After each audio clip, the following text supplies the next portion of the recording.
don't want to get mixed up with a guy like me. I'm a loner, Daddy. A rebel.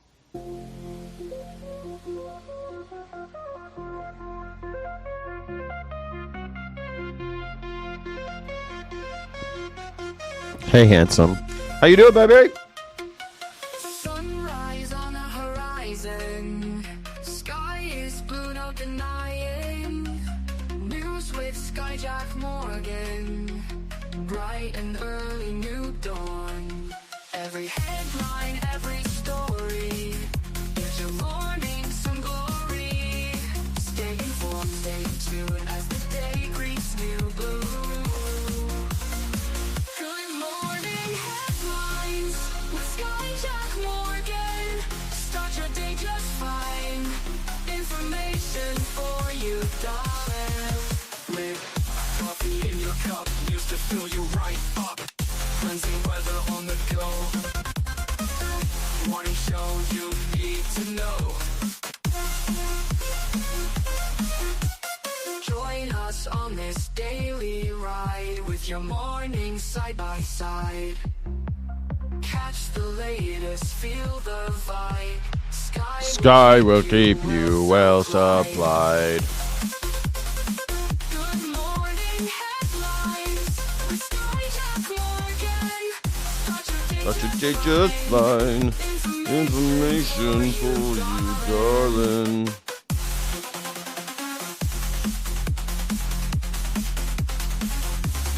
Everybody dance. It's like the CNC Music Factory in here.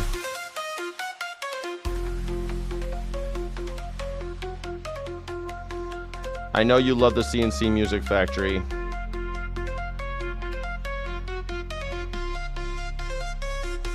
Hey everybody, welcome to the show.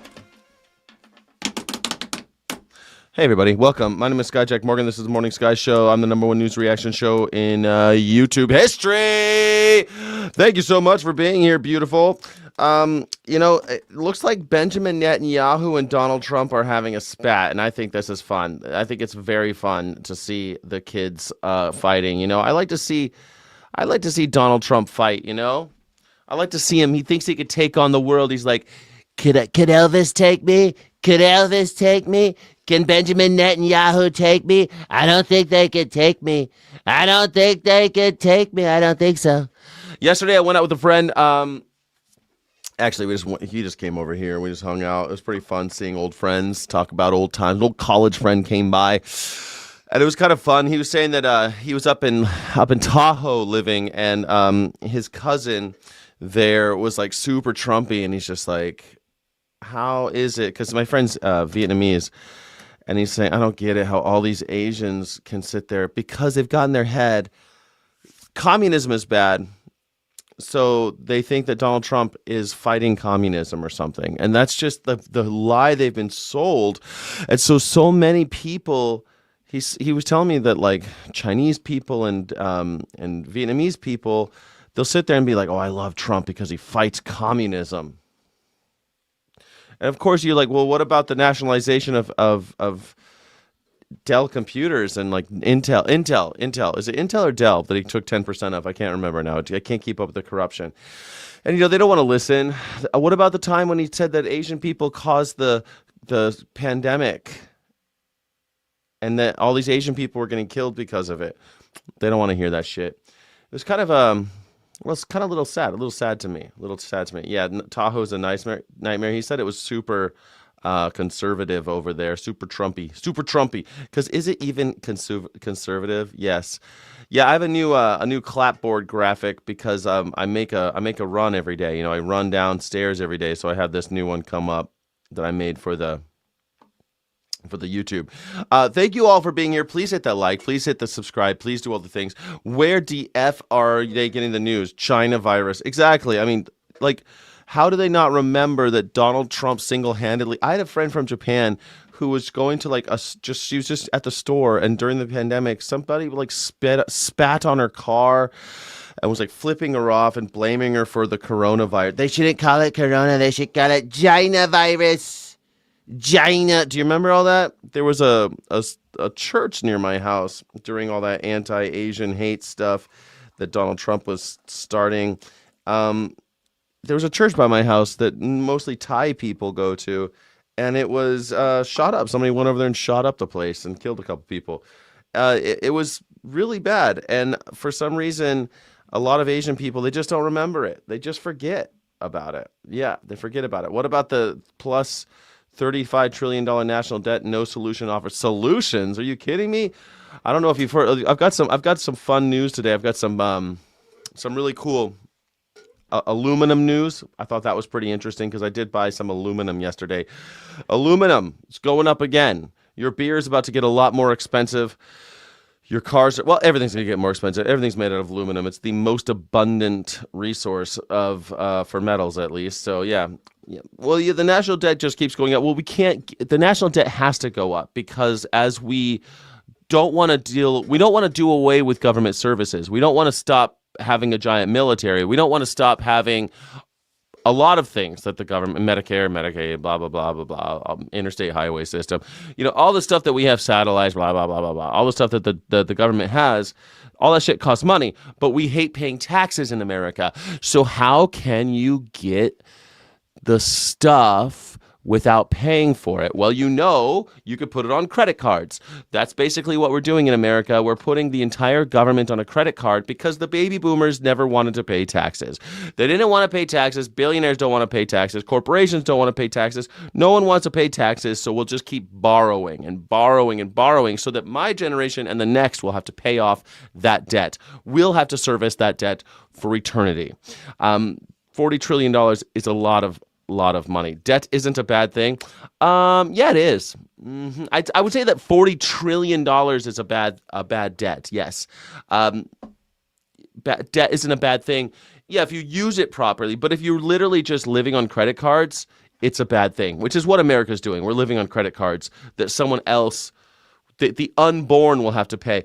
It's funny, I was talking to some baby boomers on Sunday, and they're like, oh, baby boomers get blamed for everything. And I said, well, yeah, none of you wanted to pay taxes, and you ran up the debt, and all of us are having to pay for it. So, yeah, that's why you're blamed for everything. And they laughed, and they're like, yeah, I guess you're right. Like, both of these baby boomers are like, yeah, I guess, yeah, that's pretty true. Yeah, I guess a lot of the blame does fall on our shoulders. I mean, it was what one generation did that, and the next generation has to pay. That's it. Like, they borrowed against our future. There's no argument there. Every baby boomer's like, oh, you guys want to blame us for everything, boo-hoo. Yeah, you fucking assholes, because you made all the rules to benefit yourself and you sold us out. And now we're going to have to pay for it. Yeah. You deserve a lot of shit, baby boomers. God damn it. God damn it. All right. Thank you all for being here. I love you, baby boomers. If you're watching, I still like you.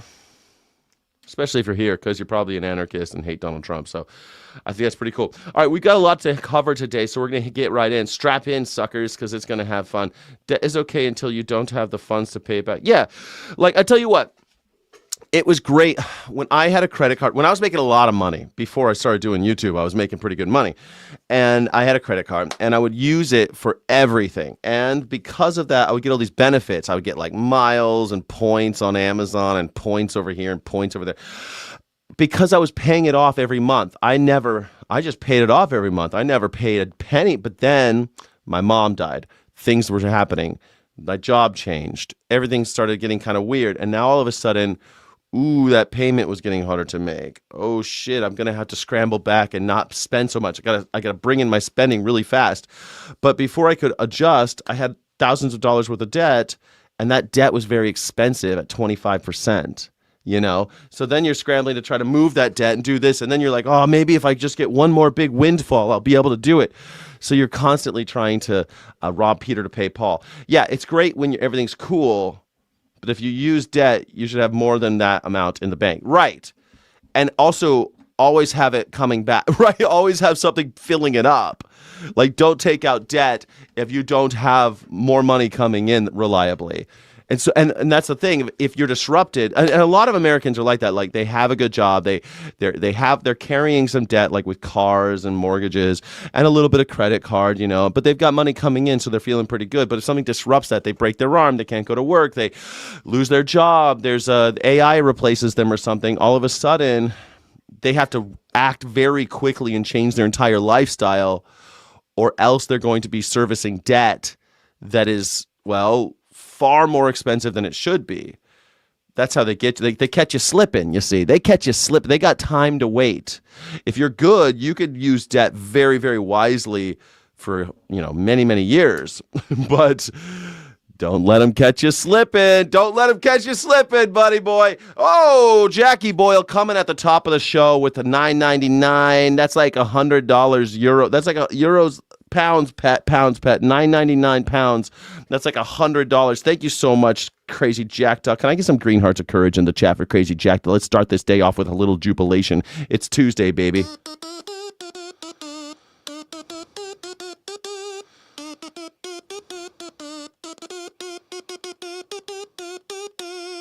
Thank you so much, Crazy Jackdaw. You are a wonderful human being that I love. Thank you.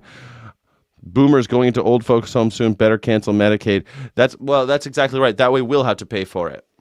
Cancel Medicaid so that my generation will have to pay for it. Medicaid's paying for my father in an old folks' home.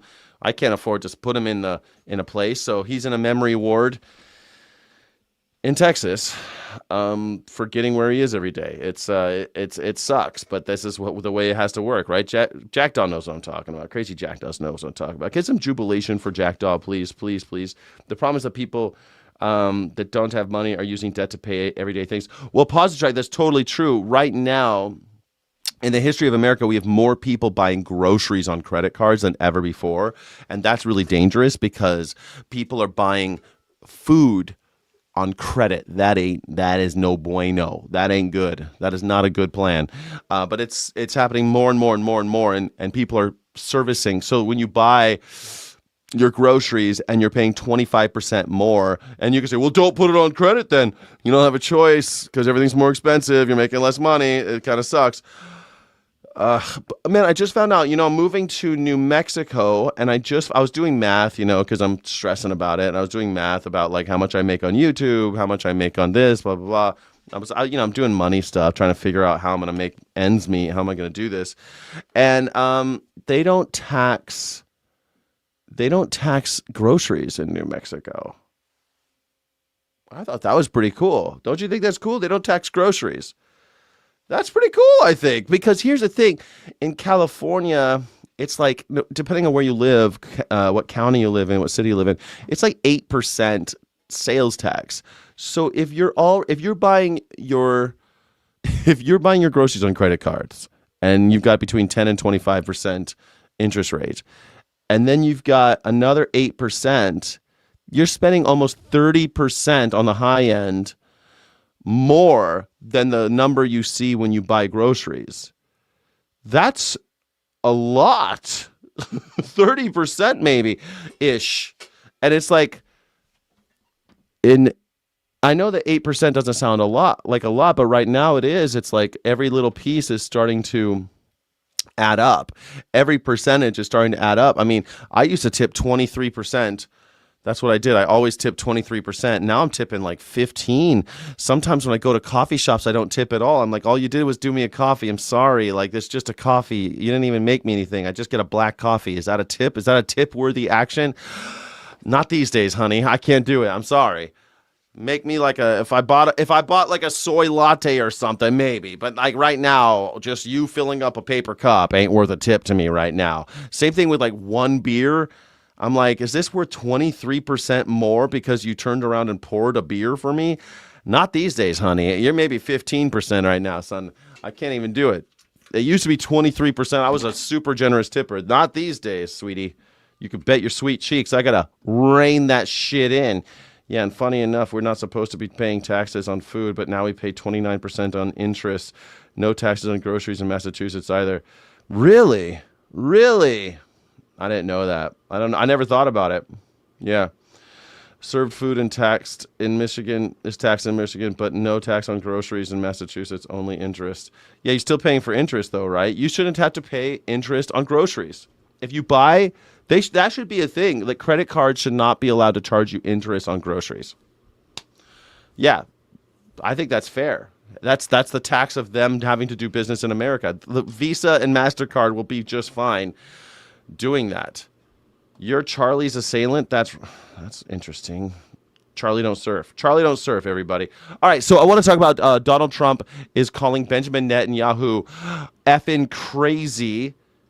Maybe it's because he's saying, you're effing crazy. Wait a second. People in Israel have a constitutional right to go to the doctor when they're sick. What are you, effing crazy? I think that's what Donald Trump was talking about when he said that. Let's find out, huh? Let's go. Some new reporting on that call between President Trump and Prime Minister Netanyahu. The president reportedly lashing out at Netanyahu during an expletive-laden conversation. That's according to U.S. officials. And a third source briefed on the call. According to one U.S. official, I think that's haram. It's not that. You know what? Donald Trump cursing at Benjamin Netanyahu is not kosher. That's just all I'm going to say about that. That shit ain't kosher, okay? You can't do that stuff. You've got to turn the cow 30 degrees and slit their throat while they're still breathing and looking you in the eye. That's kosher. But cursing at Netanyahu is not kosher, okay? Trump told Netanyahu he was effing crazy and that the prime minister would be in prison if it were not for Trump. Well, to be fair, Donald Trump would also be in prison if it weren't for Bibi Netanyahu. I mean, these guys are peas in a pod. You can't say that. Come on, Donnie. You can't say that it's Benjamin Netanyahu. You kept Benjamin Netanyahu out of jail.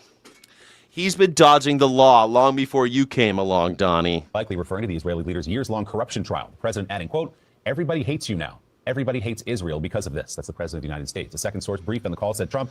She loved me on payday. Yeah, that's exactly right.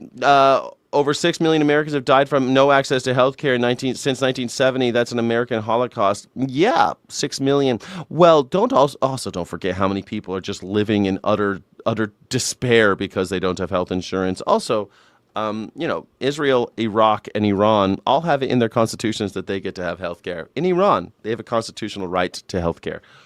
But not here. We're going to talk a lot about healthcare because healthcare is the reason why we have the lack of healthcare is the reason why we also have the homeless problem that they're talking about in Los Angeles all day, every day right now. Lack of healthcare is causing most of our problems. I would even make an argument that says the lack of healthcare is why we still have people joining the military. I mean, when you join the military, you get the GI Bill, you get the VA benefits to put down payment on a home, you get special loan privileges, you get health care. Yeah, it's really hard to buy a home in America unless you were a vet. It's really hard to get into a healthcare situation unless you were a vet. I feel like this is Starship Troopers, like military service guarantees citizenship. Was, quote, pissed and at one point yelled at Netanyahu, quote, what the F are you doing? One of the U.S. officials told Axios that Trump felt in recent days Netanyahu was escalating in a disproportionate way. Another U.S. official said Trump also was concerned by the fact that Iran has 2.5 million child brides. Our president bought and sold children with Jeffrey Epstein. Like, let he who is without sin cast the first stone. We are the worst on children in America. Don't send your kids here. Look what happened to Look what happened to Justin Bieber. Look what happened to Justin Bieber. Don't send your kids to America, guys. Don't do it. Don't do it. We will force your children to work in slaughterhouses and child sex circles. Rings. We like to call them rings for some reason.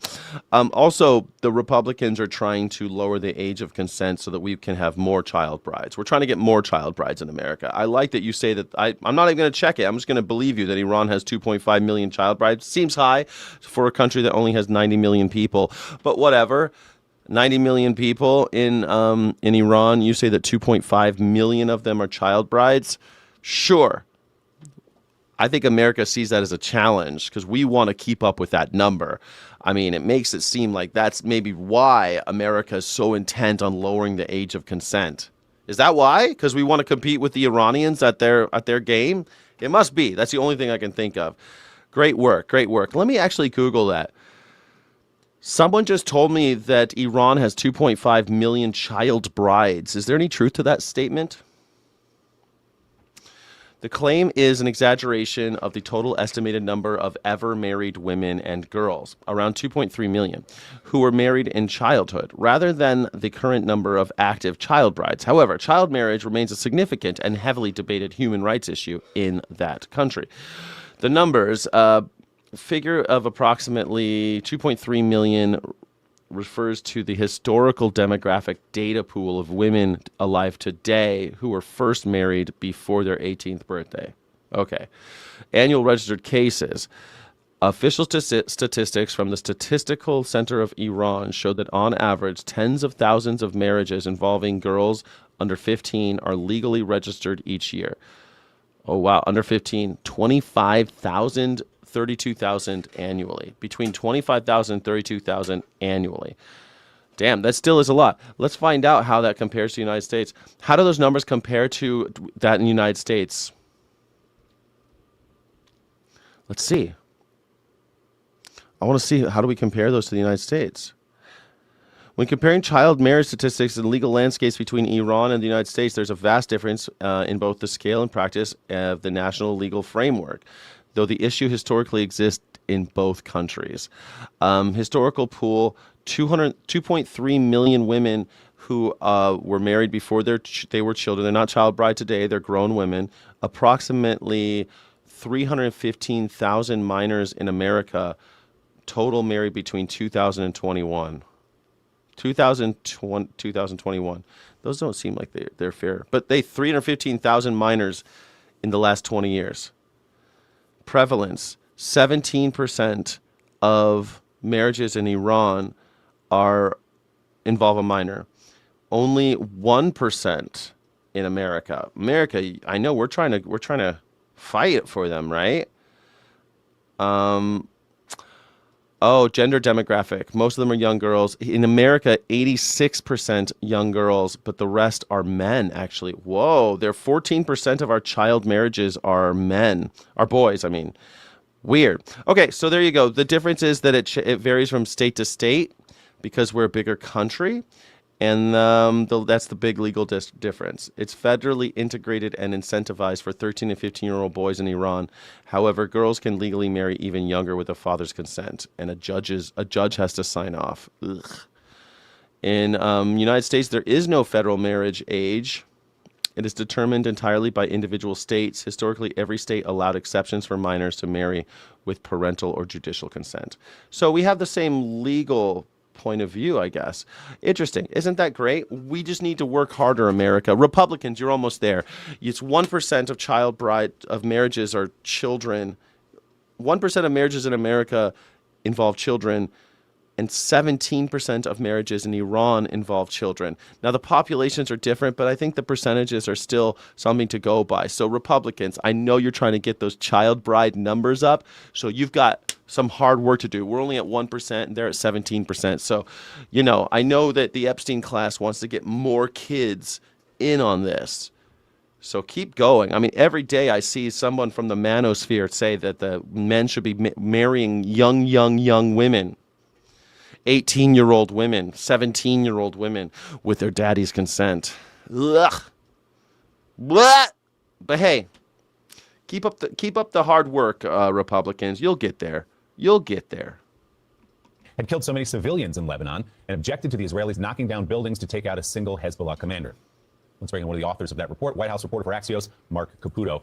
Mark, take us inside that call a little deeper, if you would, and perhaps just explain a little of President Trump's frustration that the Israeli prime minister's military campaign, particularly in Lebanon, is threatening and perhaps preventing a negotiation that might bring this war to an end.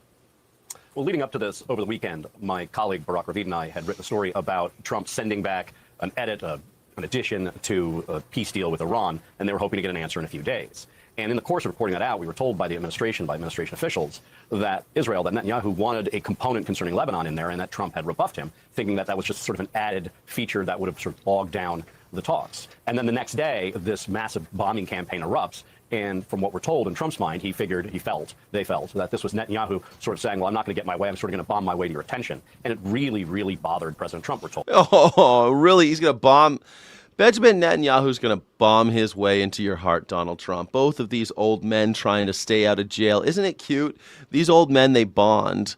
They bond over, oh my God, they're trying to put you in jail. Yes, Donald, they are trying to put me in jail. Are they trying to put you in jail? Yes, they're trying to put me in jail. I don't know. Do you like him young? How do you feel about Arnold Palmer? Oh my God. It's really kind of scary if you think about it, huh? Yeah, Iran. It's they're going to be arguing, and now they want to argue about bombs. Benjamin Netanyahu's going to bomb his way into your heart, Donald Trump. I love that. You know what? These two, I just can't quit you. Broke back bombers.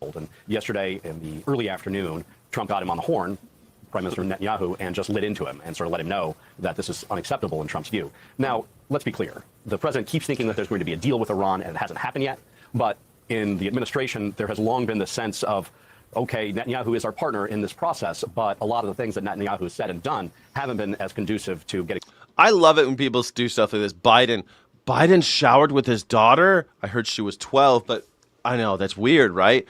Let's say it's true. Let's say Biden did even worse stuff to his daughter. Let's say Biden did the worst of the worst to his daughter, okay? Let's say that's true. I mean, I hate Joe Biden. Spread all the rumors you want. Does that make it okay? Does that justify the actions of Donald Trump throwing a baby overboard in Lake Michigan so that he can do away with the evidence of illegal sex with minors? Does that make it okay? If Biden did the worst things to his daughter, like the worst your imagination can concoct, then does that make it okay for Donald Trump to buy and sell little girls and sometimes eat them with Jeffrey Epstein? Does that make it okay?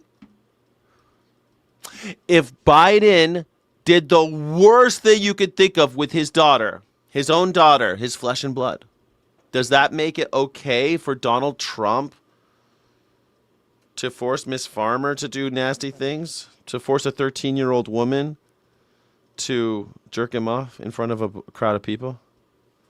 If Biden did the worst thing you could think of to his own daughter, would that make it okay for Donald Trump to break into children's dressing rooms and look at their naked bodies in a Miss Teen USA pageant?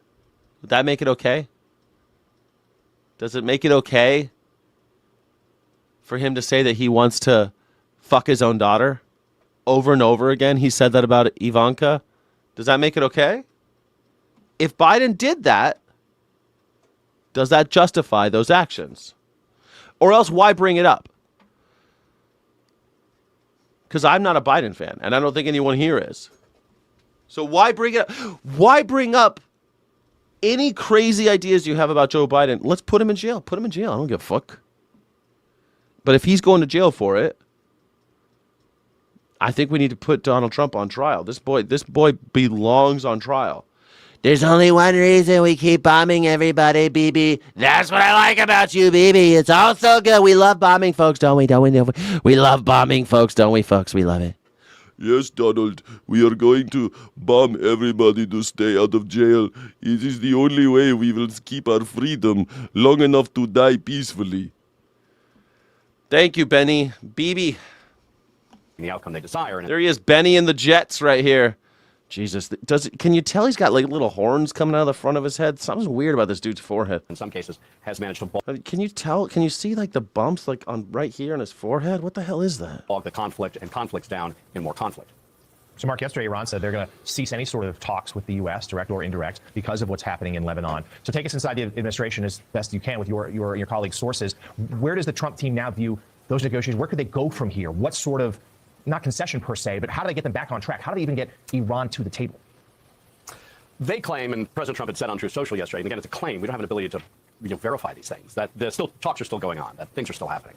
And perhaps one of the reasons they made sure that the story got out there is they wanted to broadcast to Iran that they're serious about the deal. The bigger problem that the United States has in striking this agreement are the details. As I say, the devil's in the details. And bottom line is that Iran wants money. And President Trump doesn't want the appearance of giving Iran money, of paying them money. So we had described in a story a few months ago about We're giving Iran money already, honey. We're already dropping a bunch of bombs in their country. What do you think's going to happen? We're going to buy all that oil.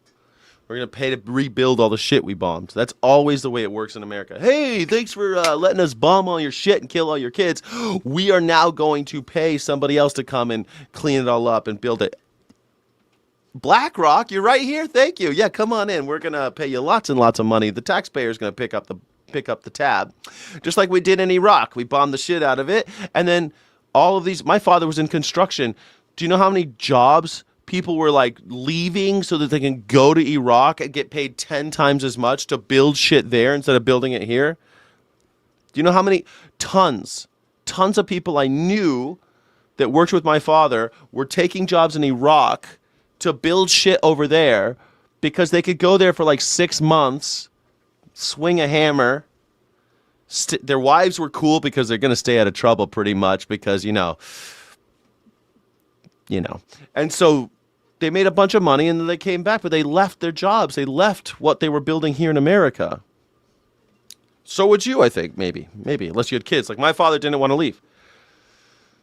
sort of a cash for uranium deal, and the president sort of overrode his advisors who were talking about that at the time to say, well, sort of no money is going to change hands in any way, shape, or form. Now we understand that behind the scenes that is happening. Part of this, therefore, is going to be President Trump deciding at what point does he allow Iran to have access to some sort of money. There are frozen accounts, billions of dollars, to begin this process and to free it up. Until then, though, it looks like we're just in this Cold War cycle of going back on agreements, not.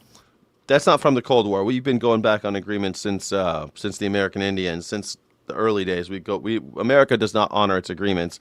Does it make it okay for the government to fake Elvis's death and put Jimmy Hoffa's body at Elvis's grave, then protect it and cover it up for however many years? I don't know, but I love that story. Is that where Jimmy Hoffa's body is? I didn't know. This whole time I've been looking for Jimmy Hoffa. Every time my mom told me that my room was dirty, she'd be like, "Go clean your room, because you're going to end up finding Jimmy Hoffa under your bed," or some shit. She'd always say some stuff like that. She'd always say something about Jimmy Hoffa when my room was messy. I don't know. She's like, shit, you go in that room, it's so messy, you're going to find Jimmy Hoffa. Having a true peace deal and having a hot war or conflict occasionally flare up. Because until Iran gets its money, from what we're told, it doesn't really want to make a deal because it wants security and it wants some sort of recompense for the damage. And there was a lot of damage that was inflicted on Iran by the United States. And the Wall Street Journal editorial page this morning suggesting that Iran is playing Donald Trump here using... Iran, of course, is playing Donald Trump. Of course. They knew from the beginning Donald Trump didn't know what the Strait of Hormuz was. To keep Israel in the war and therefore prevent these negotiations, or at least give them an excuse not to negotiate. Mark, you've been very busy overnight and this morning. Some of you reporting as well on President Trump now planning to scrap. Thank you for being a member. DS King of Kings, 8-month member. Hell yeah. What a fucking amazing human being you are, DS King of Kings. Maggots can do nothing but slander and whine. They have no policy. They just cry on 2A people, then cry about how they had to do it to people.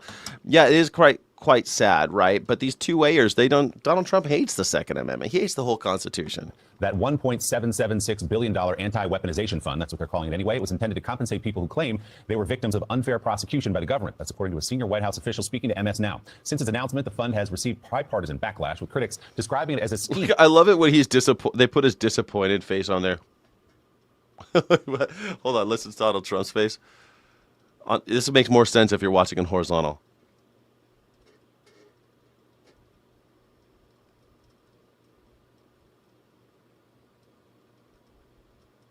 That face all the time, that face. That stroke face. Why is he's always like...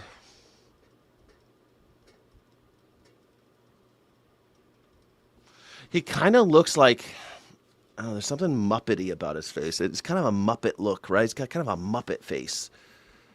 To reward Trump's political allies with public benefits, perhaps including people who attacked police officers on January 6. Two people familiar with the matter tell the New York Times President Trump had been leaning toward backing off the fund for days. The move comes after the Justice Department stated yesterday it would abide by a federal judge's temporary order not to proceed with any steps to launch that fund until at least June 12th. That is when a hearing on the matter is scheduled. But one issue remains unclear, whether getting rid of the fund will affect another part of the legal settlement in the case, namely if it provides Trump, his family, and his businesses with immunity from current and pending IRS audits. Senate Minority Leader Chuck Schumer said Democrats will push a bill this week. Oh, you know what? The dental issue. I keep on hearing about the dental issue. Do you remember a while back he was like, you're not. And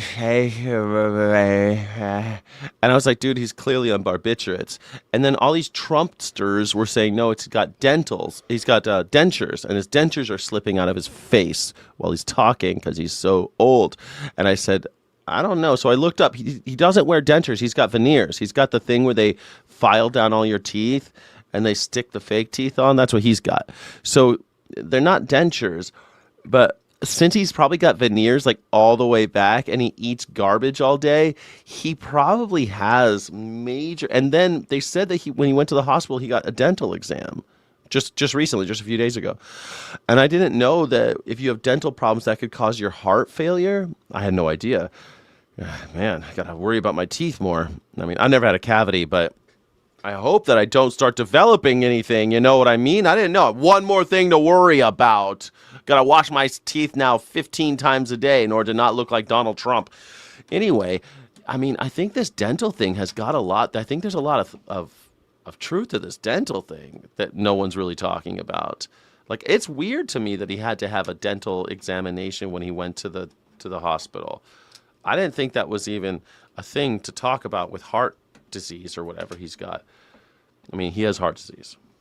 To ban the fund permanently, arguing Trump's verbal assurances mean nothing. Mark, you reported this yesterday. MS Now matched your reporting on the story.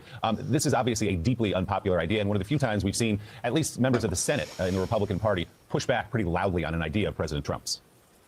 They say in politics when you're explaining, you're losing, and it's almost impossible to explain this $1.8 billion fund. Just the details of it, which was the president would be able to appoint 5 members. There would be no say from Congress, and how this money is essentially appropriated and expended.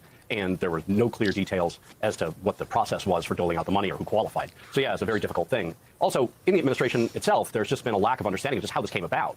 The president's personal lawyers, including a man named Boris Epstein, his sex crimes attorneys, who's a longtime close advisor, and the Attorney General, Todd Blanche's office, wasn't Blanche himself, have a close relationship. Blanche used to not only be the private attorney for President Trump before President Trump was reelected, but also for Boris himself. So the DOJ and Epstein have come up with this deal and the particulars of it. Some members of the White House and the West Wing say they were included. Others say they weren't. So there were some people saying they're completely blindsided by that. So not only did you have the Congress against the White House, you had portions of the White House just saying we didn't know anything about this, and they weren't able to get any clear answers. Not a great way to get anything done, and the result was finally President Trump, from what we understand, was told, look, I just can't go forward with this anymore. He's got a lot of things on his plate. We just discussed a huge one.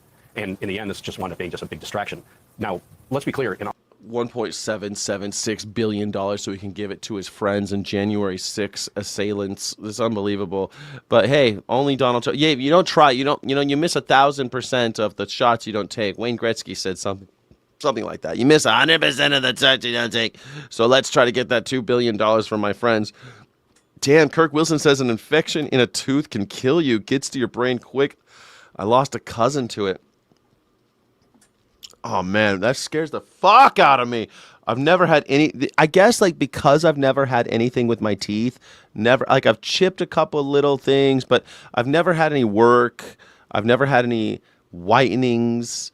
I just brush my teeth with the whitening stuff. I try to, keep my mouth. I don't eat any sugar, really. And I've never had a cavity. But I swear to God, it scares me more because I'm worried that one day I'm going to have something done and it's going to hurt so bad, because I hear all you motherfuckers always talking about how horrible the dentist is. All you guys always talk about how much pain you're in. But every time I go to the dentist, they're like, hey, nice, okay, bye. They clean it, and they're like, okay, bye. They clean my mouth. They're like, okay, have a nice day. Floss. Make sure you floss. Our story, the sources we talked to said that this was dead for. All right, so they're gonna drop this shit. Makes sense, right? Welcome back, House. Suck shit. Oh my God, your teeth suck shit.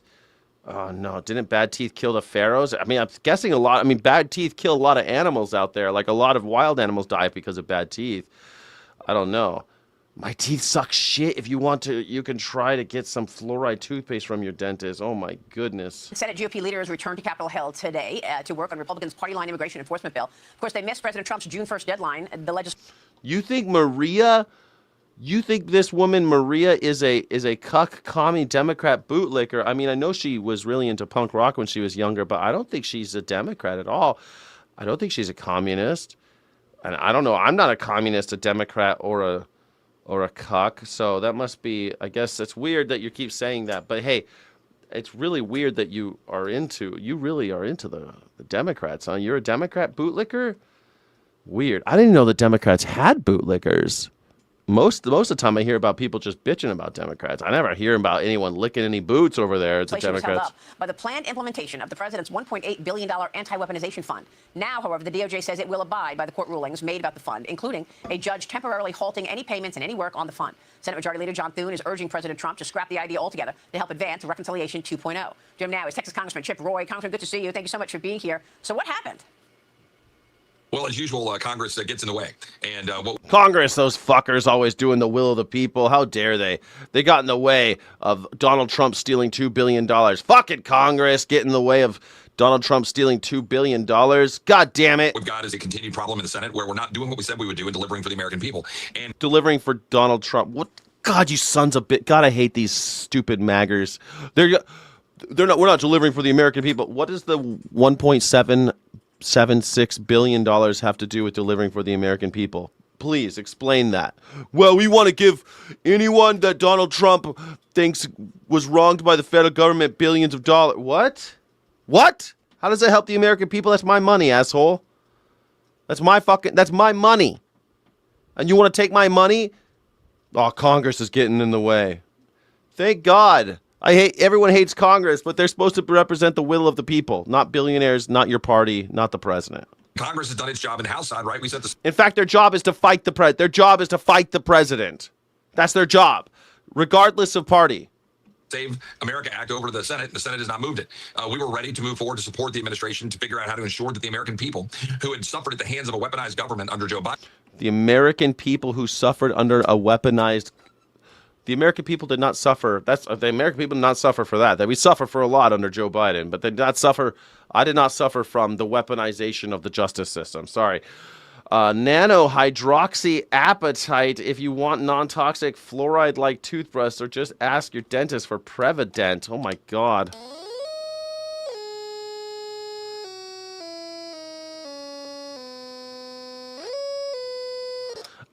DS King of Kings. I don't have a dentist. I'm poor, but thank you for your. I just brushed my teeth. I've never had any. I want a Prevident. Thank you for the. Can I get some jubilation for DS King of Kings, please? I've never had Prevident. And would have some recourse. Commie Democrat. What the? Commie Democrats. Which Democrat do you think is communist? Just out of Mario. Sorry, Mario. Hey, Mario! Mario! Let's go! Hey, Mario, do you think, I want to know which ones you think are, just name a name. Which one do you think is a communist? Which Democrat do you think is a communist? I'd love to hear. Consider people that were persecuted under the FACE Act, right? For simply, and I've held multiple hearings on this, for simply going to abortion clinics, including a 91-year-old survivor of, European death camps. And she testified in a hearing that I held. And we're saying that we can't find a way to get. What's that got to do with me? What's that's got to do with the cost of tea in China, motherfucker? Why do I got to give Donald Trump $1.7 billion for that person to get a payday? We have a system for that. They go to court. They sue the federal government. We already have a system for that. Why do we need a slush fund? Because the American people that don't use my name in vain, you piece of garbage. Chip Roy from Tejas. What is it? Chip Roy, you garbage human. Hurry path to be made whole for being persecuted by the Biden administration. AOC's communist? Then why did she include so many private companies in her Green New Deal? It was all private company stuff, trying to build more. Mamdani is communist? I had no idea. Bernie Sanders is communist? Oh my goodness, I had no idea. What do you think a communist is, Mario? What do you think a communist is, Mario? I want to know what you think a communist is. Just out of curiosity. What's a communist to you? What do you think it is? Because I don't think any of the people you mentioned are communists. They're Democrats, though. And they're not even really Democrats. Bernie's independent, and AOC's she's a Democrat, I guess. Mamdani, he's the mayor of New York City. But I don't know why you guys are always obsessed with Mamdani. He can't do anything more. The most he'll ever be is governor of New York, maybe. Senator of New York. That's the best he'll ever do. He can never be president. He can never be vice president. Just chill. Mom Donnie, stop being so afraid of him. I know he's got brown skin. It makes you worry. But don't worry so much. What do you think is a communist? But here we are. The Senate looks like they've kind of won the day. The administration is saying, look, go do your job, get ICE and Border Patrol funded. So we'll go do that. But are we going to not deliver on the other things too, like the Save America Act? Are we going to actually codify any of the stuff that the president's been doing on the border? For example, the H.R. 2 provisions we did last Congress where we dealt with parole, dealt with asylum, dealt with catch and release policies. Because heaven forbid we have a Democrat president again. We haven't made... Okay, so she asked him, now he's talking about the border. You always hear them do this, right? This is propaganda. Hey, they stopped you guys from giving Donald Trump $1.776 billion for funsies. What do you have to say about it? The border! What about the border? He doesn't want to talk about the fact that Donald Trump just tried to steal a bunch of money from you.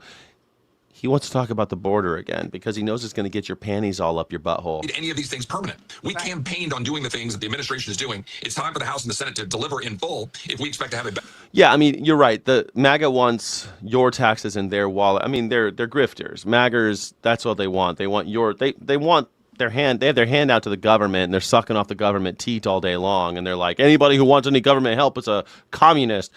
Meanwhile, they are all day long, all day long, all day long. Every red state is on the teat of California. This take a little ASMR for you this morning. That's what they're doing every day. That's MAGAs off the teat of California. Thank you, DS King of Kings. We're doing a lot of great things as a country because the administration is doing what it said it would do. Congress needs to step to the plate and do what we said we would do. Well, you're right. There's a lot of codifying that needs to happen as the president has used executive orders for so much of this agenda. But of course, Senate negotiators... Yeah. Turns out that most of those were illegal, Maria. So, yeah, you better codify it quick, but you ain't got the votes. But you ain't got the votes because you don't want to be, because you are with your baby. You can't talk to Democrats. That's the thing, you know, I hate Democrats and Republicans, but Republicans are real stupid if they think they're going to get anything passed without the Democrats. They've got 50% almost of both chambers. Sorry, you're not going to get anything done if you don't play nice. Executive orders do not work. Barack Obama tried the same shit. They don't work for long because once the wheels of justice turn, they crush your guy. Like Donald Trump using an executive order to change the name of the Kennedy Center and close the thing. He cheated, he lied, he stole, and he broke the law. And now they're tearing off his name and they're reopening it because he fucking did it without congressional approval because he didn't have the votes and he won't play nice because he's a fucking child. At least Barack Obama, God rest his soul, he was trying to play nice, especially that first term. He was just trying to play nice. And then he tried to use executive orders. Anyway, I don't want to get off Barack Obama. Now, reportedly close to finalizing FISA legislation extending 702 of the Foreign Intelligence Surveillance Act, or FISA. Don't forget to like and subscribe.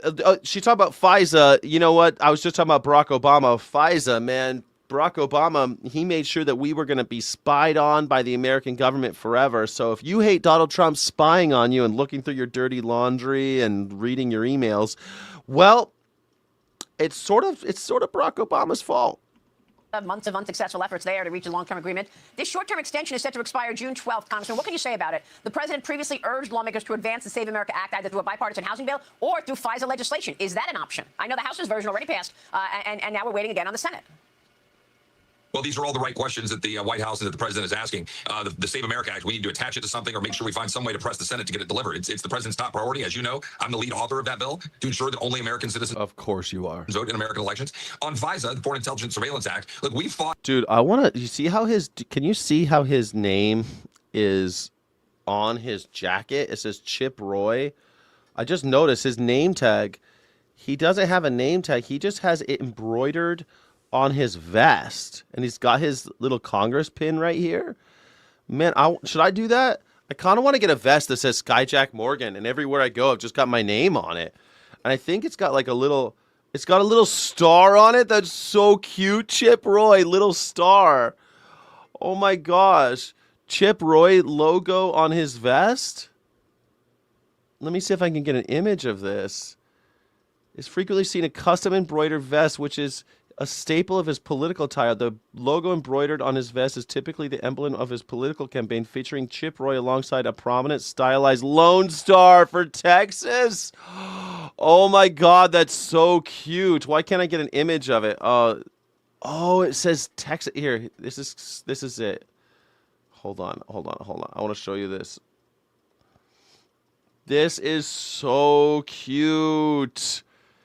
He puts that. Now this is when he was running for attorney general, but he still has the same logo. Look, it's still on his vest. You see how now it doesn't say. Now it just says Chip Roy instead of for attorney general. Oh my God, what a cutie, Chip Roy. Chip Roy, you're such a little cutie with the little logo right here. Oh, I need that. It said, can you see it says TEXAS in like the armpits of the star points? I don't know what you call it. Like you have the star points, and then I call these the armpits. Like, and so in each armpit of the star point, it's TEXAS. Oh my gosh. Get it? Because there's 5 points in the Lone Star and the letters look like little shiny things. I don't think that's... Yes, he has it in here too. It looks like I thought the star was just shining bright. Because, that's how it is in Texas.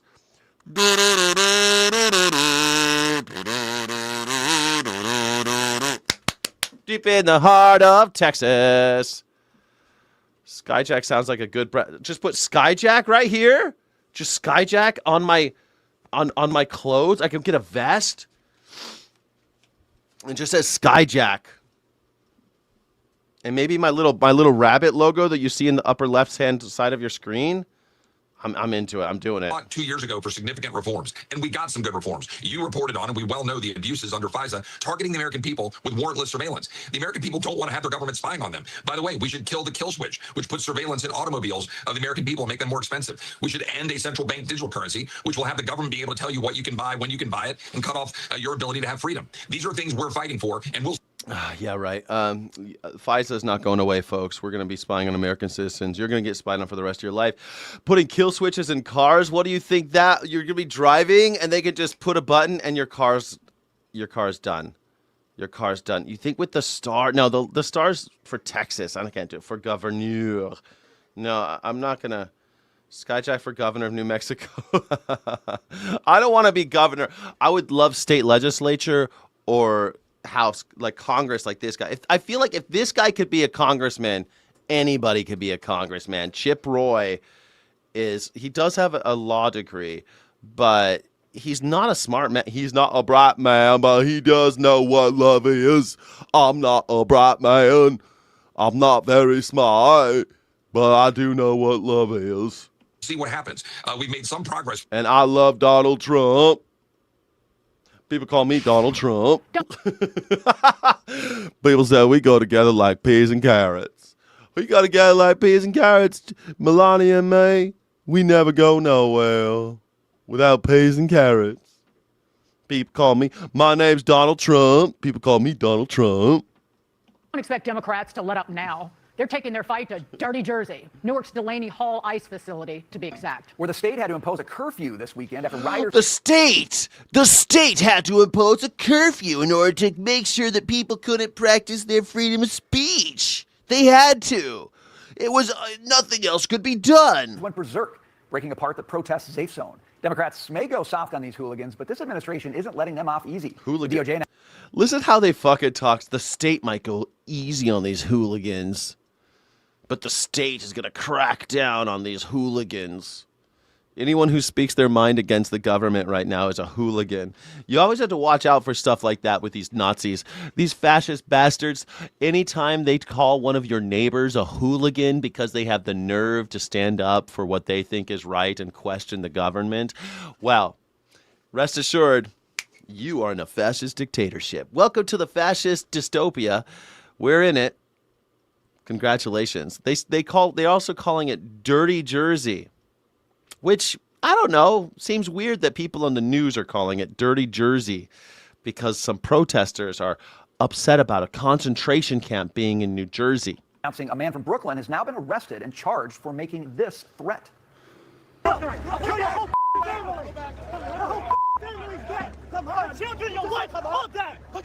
Arson is burning a flag arson? Is burning a chair arson? Is that arson? Maybe you don't know what arson is. Robin Scott Williams, should we look up arson? What's the definition of arson?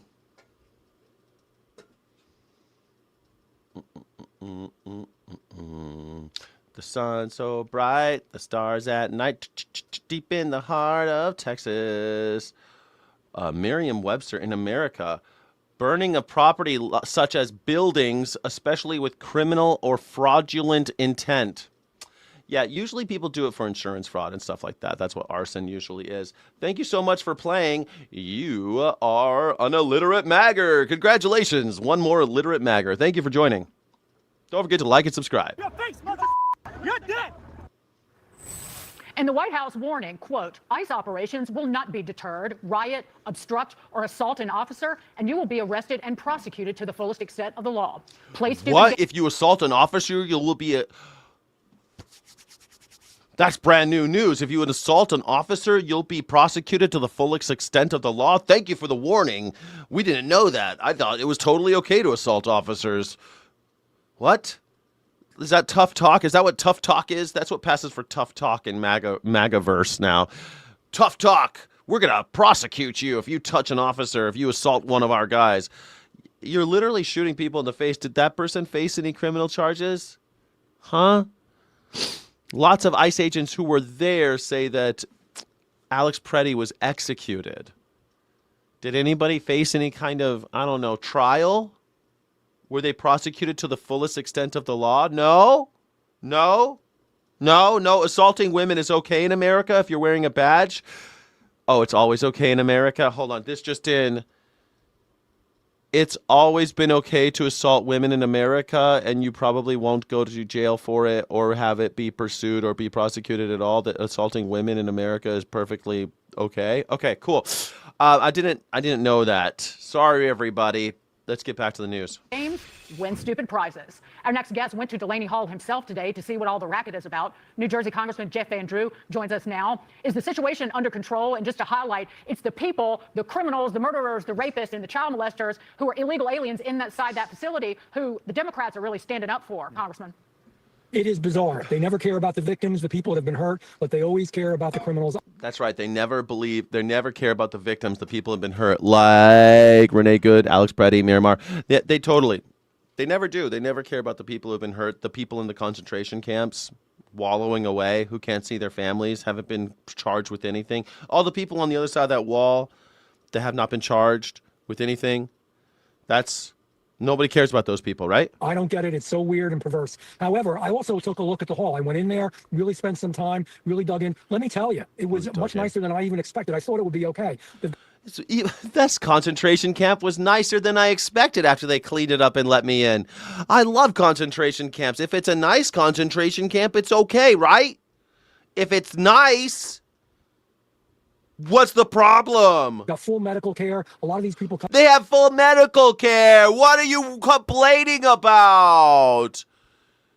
Why are you complaining about concentration camps? They got doctors. come in there. They've got high blood pressure, cardiac disease. They've got diabetes, other problems, and they have a full-time physician there that is taking care of them. Oh, then why do we keep on losing people?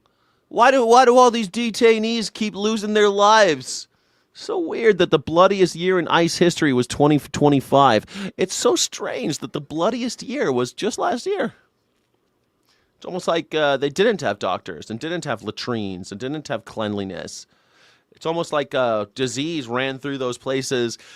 Like when you take a bunch of people from lots of different places and you put them all in one place, disease spreads. It's one of the problems with bees in California. They take bees from all over the country, and 96% of them end up in California at the same time. And so if one of them had some kind of parasite or some kind of disease, now all of them got it. You see how that works? You can't do it, man. It's not good for America. Nurses, they're recreational areas. They have, people don't know this, they have soccer fields in the back where they play soccer, and they have a huge gym area that is nicer than anything I use when I work out every morning. Not making it up.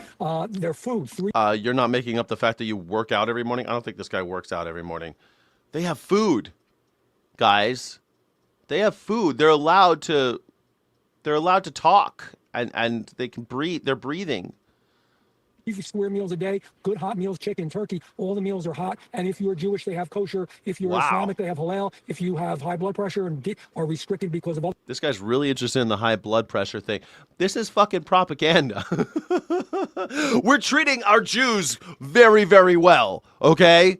We're giving them kosher food in Auschwitz. What's the problem? What is the problem? Dachau has a chef on duty. Okay? Bergen-Belsen, they have a soccer field. What are you complaining about? Huh? Auschwitz-Birkenau, they've got all sorts of activities. I don't know why you're complaining.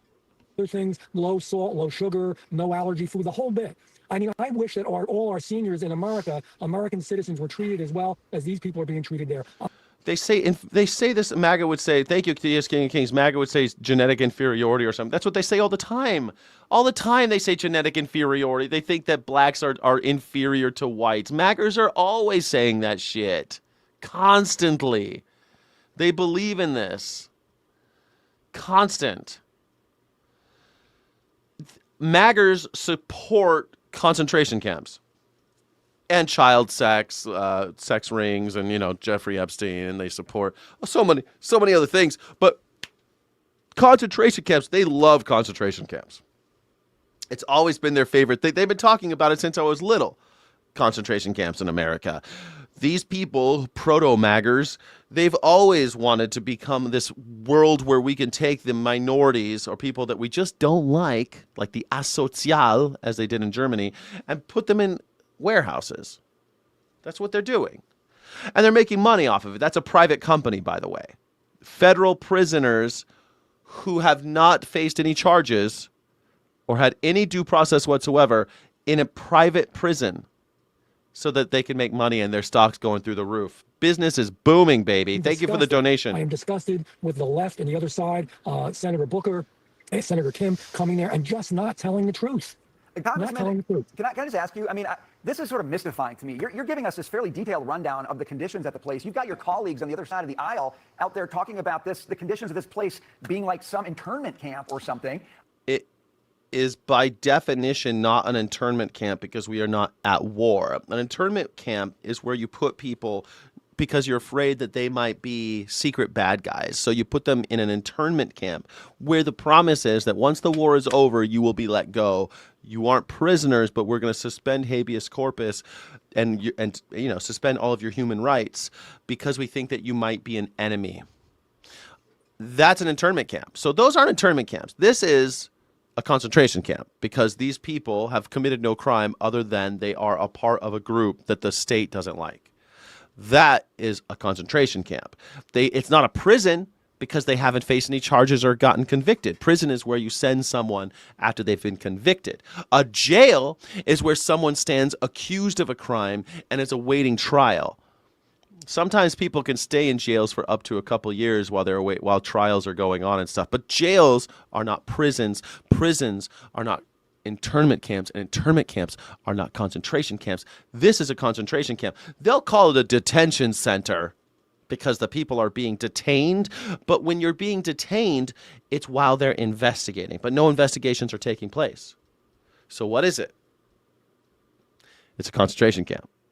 Never forget that the concentration camps of Germany were done so they can separate people between laborers and deportees. That's what the original concentration camp system in Germany was built for. It turned out a little different towards the end. They like to tell me I don't know what they're talking about. No, their culture is their excuse now. I was a dumb maggot 7 years ago. I know you all. Oh, Deus King of Kings, thank you for no longer being part of that cult. I would say that's a victory. I would say, welcome back. Welcome out of the Matrix. Welcome back to Earth, Neo.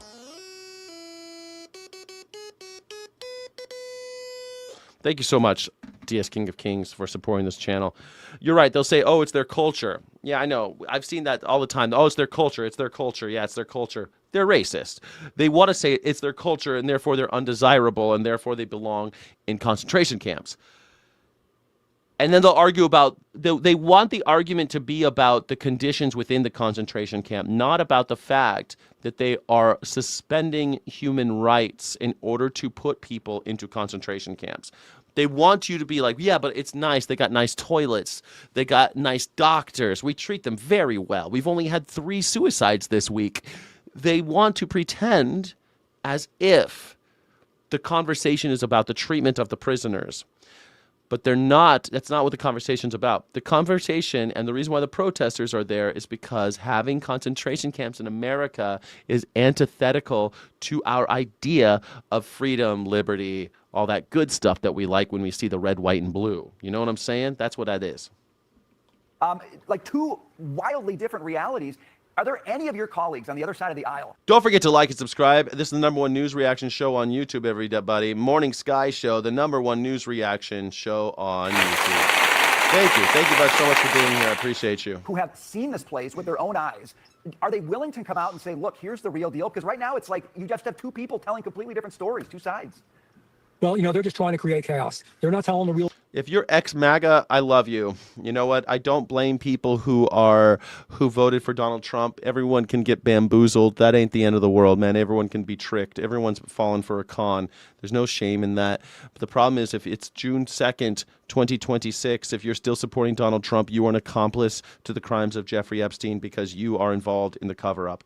Thank you so much for being here. If you're wearing one of those red hats, you're a chomo. Deal. I went there. I'm telling you how it is. And if anybody wants to go on a lie detector, I'll go on it with them. You can go through the process. I am telling you the truth. I know it's almost counterintuitive. It's hard to believe. It's so different from what they're saying. They're looking at it and just not reporting anything accurate back. But I mean, it's whether it's the food or the medical care or the recreation or the cleanliness or any of it. And I talked to some of the people there. Are you okay? How you doing? Some of the people that are the detainees. I mean, this is nonsense.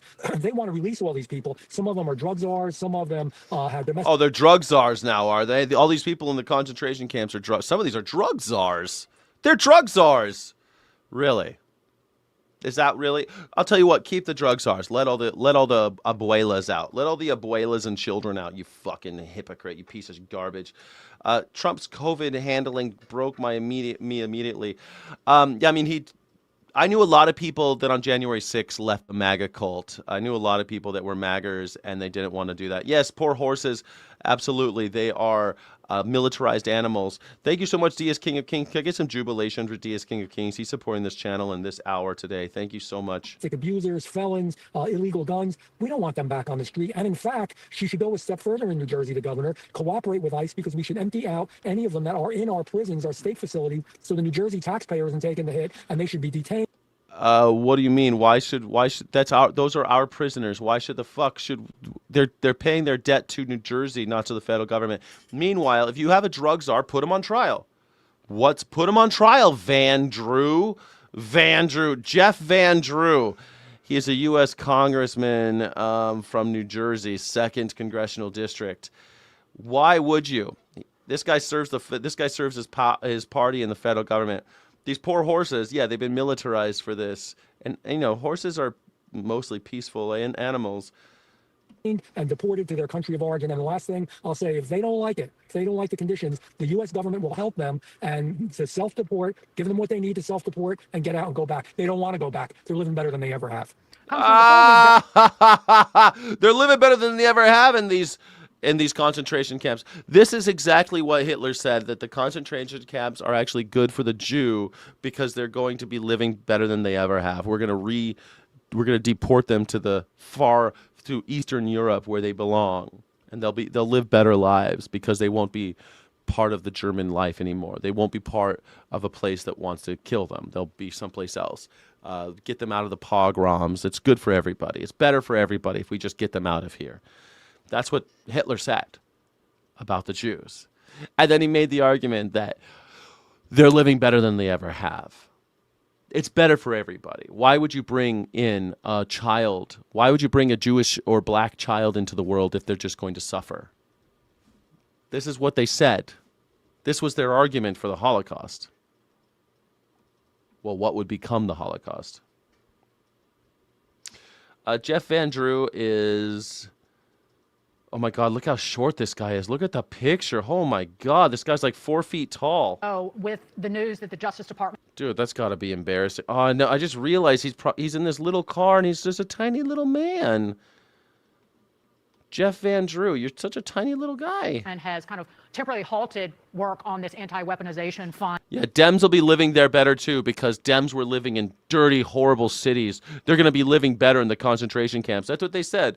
They took all the Jews and they put them in ghettos, and the ghettos were not looking good. Then they took all the people and they put them in camps.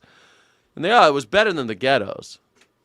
It's better than the ghettos. The Democrats will look better they'll be better in the camps. They'll be better off in the camps. They'll be better off for everybody if we just put them into camps. And it could be the first step toward the Trump administration dropping it. The Senate could move ahead with this $70 billion immigration enforcement package. How do you see it moving in the House if it gets out of the Senate? I very much believe it will pass the House. I mean, we work on these ridiculously thin razor margins, I know. And of course, again, the other side going to say things that aren't true, that we don't need it, that they're, that ICE are sadists. They're not. They're just good people doing a good job. The whole thing isn't true. But nevertheless, I believe we will stick together on this, and I believe we will get it done. And I believe the Senate will get it done now. We owe the American people no less. These are not only illegals, they're illegal criminals that we're are they? Trying to get the hell out of this country. Put them on trial then, dumb shit. Easy. If they're criminals, put them on trial. No, you don't want to put them on trial. Why not? Put them on trial. That's how we do it in America. They're criminals? Because you say so? Because you say so, they're criminals. Well, I think you're a criminal. You're a fucking criminal. We should string you up. Should we? Or should we put you on trial first to see if I'm telling the truth? Maybe we should put you on trial first. It's not going to be much of a trial, though. It's just going to be me with a gavel. Clack, clack, string him up. Clack, clack, wood chipper. Those autistics, too, they'd be better. Man, seriously, that's exactly the type of shit. I did look up arson. I just read the definition, dumb shit. Those autistics, too, they'll be better off. Yeah, that's why when RFK Jr., he won't shut the fuck up about autistic people, and he wants to make a list of all the autistics. Yeah, put all the artists in there. All the artists that are autistic, put them in the camps. Anyone who questions the state, they must be autistic. I guess you guys have never seen Justice at Nuremberg. You go to watch Justice at Nuremberg with Montgomery Clift and Spencer Tracy, Judy Garland. You should watch it. It's a fantastic film. It's a wonderful film. You should definitely watch it.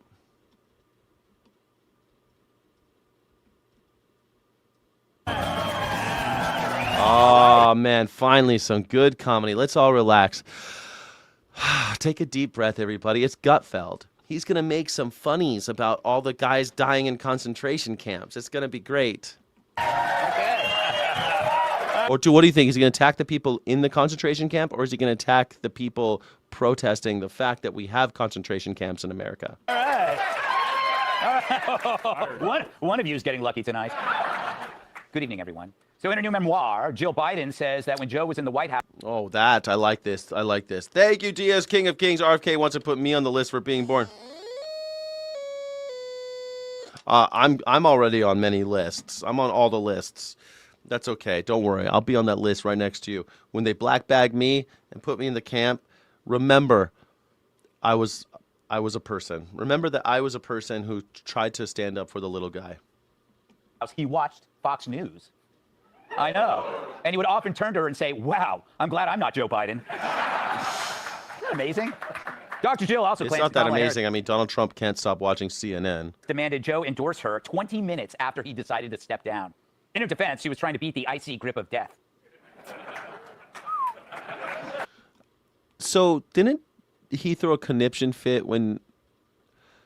Didn't he throw a conniption fit when Jimmy Kimmel told the joke about about Melania being having that almost widow glow, I think it was expectant widow glow, I think is what he said, and it was like, how dare you joke about how old Donald Trump is? God damn you, Jimmy Kimmel! But now it's okay for the same guy who complained about Jimmy Kimmel do it is telling jokes about Joe Biden dying, and hey, I'm here for it. I think it's funny to tell jokes about old people dying.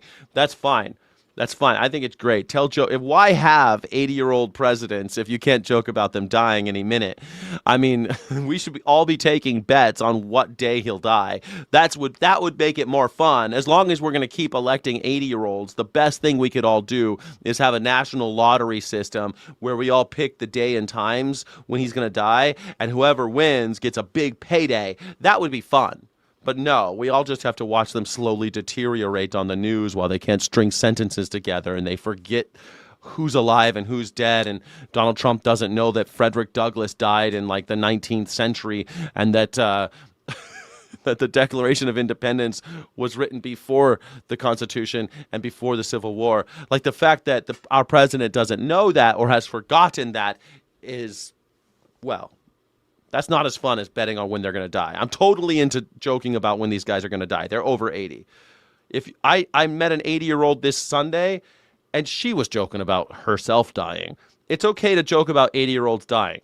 Okay, it happens to all of us. When you hit 80, those jokes gotta come. Dr. Jill also says she was shocked when Kamala lost the election to Trump. Meanwhile, Joe Biden said he was shocked when he jammed his tongue into an electric socket. What? According to reports, Graham Plattner, the main Senate candidate There we with the go. Nazi tattoo, exchanged sexual texts with several women while he was married. Worse, he met them on the app OK Hitler. I think they're really offended by the fact that he had a Hitler tattoo because they're like, only our guys have Hitler tattoos. That's our thing. I feel like that's why MAGA hates Graham Plattner so much, is because he used to be one of them. He used to have the Hitler tattoo, which is totally like a Pete Hegseth thing, man. Like, I don't like Graham Plattner, but I know a lot of people watching probably like him. But I think the reason why MAGA hates him is because he's a defector. It's kind of like when the Soviet Union, when you left the Soviet Union, and you defected to the United States, you were persona non grata. They hated you. Same thing with Cuba. If you left Cuba and went to the United States, you were called a gusano, which means worm. For the mayoral primary election in L.A., Spencer Pratt's name is first on the ballot. Yeah. All right. Which helps, since most voters are in a rush because they're on fire. Barack Obama's Instagram was hacked. It was a pretty easy account to crack. They simply guessed his password was, "I'm Kenyan." A man was arrested for exposing himself outside a Florida Taco Bell. Other than that, I had a great weekend in Miami. Thank you. That's actually kind of funny. That's kind of funny that he exposed himself at a Taco Bell. Thank you. Hillary Clinton recently... Thank you for laughing. Thank you. Oh, my God. He got a laugh. Gutfeld got a real laugh. ...complained about all the White House construction for the upcoming UFC event. I guess she's really sensitive about homewreckers. Finally. Thank you. A Lewinsky joke, man. We're going deep tonight. We're going way... This is not very topical. Does anybody even remember who Monica Lewinsky was? And finally, the NYPD is investigating footage that showed several men coming out of a manhole at 2 a.m. This is so weird. Have you heard about this? Or as the cops call it, pulling a reverse Don Lemon. Oh, dude, you had to make it a gay joke. I was thinking about the Ninja Turtles, and he has to tell a gay joke about Don Lemon every night. I think that's in his contract. Is it funny to you that he's gay? Is it funny to you, Maggers, that Don Lemon's gay? Is that really that gets your dick hard, makes you laugh real hard? Don Lemon, ha ha ha ha ha, manhole. When I thought about manhole, I thought about Don Lemon. That's a weird thing to think about. I was thinking about the Ninja Turtles. I think a Ninja Turtles joke would have been funnier than a gay joke. I don't know what that means. All right. So for 3 weeks, violent nutbags clashed with police at an ICE facility in Newark, New Jersey. Just last night, 20 were arrested. Other lunatics were cuffed for kicking, punching, and one guy, Brendan... You can love... that's my favorite about the nutbags and lunatics. Violent nutbags and lunatics. You mean peaceful protesters that the police escalated when they brought tear gas and guns and horses? That? Dyer bit an ICE agent. Others, like this overgrown chia pet, threatened to kill agents and their families. Family's dead. Come on, children, your wife, all dead. My boy, I have your face, mother. You're dead. Dead. He's now hosting a show on MS Now. I mean, people get upset when you beat them and throw gas in their faces. So he was arrested. He's facing federal felonies. But that's their idea of a peaceful protest, threatening not just an officer, but his entire family. New Jersey. Yeah, that's still peaceful. Did he do it? I mean, don't tell me you love... America likes to pretend that they like peaceful protests, but they don't. If you stand anywhere long enough, they'll come and beat the living shit out of you. They arrested Martin Luther King Jr. 30 times, and then they murdered him when he wouldn't stop doing what they didn't like. And he was super peaceful. They killed him. The FBI killed him. They sent letters to his house to try to get him to kill himself, and then they killed him when he didn't do that. That's how it works. They don't like peaceful protests. They like this. So they could take clips out of it and pretend that you were the one who was violent because you said, please stop putting people into concentration camps.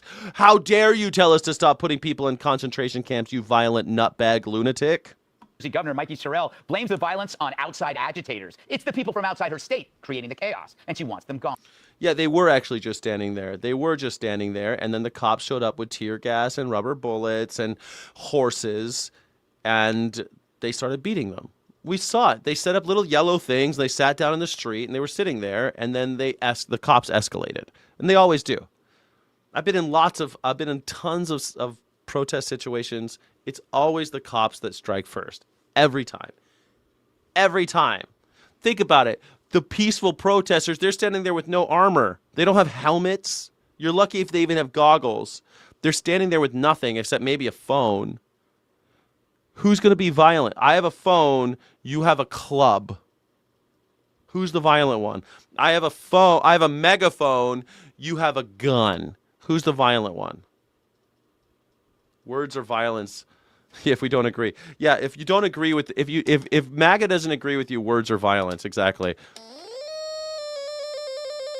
It's so funny because it used to be people on the these woke, they'd say, oh, words can be violence, and MAGA would be like, how dare you say that words can never be violence? What's the definition of violence? Well, I said the same thing. I don't think words are violent. I don't think words are violence. But they do. The pearl clutchers do. But hold on there, lady. Are you now saying that outsiders aren't welcome? What happened to your concept of sanctuary? Because now you've just adopted the same logic that you condemn when we deal with illegal felons. Oh, they're not from around here, so we should send them back. But what if they're just dreamers? They're just here to assault the people. We aren't. You're not a felon until you've been convicted of a crime. Like Donald Trump is a felon because he's convicted of a crime. Luigi Mangione is not a felon because he has not been convicted of anything. You see? You understand how that works? Luigi Mangione is presumed innocent until proven guilty. Donald Trump is a felon because he's been proven guilty. You see how that works? You can't just call people felons because they're brown. Well, you can, but you'd have to be a racist piece of shit like Greg Gutfeld. Hey, MAGA have been hypnotized, lobotomized by a multi-layered propaganda, living in an inverted reality. Scary because they're in denial, almost allergic to logic. Thank you for the donation. You're absolutely right. I mean, how can you argue with this? They've been hypnotized by this Svengali like Donald Trump. This is just like Hitler. Like it's hard to believe that they looked at that little weird guy with the weird little mustache and they're like, that's our guy. He makes me feel German again. He said Germany first, which he did. Deutschland über alles is just Germany first. And it made people feel like they're German again. Oh, and German has also you have to look a certain way to be German. And also anyone whose parents aren't from here, they're not real Germans. Does it sound familiar? Does that sound familiar? Because that's what MAGA says. You're not American if you're not born here. And if your parents weren't born here, you're not a real American. That's what MAGA says. Yeah. I don't get it. I mean, I don't understand why they're so hard for this guy. Left protests are violence, but J6 was peaceful. Yeah, J6 was peaceful. Yeah, and we need to get a $2 billion slush fund to pay J6ers because they were so mishandled. Yeah, that's really funny. That's a good point. Good point, DS King of Kings. I almost forgot about January 6th. Willing to assault. But Mikey's response, ship him out. Suddenly her sanctuary logic has gone faster than a boner at the View's annual bikini car wash. It's been a while, I know. Every year. They were literally, Mark Lewis, sitting down, blocking traffic. That's all they were doing. Blocking traffic into the concentration camp. That's what they were doing. Yeah, sitting. That's what they did.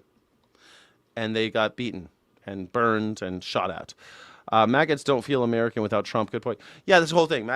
Maggots only feel American when they have Donald Trump saying that they're better, that they're somehow superior to someone else. It's white supremacy. That's all it is. Once it gets warmer. But I get it. These aren't your protesters of old. They were abused, jailed for years without a trial. Some of them were jailed for a year waiting for trial. That's common in America. I mean, that's just the way America is. I'm against that, by the way. But that's just part of, and then they were convicted. And a lot of them admitted it. They said, yeah, I beat the shit out of that cop. And those people are out. So you're okay with that, beating the shit out of police, as long as you're doing it for Donald Trump. Rad. Morphed over the past 6 years from going mopey to mentally ill, because it seems the left's activism has become so extreme and unappealing that most normies have bailed. And then the politicians, media, and podcasters show up, and they outnumbered the psychopath. Kirk Wilson, you might be a Republican, but MAGAs are not Republican. They are the Nazi party that ate the Republican Party. Almost every Republican that in my lifetime said something about immigration being that's a very important component of the American experience, and we need to have some way of handling people when they get here, somehow of integrating people into society, somehow of filtering out the bad ones. It's always been that way. Not until now. Until now, it's take anyone who's brown and put them in a concentration camp. Yet they pretend this is organic when it's manufactured, but manufactured with bad parts, like when I bought that used heart valve from Ecuador. So the Dems are drawing their cannon fodder from unstable people with literally nowhere else to go. It's pure exploitation. Remember pure exploitation. Took MK Ultra, that secret government plan to use drugs to recruit and brainwash people into covert government ops? Well, yeah, remember when the government did that? But now you trust the government. Great point. The government literally gave people LSD trying to learn about brainwashing so that they can turn people against. Yes, MK Ultra was a real thing where they used LSD and other brainwashing tactics to try to brainwash people into doing what they want and serving the state. And you trust them. You think the state are the good guys and that you could trust them to only put the right people into concentration camps. Way to go. MK Ultra is a wonderful example of why you shouldn't be doing what the state tells you to do. You shouldn't be just accepting what their narrative is ever. Because of things like MK Ultra and COINTELPRO and all sorts of fucking JFK assassination. The Dems, they got it easy. Their recruits are already brainwashed and high. Now you just point them in a direction, like an ICE facility, and hope that one or two they're guys, high now, too. Goal, people with nothing to live for, no friends, family, or future, become martyrs for mayhem. Meanwhile, the rioters have... Martyrs for mayhem. Yeah. I thought first it was that they were paid protesters. Now that never caught on because they're not paid protesters. Now they're not paid protesters. Now they're just crazy high. They're all high and have nothing to live for. It's just like when the government did MK Ultra. So wait a second. The government did MK Ultra, but you think the people protesting are the ones brainwashed? Make that make sense. The government did MK Ultra. But rather than thinking that the ICE agents are the ones that are brainwashed by the government, it's the people protesting for the freedom and liberty of the people in concentration camps. They're the brainwashed ones. Okay. Not the people working at the concentration camp. Those guys, the people working at the concentration camp are the free thinkers. Yes, boss. Yes, sir. Yes, sir. Yes, sir. Those aren't brainwashed. Those guys are not brainwashed. It's the people protesting. More cash thrown at them than a Somali leering center. Where's that coming from? Who's standing in the shadows weaponizing this sad carnival? Big-time left-wing money, the same donors who funded the old bats at No Kings. They're like a national touring theater group with paid actors. Instead of doing Shakespeare in the Park, they're creating... Well, they're paid as well. They're paid actors, and they're also crazy and brainwashed. Got it. A cuckoo's nest in the dark, giving rioters helmets, knee guards, military-grade goggles, welding gloves. Everyone who disagrees with me, Donald Trump as a nutcase or a paid actor, I've made the government trustworthy and believable now. That's the thing. The government's trustworthy and believable. They believe the government. The yes, sir men. Yes, sir! Yes, sir! Concentration camp, sir! Those guys aren't brainwashed. And by the way, those guys are also paid. They're paid and they're brainwashed. But Greg Gutfeld and the other propagandists will have you believe that the person outside saying, no concentration camps, resist, Those guys are the brainwashed paid actors. Ding dong. Thank you for the donation. Respirators. It's the Battle of Midway for those picked last in dodgeball. These aren't grassroots protests. And lucky for the party, when you lose one protester, another steps in, because in that angry, sad world, there's no shortage of disenchanted souls. Recent data found adults that identify as libs are more likely to be depressed than conservatives. Liberal women were 3 times less likely to be happy than Republicans. So they're there for the picking. A party that's becoming more extreme and their antics more insane scours. They're upset at the world because they've been cheated. Now, what about the people taking... I'd love to hear about what you think about all the people taking $50,000 bullshit signing bonuses. By the way, they don't get $50,000 like that unless they stay for 5 years. But $50,000 bonuses in order to join ICE. Tell me about them.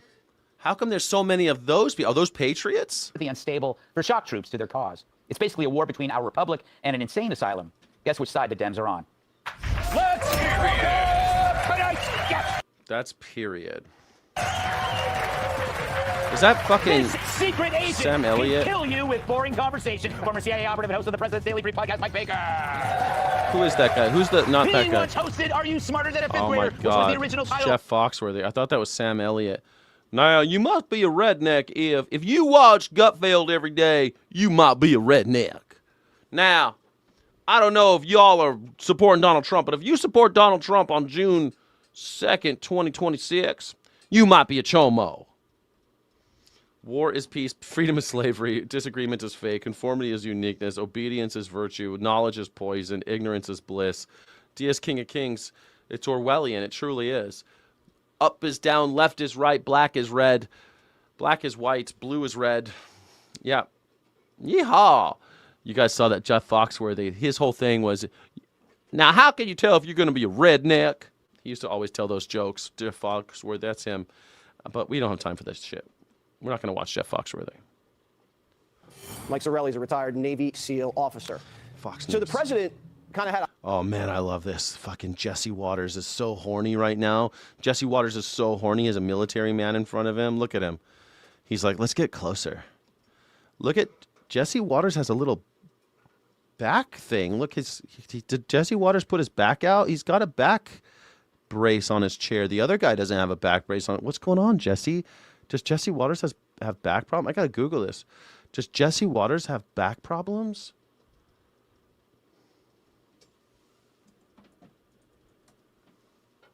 Let's see. Yes, Jesse Waters previously experienced severe back problems. The Fox News host underwent a successful surgical procedure to address the issue. Following a period of recovery, he returned to his regular on-air hosting. How did he break his back? Why Jesse Waters took a break? Inside his back surgery. Oh my gosh. Jesse Waters has been having his back put out every day for years with all the butt sex. Holy crap, I had no idea. A weak lumbar. That's because he's twerking, man. When you're throwing it back all day long, I'm guessing you could get like, with Jesse Waters is constantly throwing it back, you're going to have lumbar. I don't know what cervical piece is right down there. I don't know how it goes, the numbers. It's like C, L, I don't know. I don't know how they number those little bones in there. Vertebrae, I think they're called vertebrae. I don't know how the vertebrae are numbered, but Jesse Waters does. Gerbils. He's got a prolapsed anus. Oh, no. Oh, God. Donald Trump is goatsy. Look up goatsy. War is peace. Freedom is slavery. Disagreement is fake. Jesse Waters is manly. Jesse Waters is manly. He can take it like a man. Take it like a man, boy. I'm going to make you squeal like a pig. Oh, God. Did Grindr sponsor Jesse's corrective surgery? For sure. Yes, they're a main sponsor of the show, of Jesse Waters' show. Oh, my God. I didn't know. L1 to L5, is that the one? Thank you so much. Can I get some jubilation and emojis in the chat for everyone helping out to support the channel today? Thank you so much. I appreciate that. I'm desperate for money right now because I'm doing a big move. It's freaking me out. All right, thank you so much, Jesse Waters. throwing it back for America. Jesse Waters breaking his back for America. Brought to you by Grindr. When you want a man, just swipe left. I don't know. I don't know. I know that the logo is like a mask for some reason. I don't understand the culture, I guess, anymore. Growing up, I knew a lot of gays, but since Grindr, I just don't have that many gay friends that know. I'm gonna call my gay friend in Virginia today and ask him if he's on Grindr and whether or not he's ever seen Jesse Waters on there. Because Jesse Waters, I think, lives in New York. Where does Jesse Waters live? What city? Long Island. He has a $2.8 million mansion located in Bernardsville, New Jersey. He upgraded it to 10,296 square foot estate on Bernardsville Mountain after previously renting a condo in Manhattan. Good for him. Good for him. He still has a pied-à-terre in New York where he can meet his Grindr dates. Nice. Nice.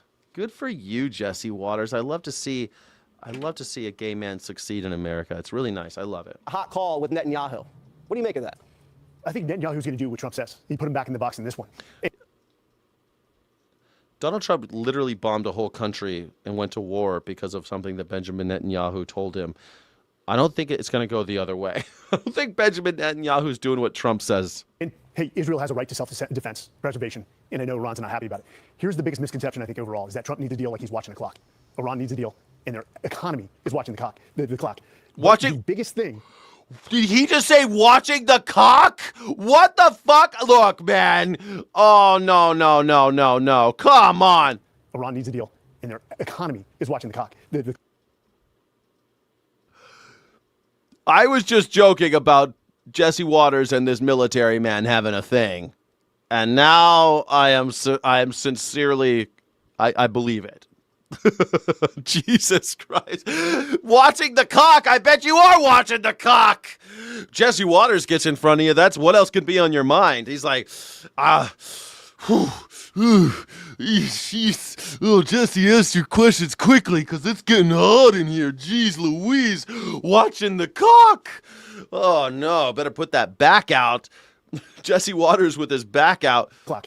But the biggest thing is, biggest thing he can't. No. Watching the cock, but the biggest thing, he just can't recover. He can't recover, bro. He can't recover. Economy is watching the cock, the clock. But the biggest thing is, people miss the story about Iran. But the biggest thing is, this is at 1.5 speed. It's way slower. So let's just keep going. Internal power struggle going on, and that's evident through Peshkian resigning with the IRGC. And so, he is showing that the internal power struggle amongst elite factions for a post-Khamenei era is what's really going on. So Trump can sit back and watch. So wait, back up. So tell me what's going on. You're saying that the leader of the IRGC has stepped down? So whether the story is true or not, and the internal Iranian media is denying it. Oh, now I'm just now I'm just waiting for this guy to slip up again and say some more gay shit, man. Jesse Waters, got to get that lumbar support, son. It shows the plausibility of that power struggle going on. We've known about this. The elite factions arguing for what a post-Khamenei era looks like. They want survival. So Trump can sit with the blockade and continue to do damage to a comatose economy and continue to just eradicate it. And he holds all the leverage. And negotiations don't minimize leverage. Leverage happens, or negotiations happen because of leverage. So Trump is in a great position. And let me say this, I'll finish with this, to his comment about the Democrats relaxing. We finally have a president that's actually making decisions, not like a first-term president or a CEO looking at the quarterly reports worried about stockholders. He's making foundational decisions of what's right for Americans a decade from now. Yeah, Donald Trump's thinking 10 years ahead because he's 80 years old, and that's sure. Donald Trump is thinking 10 years ahead, like every 80-year-old. They're thinking about what's good for you 10 years from now. Always have been. When you look at some of the attacks across the strait, the drone attacks, some of the missile launches, while these negotiations are going on, do you think these are rogue commanders that are launching these strikes, or is this a coordinated effort with the negotiators to put a little pressure on the United States? I think it's the IRGC hardliners that are totally just not congruent with the civilian political class. And ultimately, I think if strikes start again, there's a few things I would do. Hit the coastal offensive capabilities immediately and hammer them hard. The other thing I would do is take Carg Island and actually offload the oil into our... Gotta hammer them hard, Jesse. What are we talking about here, Jesse? We're gonna hammer them hard. The coastal... infrastructure. We're going to hammer them so hard. We're going to take Carg Island. We're just going to take it, baby. Take the Carg. Take that Carg Island. Take it. Yeah, take it. Make it squeal like a pig. You sure got a purty mouth. Jesse Waters, you got a purty mouth. You got a purty mouth, Jesse Waters. I want to hammer it hard. Take risks, put it in holding for the people of Iran once they take over the country. Like we did with Venezuela. Like we did with Venezuela. But let's not cause permanent damage to their wells, knowing that this regime is eventually going to fall. All right, well, that could come pretty soon. I'm not sure how much patience anybody has at this point anymore when you see... I don't think these guys, I don't think these guys have any patience, man. These guys have a magnetism. These guys got so much chemistry. Woo, the sexual tension in this room over at the Jesse Waters studio, you could cut it with a knife. Price is going up, but it looks like the president has a strong grip on things. I understand. The president's got a real strong grip on it, does he? He is. He's going to hammer it hard as he gets a strong grip. Donald Trump's got such a strong grip. That's why his hands are always purple, because he's always squeezing. He's got such a hard grip. He's always squeezing. He's always squeezing. He's always squeezing, and we love it.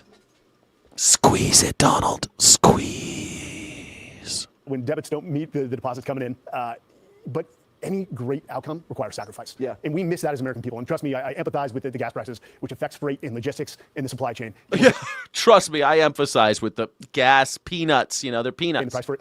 But think about the next generation. I'm willing to go through pain right now, and I'm willing to follow a leader that's making decisions based not on what's popular, but what's right for our country and the Americans that make it. He's willing to take it. He's willing to take it in the butt for the team. I love that. He's willing to go through some pain for America. I didn't know Jesse was Trump's plumber.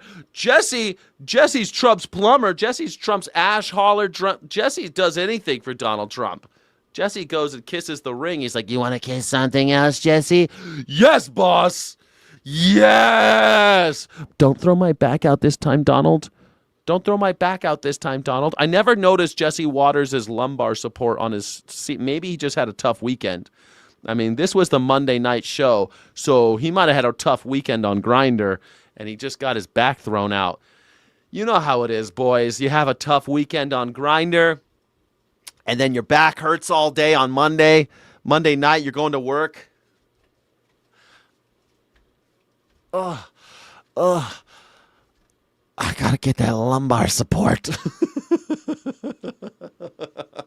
And that is Trump right now. And 47 seems zeroed in on getting the dust and getting it destroyed, and that's the bottom line. Mike, good to see you. Thank you so much.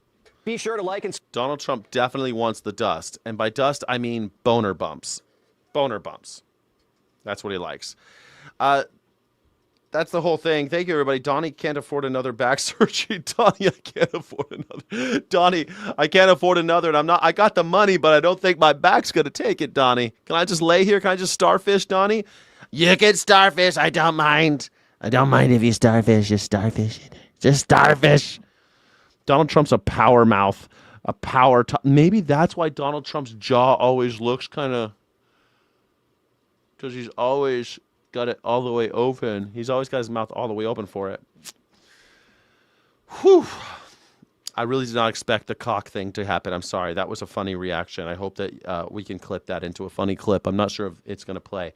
But if you know any editors, if you know any comedy editors, I'd love. Who edits Keith Edwards stuff? I want Keith Edwards editor. Subscribe for all the Fox News. Longtime, highly respected 60 Minutes correspondent Scott Pelley today blasted efforts by his bosses Barry Weiss and David Ellison to hollow out the iconic, hugely successful, critically and commercially CBS News show 60 Minutes.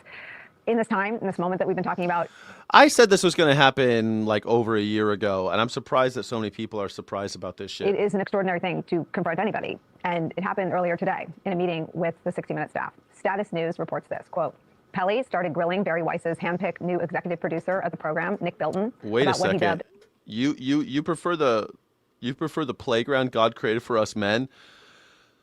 Donald Trump's always talking about dicks, so I don't know. Aren't you, Mark Lewis? I think you're a MAGger, right? Maybe I'm getting the name wrong, but MAGger, Donald Trump's constantly. I love women, but oh my God. Arnold Palmer had the most beautiful schlong I ever saw in my life. He used to go in the shower. We love taking showers, don't we, everybody? With big strong men, the strongest, very handsome men. And oh my God, I love women, but I swear to God, over the top. Black Thursday, referencing the day last week in which Barry Weiss carried out mass firings, terminating Tanya Simon as executive producer, ousting Sharon Alfonsi and Cecilia Vega as correspondents. Quote, she's murdering 60 Minutes. She does not love this place. She was brought in to kill it. And she's doing exactly that. No shit. In the meeting, Scott Pelley pointed out that Shocking. Barry Weiss has, quote, no qualifications for her job, and told Bilton, the new guy, quote, you have slender qualifications for this job. Pelley, the former anchor of CBS Evening News, noted that the changes Barry Weiss has made to that program, quote, have been catastrophic. He went on, quote, so why should we expect any of this is going to be any better, Scott Pelley asked Bilton. Charles Farrell, a top Weiss deputy and managing editor of CBS News, interjected then, telling Scott Pelley that he was being, quote, rude.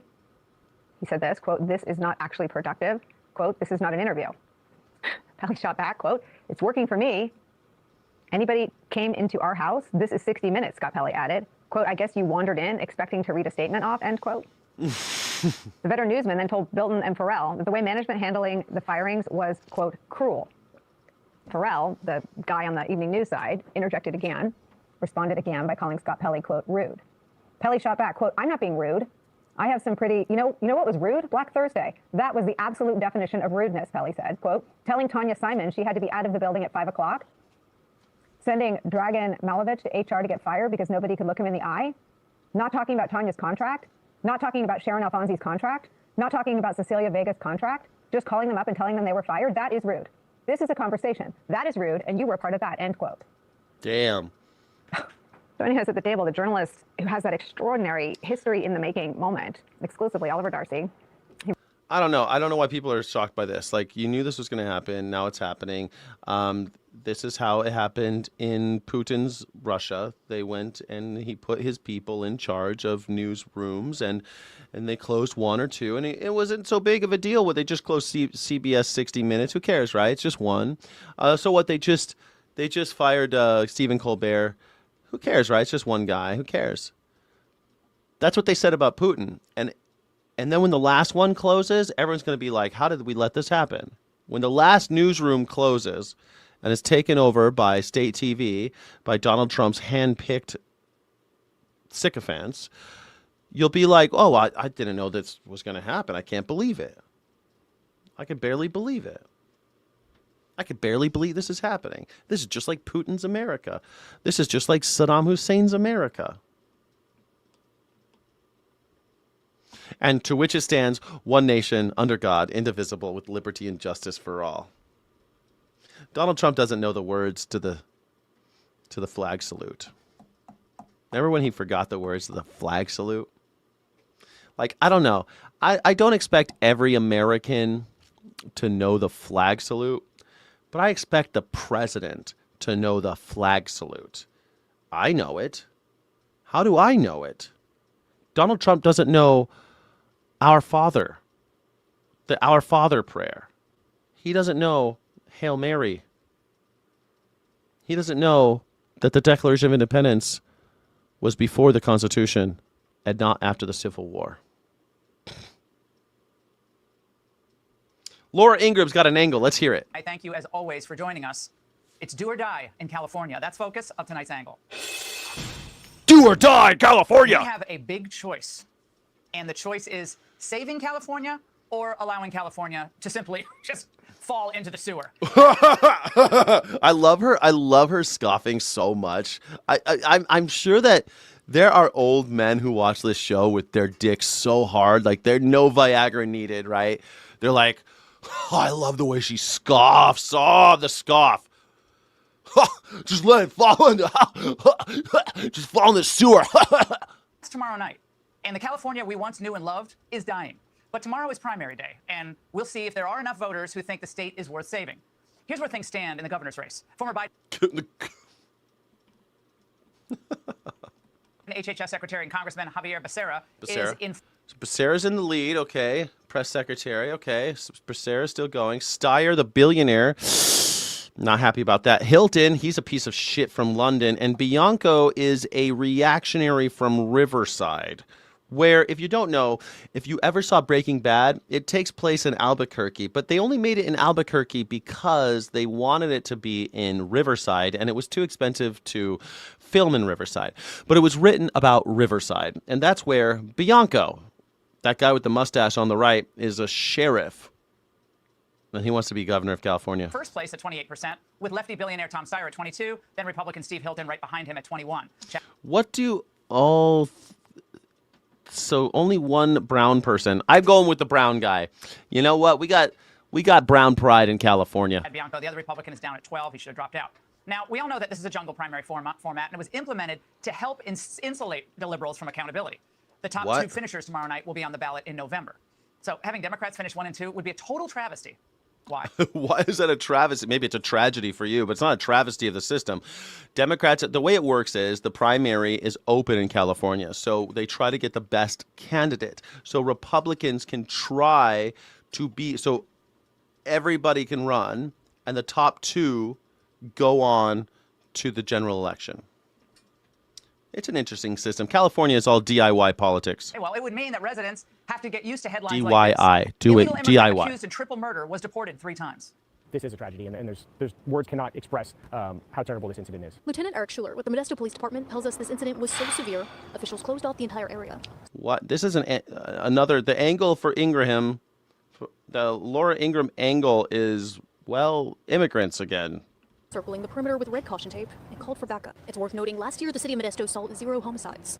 3 dead. They were butchered to death by a man who never should have been here in the first place and who was shielded from deportation even after his DUI by California sanctuary policies. What? You're deporting DUIs now? And yes, Steve Hilton was right to post this statement on X. Gavin Newsom has the blood of these women and this innocent little baby on his hands. Becerra is no better than Tom Steyer. He's even worse. These Democrats lecture us about their values and how compassionate they are, while their sick sanctuary extremism sets monsters like this free to murder and terrorize our communities. That's what I love. I love when English people come to California and they start talking about how they hate the American way of life. Great. Shut the fuck up. Go back to England, motherfucker. But look, as I've said many times, liberals do not care about these deaths. They're trying to change the subject to rally the vote. And how is Tom Steyer's exciting, and what's his exciting outreach to young voters?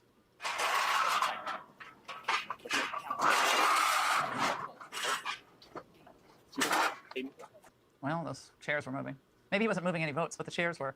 How can that man be in second place, honestly? What?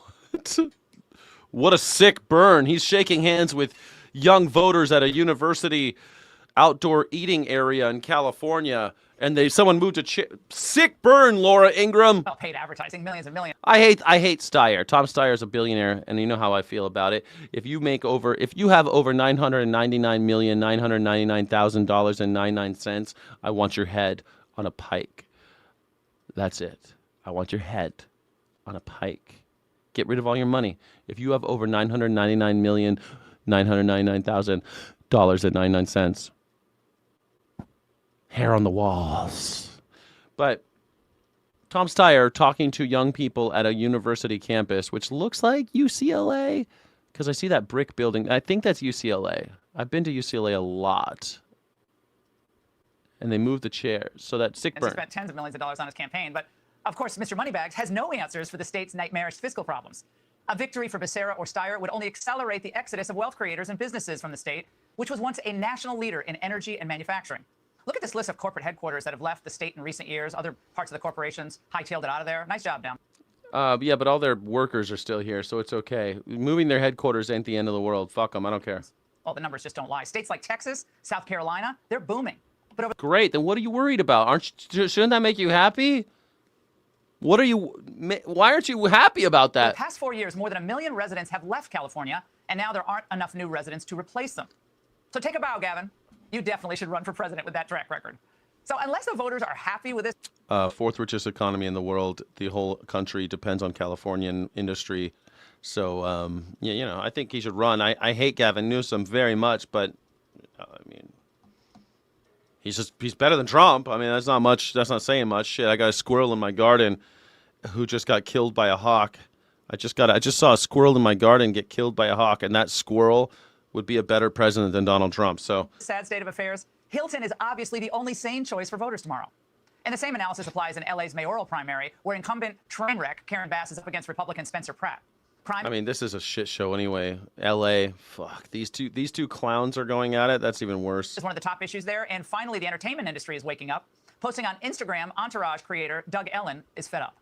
5 years ago, didn't lock a door here, but you know what happened? 2 animals invaded my house. And no, I'm not racist because they were wearing masks. I'm not paranoid, so I don't believe your about the stats and the crime because everyone in my neighborhood has got the same problem.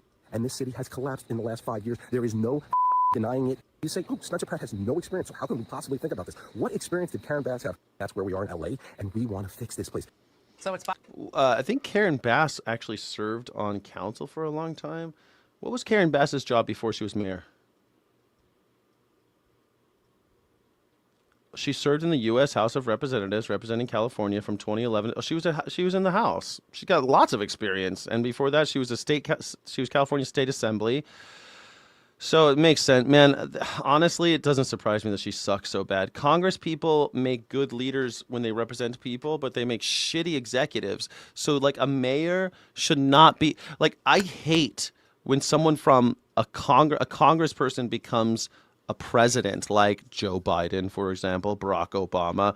But when a governor does it, like Ronald Reagan and Clinton, like you can hate Ronald Reagan and Bill Clinton. I hate Ronald Reagan and Bill Clinton, but they got shit done. They actually did shit. I hate both of them. Don't get me wrong, but they actually did stuff because they were executive branch from the beginning. They were leaders of large organizations.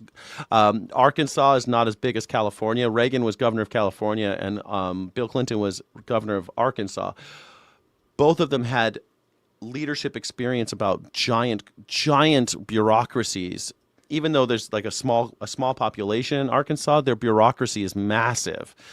They have to constantly be playing politics and getting different people who disagree with each other to work together.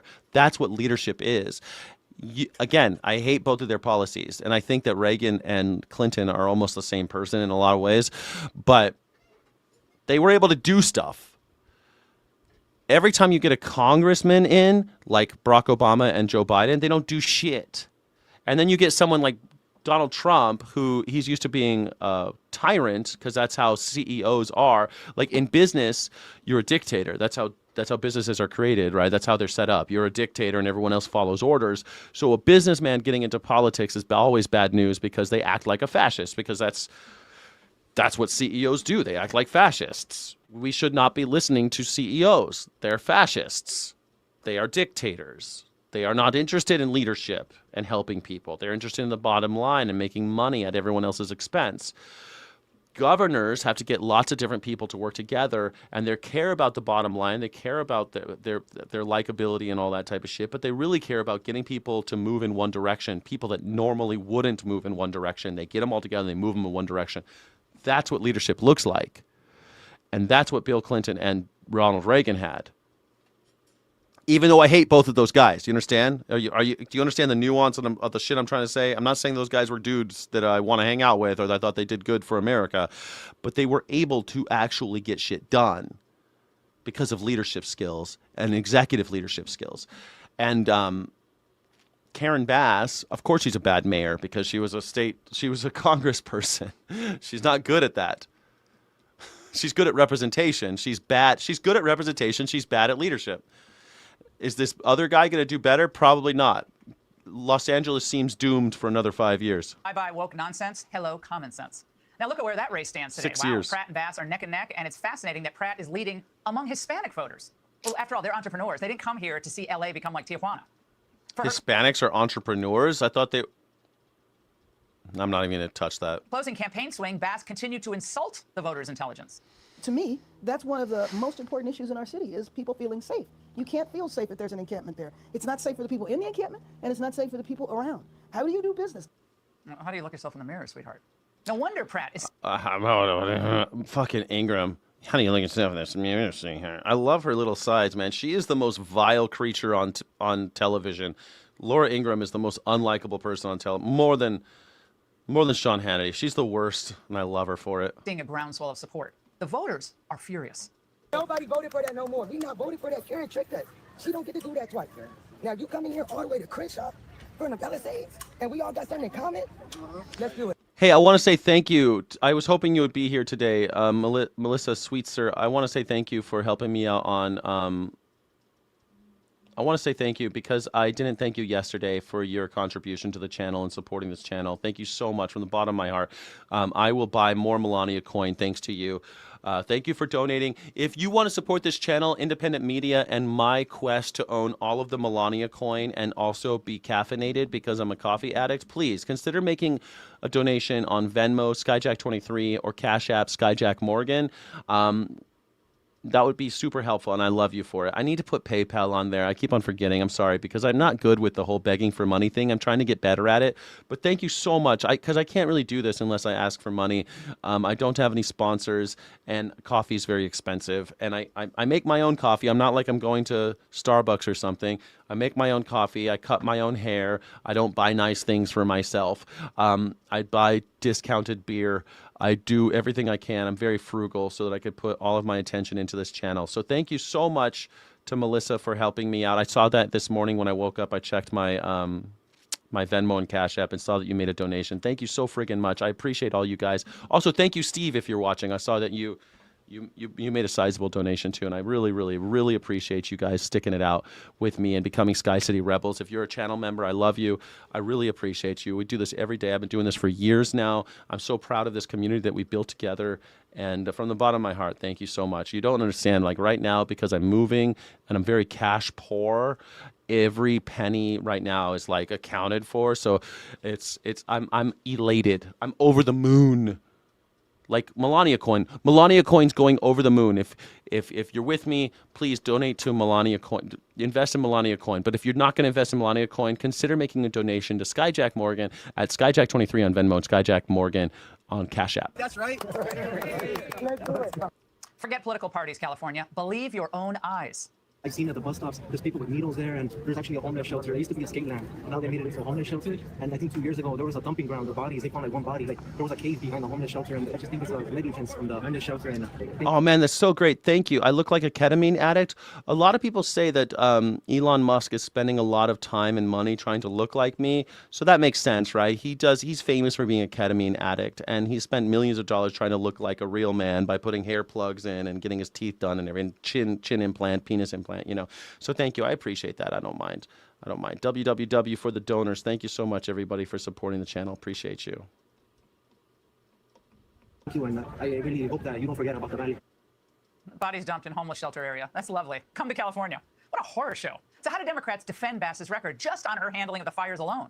I think that there is a... one more thing that she's fucking pissing me off.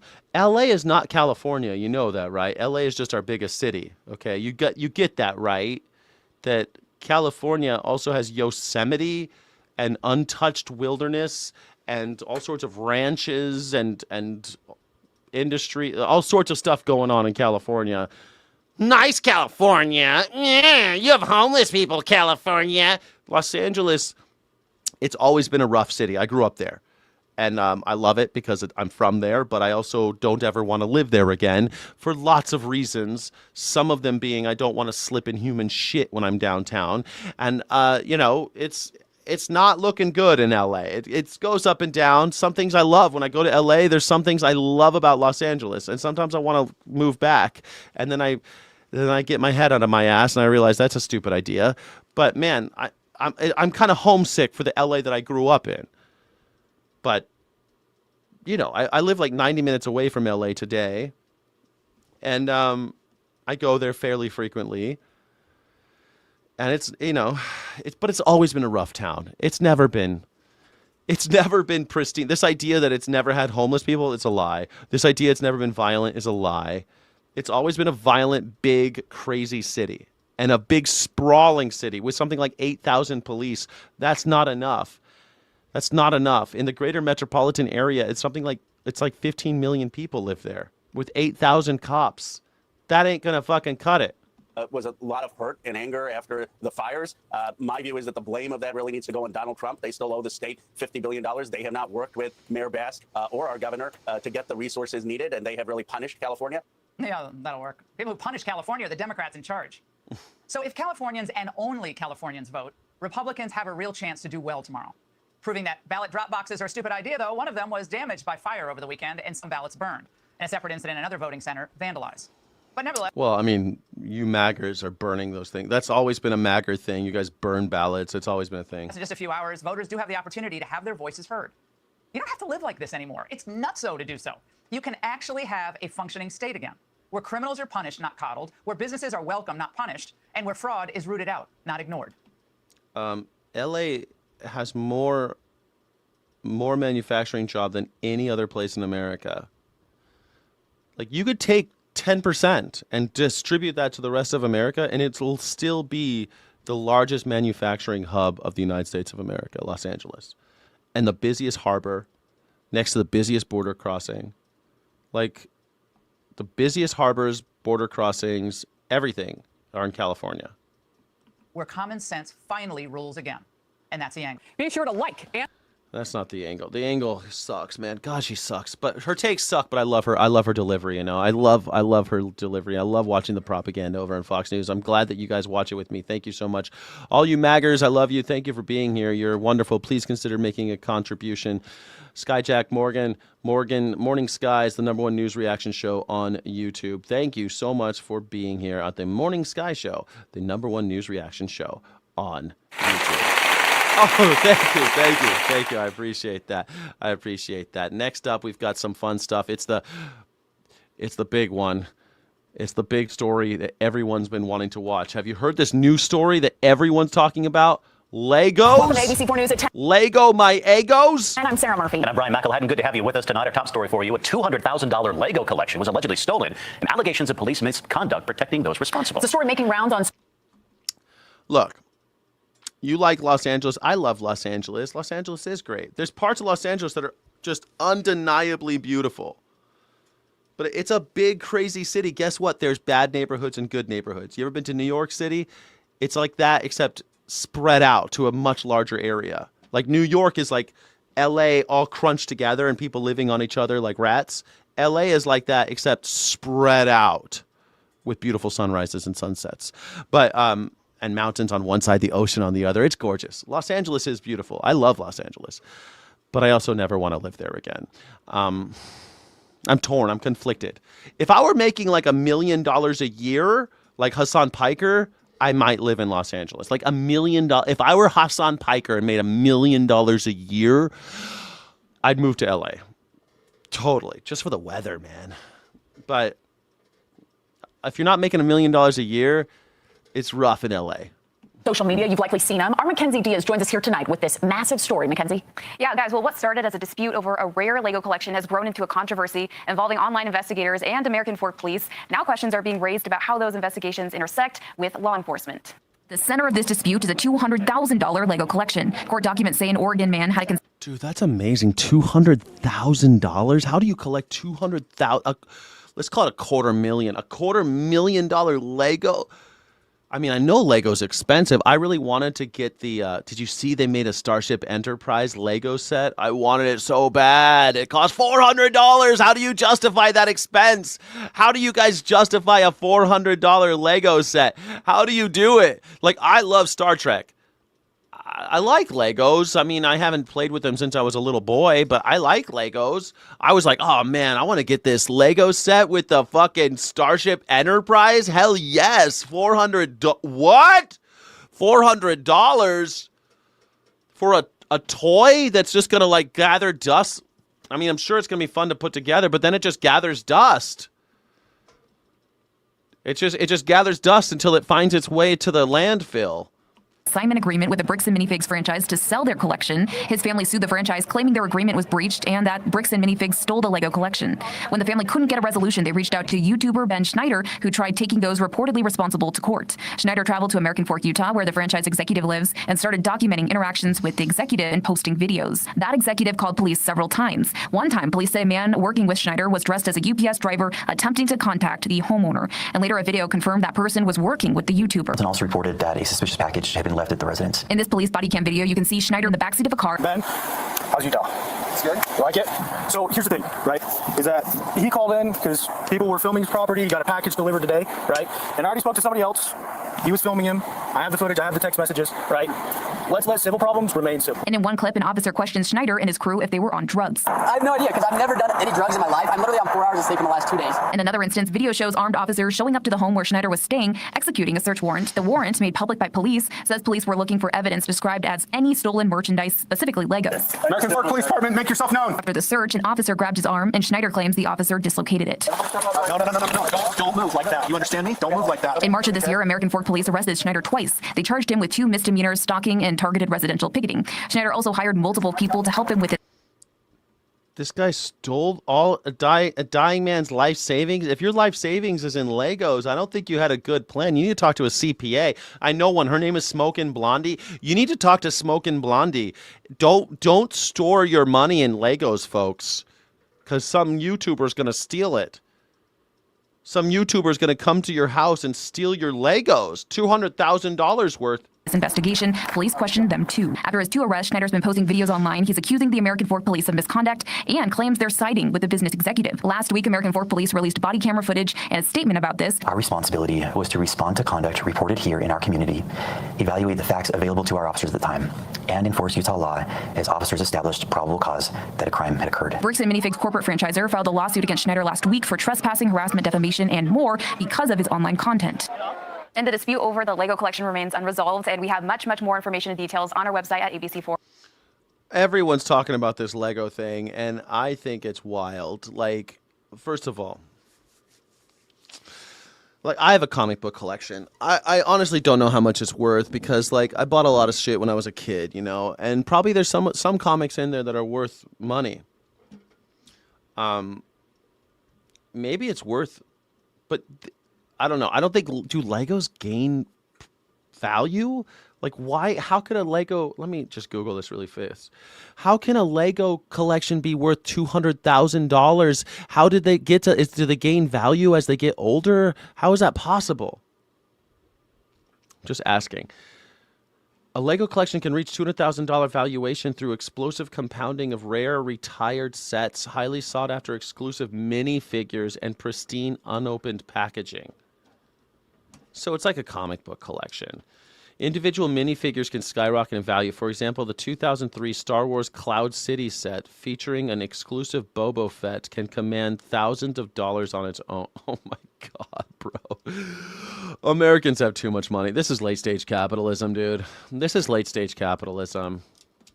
That's all this is. 2007 Ultimate Collector's Millennium Falcon, originally retailed for $500. Pristine sealed box can now command $6,000. Cloud City, the one I just said, from 2003 was $100. An unopened set is $16,000. The 2008 Taj Mahal and Cafe Corner, early creator expert modulars that originally sold for $100 to $300, now each fetch thousands. Okay, that makes sense. It is almost entirely expected this consists of hundreds of sealed, unopened sets and rare promotional items. An assembled loose collection will rarely command these premium secondary market prices. Okay, so basically it's the 40-year-old virgin. The 40-year-old virgin kept everything in boxes, never touched it. Like, it just seems so stupid. It's like a Pokemon market, hundreds for paper. Oh my God, I know. DS King of Kings, it's so funny you say that. One of my friends, he works for the company that grades Pokemon cards, and that's what he does. He sits in a room all day, and he, like, presses them, and he looks at them. He looks at them, makes sure that they're, like, 10s or something, and then he puts them in a thing, and then people can say, I have a number 10, it's graded, and now it's worth $5 more. I spent $50 getting it graded, and now it's worth $5 more. It's insane to me. Like, for example, I have this one comic, right? I have this comic. It's the first appearance of War Machine, okay? It's Iron Man 282. It's kind of a famous comic. I bought it when I was a little kid. I bought it for the face value, which was probably like 75 cents or something. 282. Let me see if I can get an image. Iron Man 282. Here it is. Okay, so let me see.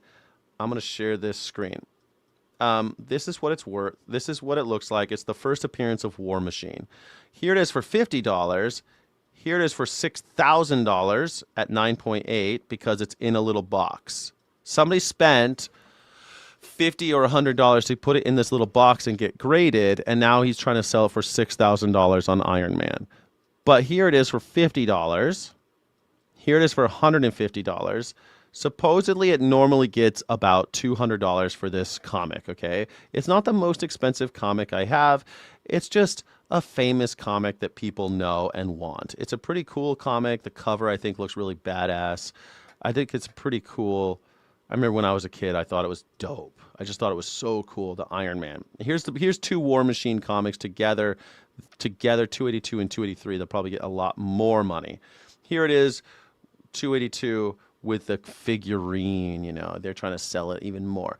But you can get these things graded, and then you could charge more for them. So you could see how ungraded they're getting like $100, $50, $100, 18. Oh, this looks like it's, I don't know what this is.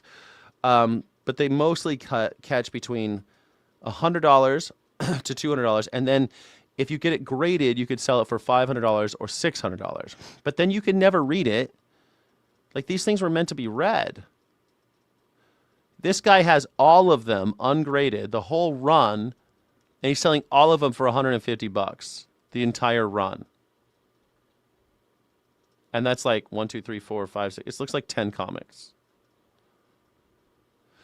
So anyway, the point that I'm trying to make is this grading system has ruined comic book collecting. I think it's ruined everything. Original Nintendo in the box are worth buying bucks. It's insane to me. G.I. Joe also got big. Yeah, it's so weird. Why do you want them in the case, though? That's what I don't get. Still more valid than Bitcoin. Yeah, right. But the case thing seems stupid to me. Having an object is totally cool. Listen, collecting stuff is fun. Everyone knows that, right? Collecting...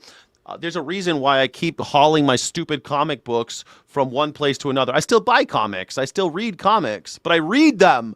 I enjoy them, and then I put them in a little plastic sleeve, and I tape it shut, and I keep it, and I put it in a box. And then, you know, maybe one day, 100 years from now, that one will be worth more money than the $2 that I spent on the comic, right? Comics cost between $2 and $4. Maybe when I'm old, all these comics I can sell again. It's not an investment for me. It's a collection of shit that I like. But now people... Yeah, grading has ruined hobbies. Now it's all more. Yes, exactly. Thank you. Yes, exactly. It's ruined hobbies.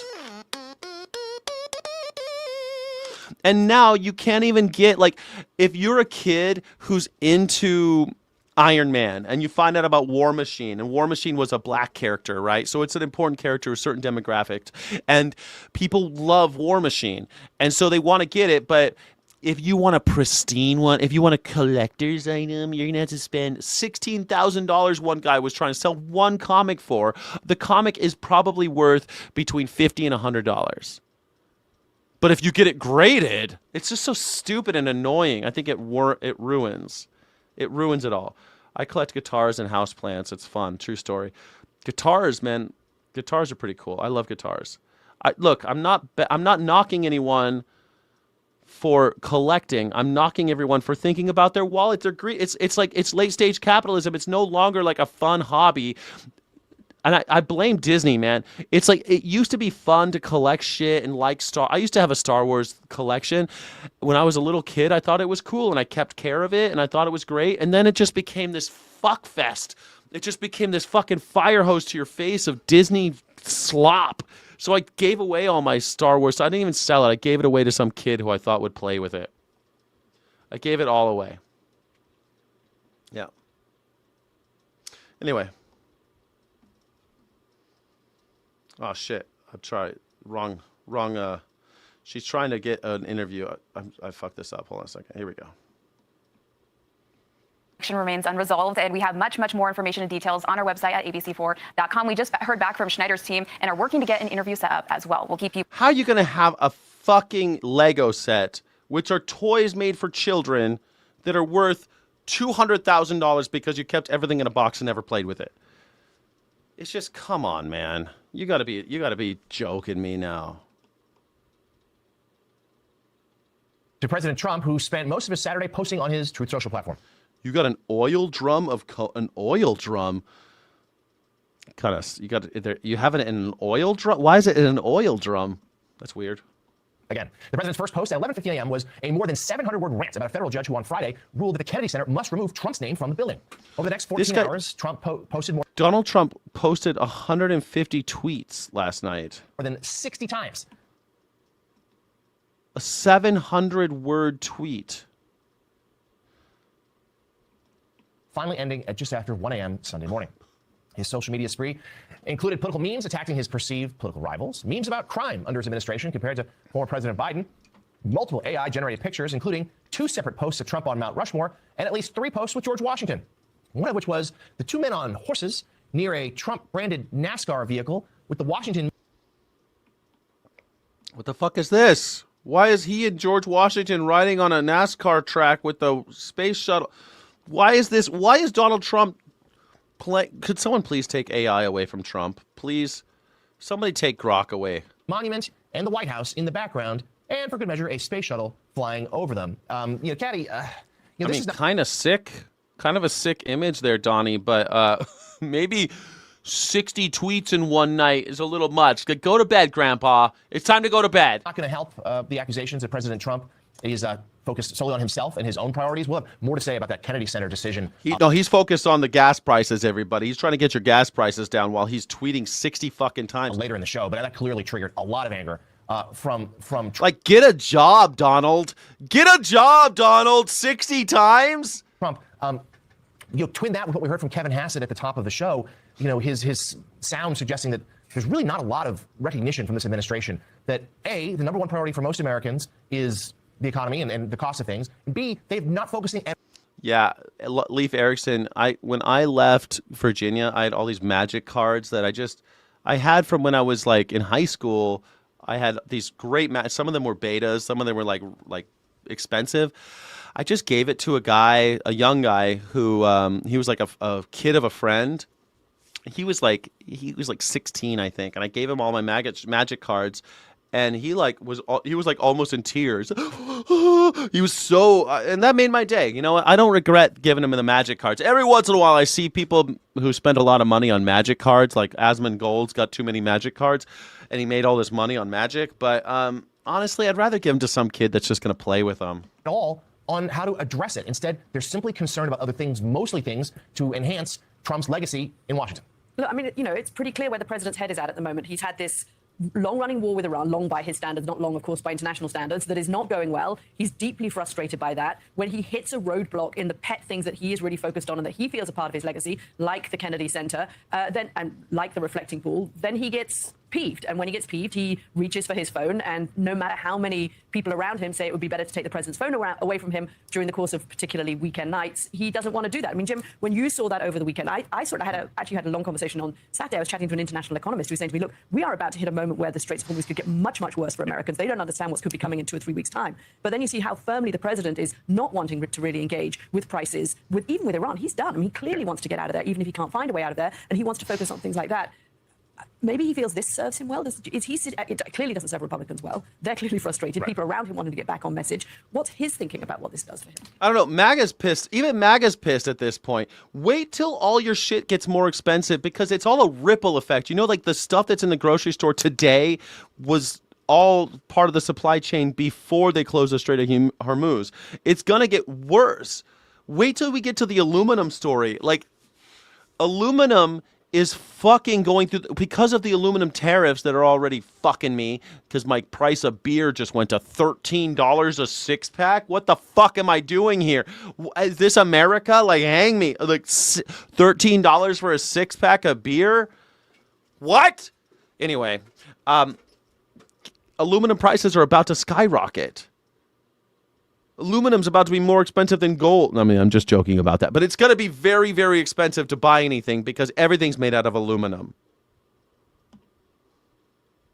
President Trump sees a light at the end of the tunnel when it comes.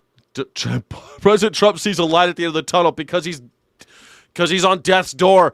President Trump sees a light at the end of the tunnel. Is it a light? Oh my God, is Arnold Palmer there? Arnold Palmer, are you waiting for me at the other side? I love women, but I love Arnold Palmer. Getting out of the shower. Are you getting out of the shower, Arnie? I love Arnold Palmer. He's got the most beautiful schlong. Most beautiful cock in the business. Oh, my God. Arnold Palmer is in heaven waiting for Donald Trump to suck his cock. Charlie Kirk is in hell being fucked in all three holes by all of the hell's demons. To peace talks with Iran. So this coming after the president reportedly had a heated All of the devil's minions are fucking Charlie Kirk in all three holes. conversation with Israel Prime Minister Bibi Netanyahu. Trey Yinks is live in Tel Aviv with the details for us. Trey. Yeah, hey guys, good morning. President Trump indicated that a broader deal with Iran could be closed as early as this week, telling a reporter yesterday, quote, I think you're talking about over the next week. I still have to get a few more points as the president works towards a deal with Iran. He was able 2 weeks. 2 weeks. It's going to be over in 2 weeks, everybody. 2 weeks. How long will you be in Mars? 2 weeks. 2 weeks. Look at this guy. This is your guy.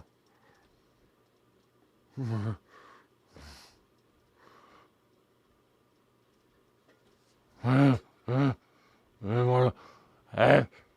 Donald Trump. Donald Trump is a mess. A plus plus plus. A plus plus. He's the best president. Arnold Palmer. Hey. Arnold Palmer, most beautiful president in the world. Jesus Christ, this guy. He looks like... Yeah, no wonder he's seeing the light at the end of the tunnel. Shit. to de-escalate the ongoing conflict between Israel. God damn it. Wait, I saw something come in. No wonder Mitch made Mary J illegal.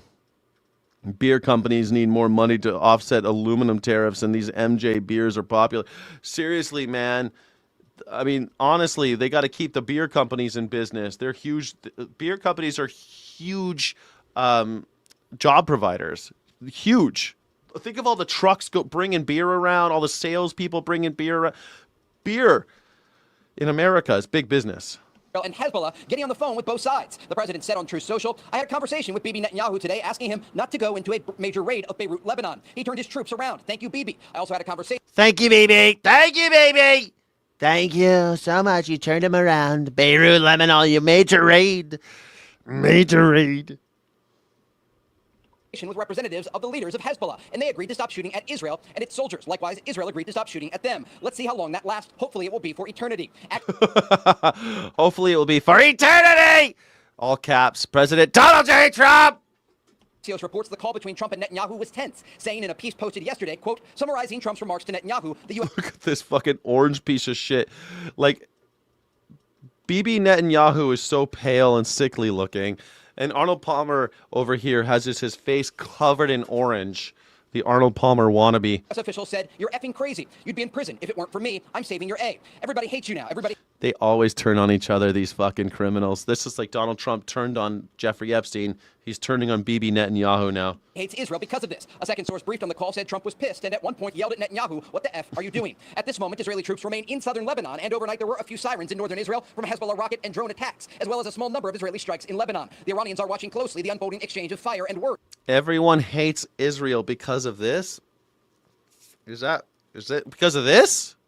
Not because of the whole ethnic, hold on, ethnic A lensing K, the whole genocide gay, Ixnay the genocide gay, Ionist Zay. With Iran's foreign ministry spokesperson saying this. An obvious reason for the escalation and the atrocities by the Zionist regime over recent days in Lebanon is to destroy even the slightest possibility for the ongoing diplomatic process to lead to improvements in the situation. And again, the U.S. is responsible for this. We can't consider the U.S. and the Zionist regime as two separate agents. The Iranians have a lot to say. The reality is their economy is suffering due to the Makes sense. Big Satan, little Satan. ongoing U.S. naval blockade of Iranian ports. Guys? It's kind of ironic. How do you view it, Trey? It looks like Hezbollah, when the war started, they're the ones who started launching rockets in Israel. And the only reason Israel's in Lebanon is so they can get into the northern part of their country. Hezbollah started it. Is that what happened? It's funny because Hezbollah exists because Lebanon wasn't stopping the Israelis from coming into their country. So they decided to, start their own paramilitary group. Because that's where Hezbollah was lobbing rockets into their country. If there were no rockets coming from Lebanon, Israel would be perfectly happy. The Iron Dome got rid of all of that. What is this guy talking about? Happy to let Lebanon live in peace. Don't you agree? Yeah, absolutely. And look, Hezbollah's been launching rockets and drones into Israel since October 8th of 2023 when they followed Hamas's attack into this country. The reality is that both Israel and Lebanon want to get rid of Hezbollah, but there's a pathway to do so, and the Trump administration has been working on a diplomatic solution. Secretary of State Marco Rubio, behind the scenes, has been trying to get both Israel and Lebanon at the table in Washington multiple times to come up with a framework of a normalization between the two countries that has the same goal, to disarm this Iranian proxy that exists in southern Lebanon. And I love how they call it an Iranian proxy. Is Israel our proxy or are we an Israeli proxy? Which one is it? Which one are we? in the southern part of the Lebanese capital of Beirut. President Trump wants a broader framework agreed to across the region that would de-escalate the rising tension that continues to take place. And the reality is the Israelis and the Americans have a common goal, but the way to get there is a bit different. And so the days ahead will be quite tense to see what happens in Lebanon. We understand that Hezbollah wants to continue to de-escalate because they understand they're getting boxed out of these possible peace talks and the possibility of a broader deal. But President Trump has been very clear. He'd like to see Lebanon join the Abraham Accords. He sees the region as having an opportunity for peace and prosperity ahead. And given the fact that he hit the Iranian regime so hard during Operation Epic Fury, there's an understanding that the groundwork may have been laid to do just that. Yeah, Guys? Trey, do you think, and look, the fight happened between... All right, I've got people texting me, asking me why I'm not doing call-in show today. We are doing call-in show. Here we go. Everybody who wants to call in, here's the link, okay? Here's the link if you want to call in and talk about the news with me. It's a call-in show. Call in. I'd love to hear how much Melania coin you bought and what you think about how many people do you think we're going to murder in Iran. How many children do you think America will murder in Iran? How many children do you think Israel will kill in Lebanon? Do you think Israel will kill more people in Lebanon, more children in Lebanon, or will America kill more children in Iran? I mean, how many people live in Lebanon? Lebanon only has 5.9 million people. And Iran has 90 million people. So if Israel is killing Lebanese, they could still do it. We pay Israel. They are our proxy. Okay, they're our proxy. Are you sure? Because sometimes it feels like it's the other way. It feels like the tail is wagging the dog on that one. Okay, so Israel is our proxy. Buy ammo. Perfect. How many are left? I don't know how many are left. How many children are left in Lebanon? Should I ask the AI how many Lebanese children have been killed by Israel in the last 2 years? Let's see. According to UNICEF, Israeli strikes have killed at least 200 children. That's not enough. Israel, you got to get those numbers up to kill more children. America killed 161 children in the first day of fighting in Iran. Let's ask AI how many Iranian children has America killed in the last year? Over 200. See, man, over 200. Says UNICEF. We're going to just take the UNICEF numbers. UNICEF numbers, you guys, Israel's killed about 200 children so it's neck and neck. It's neck and neck. America's killed 200 children in Iran, and Israel has killed 200 children in Lebanon. So it's neck and neck, guys. It's anybody's game at this point. This is the real game because MAGA and Benjamin Netanyahu, they hate America. They hate children. They hate anything that's good in this life. They hate life, man. They're just anti-life. So look, and they're very pro staying out of jail, though. Very pro staying out of jail. And if that means killing children in Lebanon and Iran, man. So it says at least 200. So it looks like it's neck and neck. Who do you think will win? Who do you think will win? America is the biggest gun and drug dealers in the world. That's true, but number 2 is Israel. Aren't you happy about that? I mean, it's, again, neck and neck. Crossbow. We are the puppets. We seem to be, yes. Israel shoots kids at the border. Ooh, I wonder if they count those. Do they count those kids, shooting them at the border? I mean, we kill a lot of kids inside our own country, but I'm thinking just if we just take Israel versus Lebanon, since we're both actively bombing others, you know. I'd love to know what you think. Please let me know. There's a chat in there. Please go ahead. America and Trump's policy are slated to kill at least 15 million children. That's true. They are, yes. But those are African children. Those are a whole different batch of kids, okay? We're just talking about Iranian kids killed by Tomahawk missiles and such. You know, artillery, cannon fodder. You know what I'm talking about. Turns out Graham Platt. Ooh, Graham Plattner. Back to Gutfeld. Gutfeld has more to say, guys. Gutfeld has a lot more to say, and I can't wait to hear it. Please, if you have something to call in, let me know whether you think that Graham Plattner's Nazi tattoo is a deal breaker. Or had something else he'd like to get off his chest. A new report claims that the Democrat who wants to be Maine's next senator sent sexual messages to several women while married to his current wife. But Plattner is trying to run away from his own battle of the bulge. It's no surprise to me that the establishment media outlets are just going to run gossip instead of wanting to talk about the things that actually matter in this race. Well, you know, after the Nazi tattoo, after sending shit just last year, after the Reddit posts, those are older, right? The Nazi tattoo and the Reddit posts, they need some new scandal for Graham Plattner.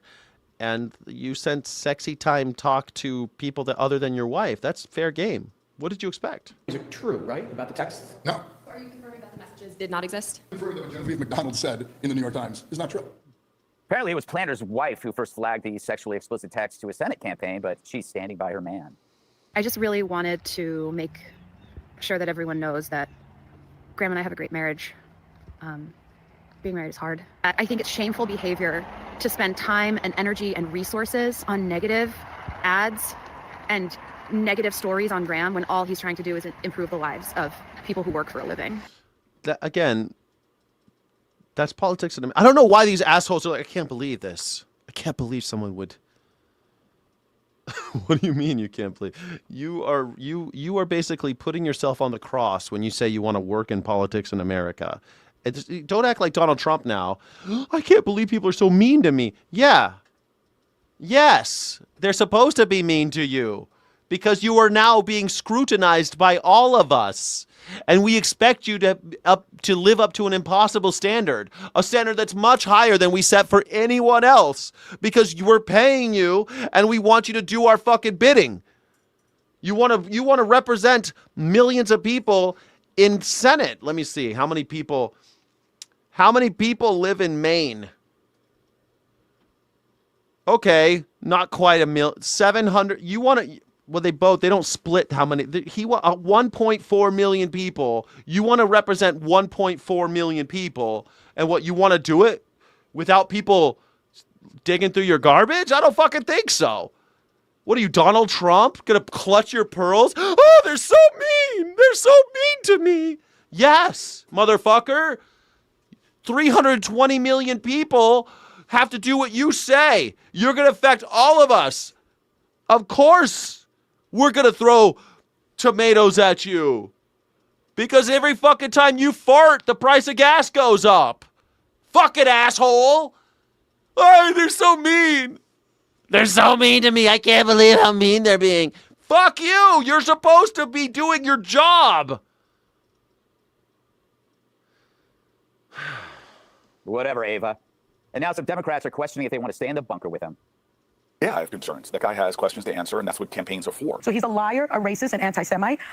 He's a homophobe. Yeah. This is a concern, but our country is in grave. There are other paths, and they don't. This is going to be. I think it's a deal breaker. Vote third party. I don't know why people are like Graham Plattner. We have to vote for him because those are the choices: Democrat or Republican. Fuck him.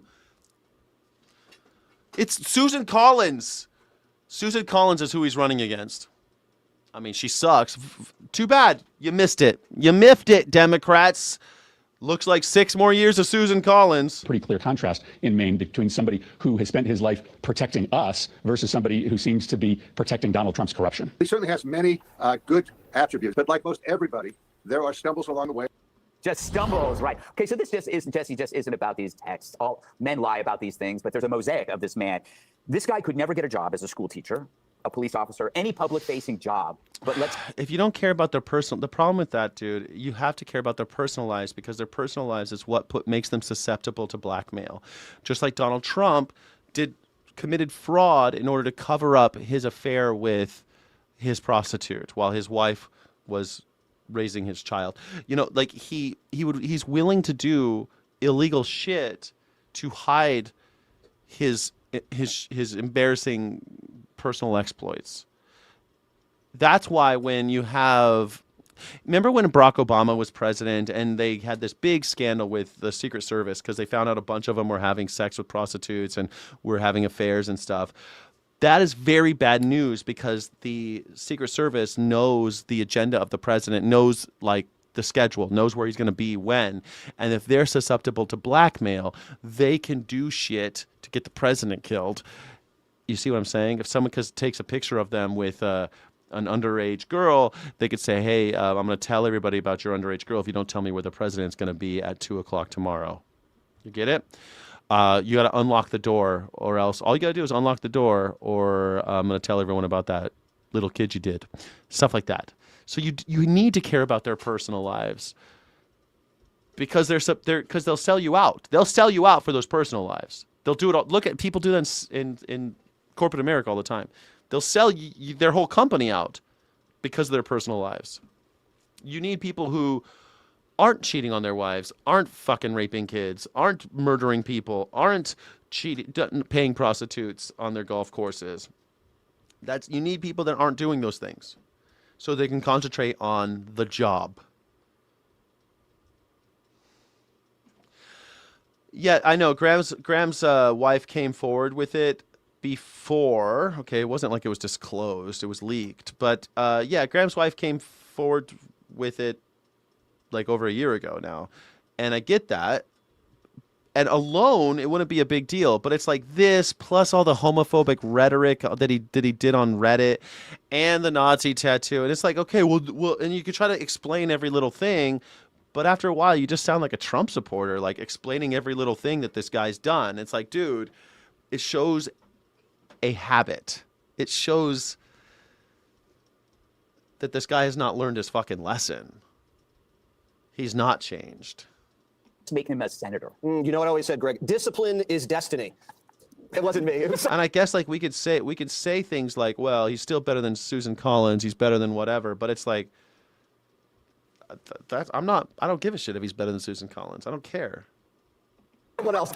But this guy has no discipline. He's more of a congressman than a senator. Like when you're a congressman, you can have food in your beard and be in a sexting scandal and have tattoos. Not as a senator, the world's greatest deliberative body. These people vote on treaties and justices. You can't have this guy in the U.S. Senate. You know Yeah, it's a pattern. It's a pattern, and they're gonna make a lot of hay out of it. But look what they're doing. They'll do this about Graham Plattner, and there's always been this double standard that anyone with any kind of scruples will look at Plattner and be like, yeah, you know what, honestly. But going the other way, do you think Jesse Waters would get so incensed about another Donald Trump scandal if he found out tomorrow that Donald Trump was sexting Laura Loomer, that they would have such a, they'd go, oh, this is nothing. I mean, who cares if Donald Trump sexts, if Donald Trump sends sexual messages to Laura Loomer, who cares? It's not like it affects Iran. It does, because it's like, why the fuck are you sexting Laura Loomer instead of doing your job? Washed out of college? Fetterman has 3 degrees. He's got an MBA. He's got a master's from Harvard and a bachelor's. This guy They're so horny for Fetterman. It's so disgusting. has nothing. And I'm not a snob about it. He's smart enough to get degrees. He just couldn't do it because he lacks discipline. And he's a mommy's boy. You know, his dad gave him $200,000 for a house. His mom gave him the money for the oyster farm, and she's his. You want to talk about how Donald Trump made his money? No, he's a self-made millionaire. Biggest customer. But he doesn't even make enough money to do anything. $60,000 a year is his income. You know where he gets that from? Not from oysters. He gets it from disability, from the Army. And what is he doing? Instead of trying to boost his business or get a diploma, he's on some creepy website that's like for minors. You're looking at a guy. This guy, look, I love Jesse Waters throwing stones in glass houses. We all know about your Grindr account, Jesse. Everyone knows now about your Grindr account, you weird little pervert. And you're saying that Graham Plattner's on a sexy site? Chris Hansen might pop out. That's how sketchy this website is. I don't know if he broke any laws or not, but a little advice for guys for their profile pictures. When you're doing a dating website, and I've never been on one, but if you do, Grindr's not a dating website, right? It's just a hookup website. I've never been on one. Trust me. Picture where you can see the toilet in the background. Yes, that's the real sin. Girls hate that. They hate seeing the toilet. Don't do that. Close the door. Girls hate seeing toilets on the... What? What the fuck's this guy talking about? don't take any dating advice from Jesse Waters, please. I don't even know what he's talking about. We know Jesse Waters gets all freaky with around Trump. Yo, I'm sure he sweats like a whore in church. Are you kidding me?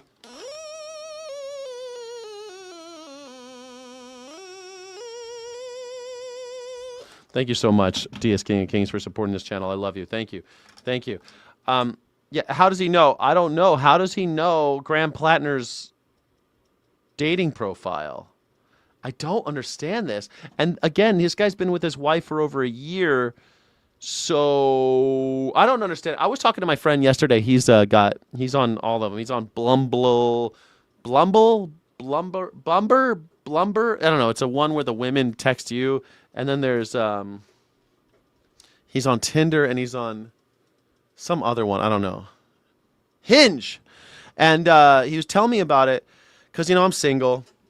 And I was like, and he goes, man, Sky, you just can go and like talk to girls in public. And I said, yeah, they're not scary. Just go talk to girls. It's okay. Talk to women. It's fine. So you just do it old school? Like you don't do any of the apps? I'm like, no, I've never done the apps. Well, how'd you meet your last girlfriend? How'd you meet this woman? Like, because he knows, I've known him for over 20 years. So he knows like my ex, he's met all my ex-girlfriends, and my ex-wife and everything. And so he's like, how did you meet her? How'd you meet her? How'd you meet her? And I'm like, I'm telling him. He's like, that's crazy. You didn't meet any of them online? No, I've never met a woman online that turned into anything. When I got divorced, I got on Tinder for a second. And and I went on a couple dates, but nothing ever, I don't know, it just didn't work out. I thought it was a little too early for me because I just got divorced and I really wasn't looking for anything serious. But or I was, and I was in my own head. You know how it is guys, if you've been divorced, you know what I'm talking about.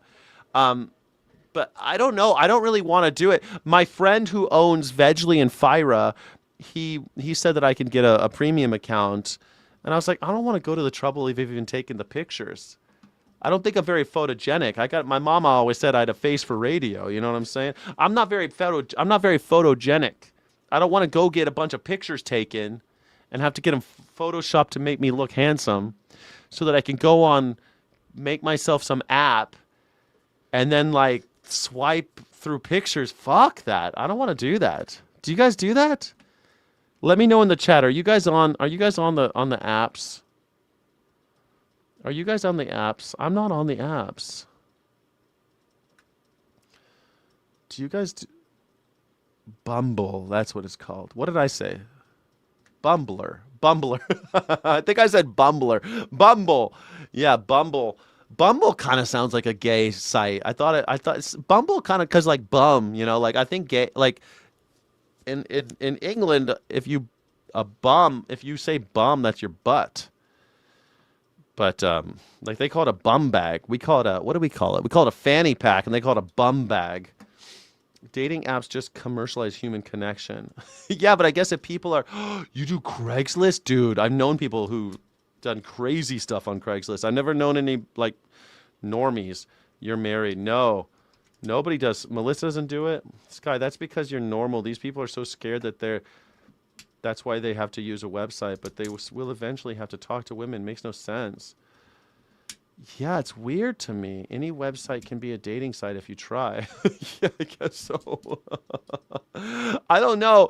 I told him, I said, even if you go, like, if you have yourself a little, like a book club or I think community, again, I want to be part of communities, and I don't really have much of one where I live today, but I am a part of a couple book clubs, and I go, and the old ladies at the book club, they're always trying to hook me up with, like, their nieces and their granddaughters and their daughters. They're like, oh, I know somebody. You want to meet my, like, they're pimping. They're, like, showing you pictures of them in their bikinis and shit. They're like, hey, look at my granddaughter. Isn't she pretty? It's like, what are we doing here?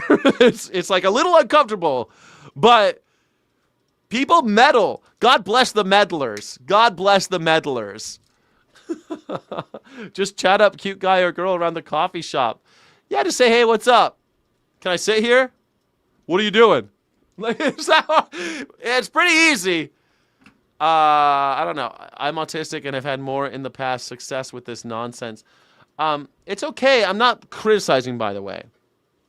I just don't really do the I guess, like, I don't know, I've always had bosses hooking me up with it's always like a niece or their roommate's niece or their roommate's daughter, or somebody is always trying to hook you up with somebody.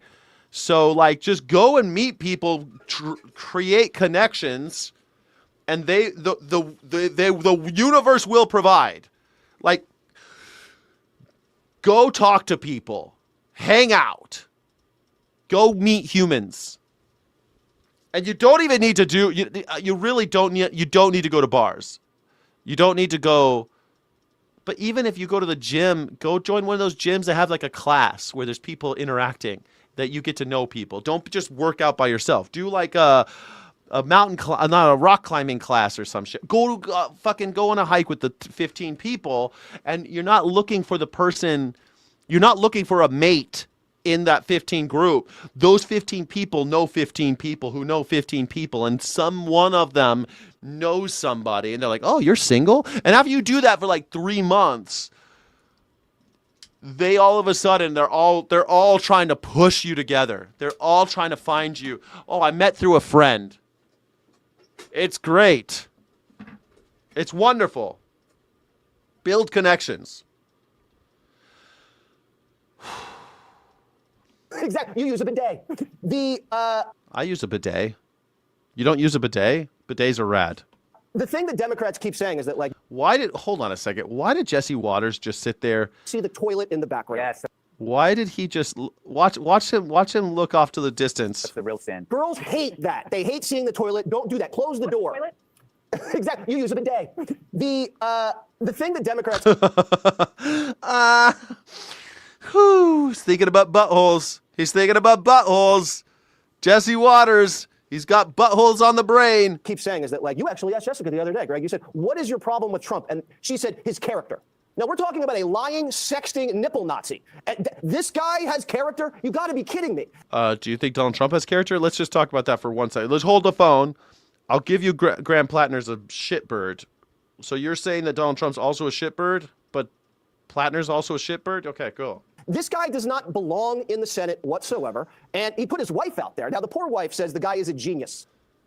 Your wife doesn't even call you a genius. A genius this guy is not. And then she says she's in therapy, he's in therapy, and then they're in couples therapy. I mean, Donald Trump needs therapy. He calls himself I'm a stable genius. I have a big brain. So between the two of them, that's 3 therapists, Greg. Now, I only have 2 therapists, and I'm not running for Senate, but this guy is too much. He's too unstable. Jesse Waters at least admits that he has 2 therapists. God, the horror stories those therapists must endure to have Jesse Waters as a client. It's got to be so gross.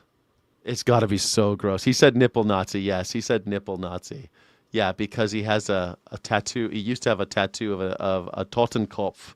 At least it wasn't a swastika, huh? It's too much of a wild card to be in the Senate. You'd think with all the other politicians getting blackmailed all the time that you wouldn't want a walking honeypot to waltz back in. No bueno. No bueno. Wow, that was very, very persuasive. So, Rosanna, like the Democrats would say, "Oh, well, you have Trump. He has all these flaws." But whatever the flaws are, Trump can be among people. He likes to be around people. He can work with people. He has fun with people. Since when can he work with people? Who has he worked with successfully ever?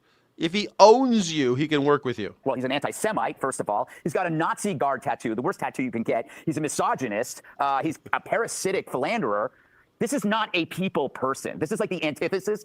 He got into the... I don't think that his gay conversion therapists does he count those? He's got way more than 2 of those, Parallelish. Military to kill people. This is a very, very hateful guy. Greg, I totally agree with you. And Jesse, I don't always agree with him a lot, but this campaign is about character. First of all, he put his wife out there. Once again, the woman is out there. Stand by your man in 2026. And the poor woman, she's also saying, okay, I know no marriage is perfect. I don't want a perfect marriage. I just want my marriage. So she's out there. She's got to take on this role again. And then the tattoo, he said he didn't know what the tattoo was. Do you want to talk about how Melania had to watch as as Stormy Daniels told everybody all the sick shit that Donald Trump made her do?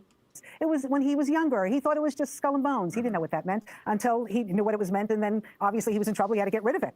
The guy is in trouble. I mean, he needs to really step aside because his fellow... That's such an ugly cover-up tattoo, man. Holy shit. What the fuck is that thing? What is the cover-up?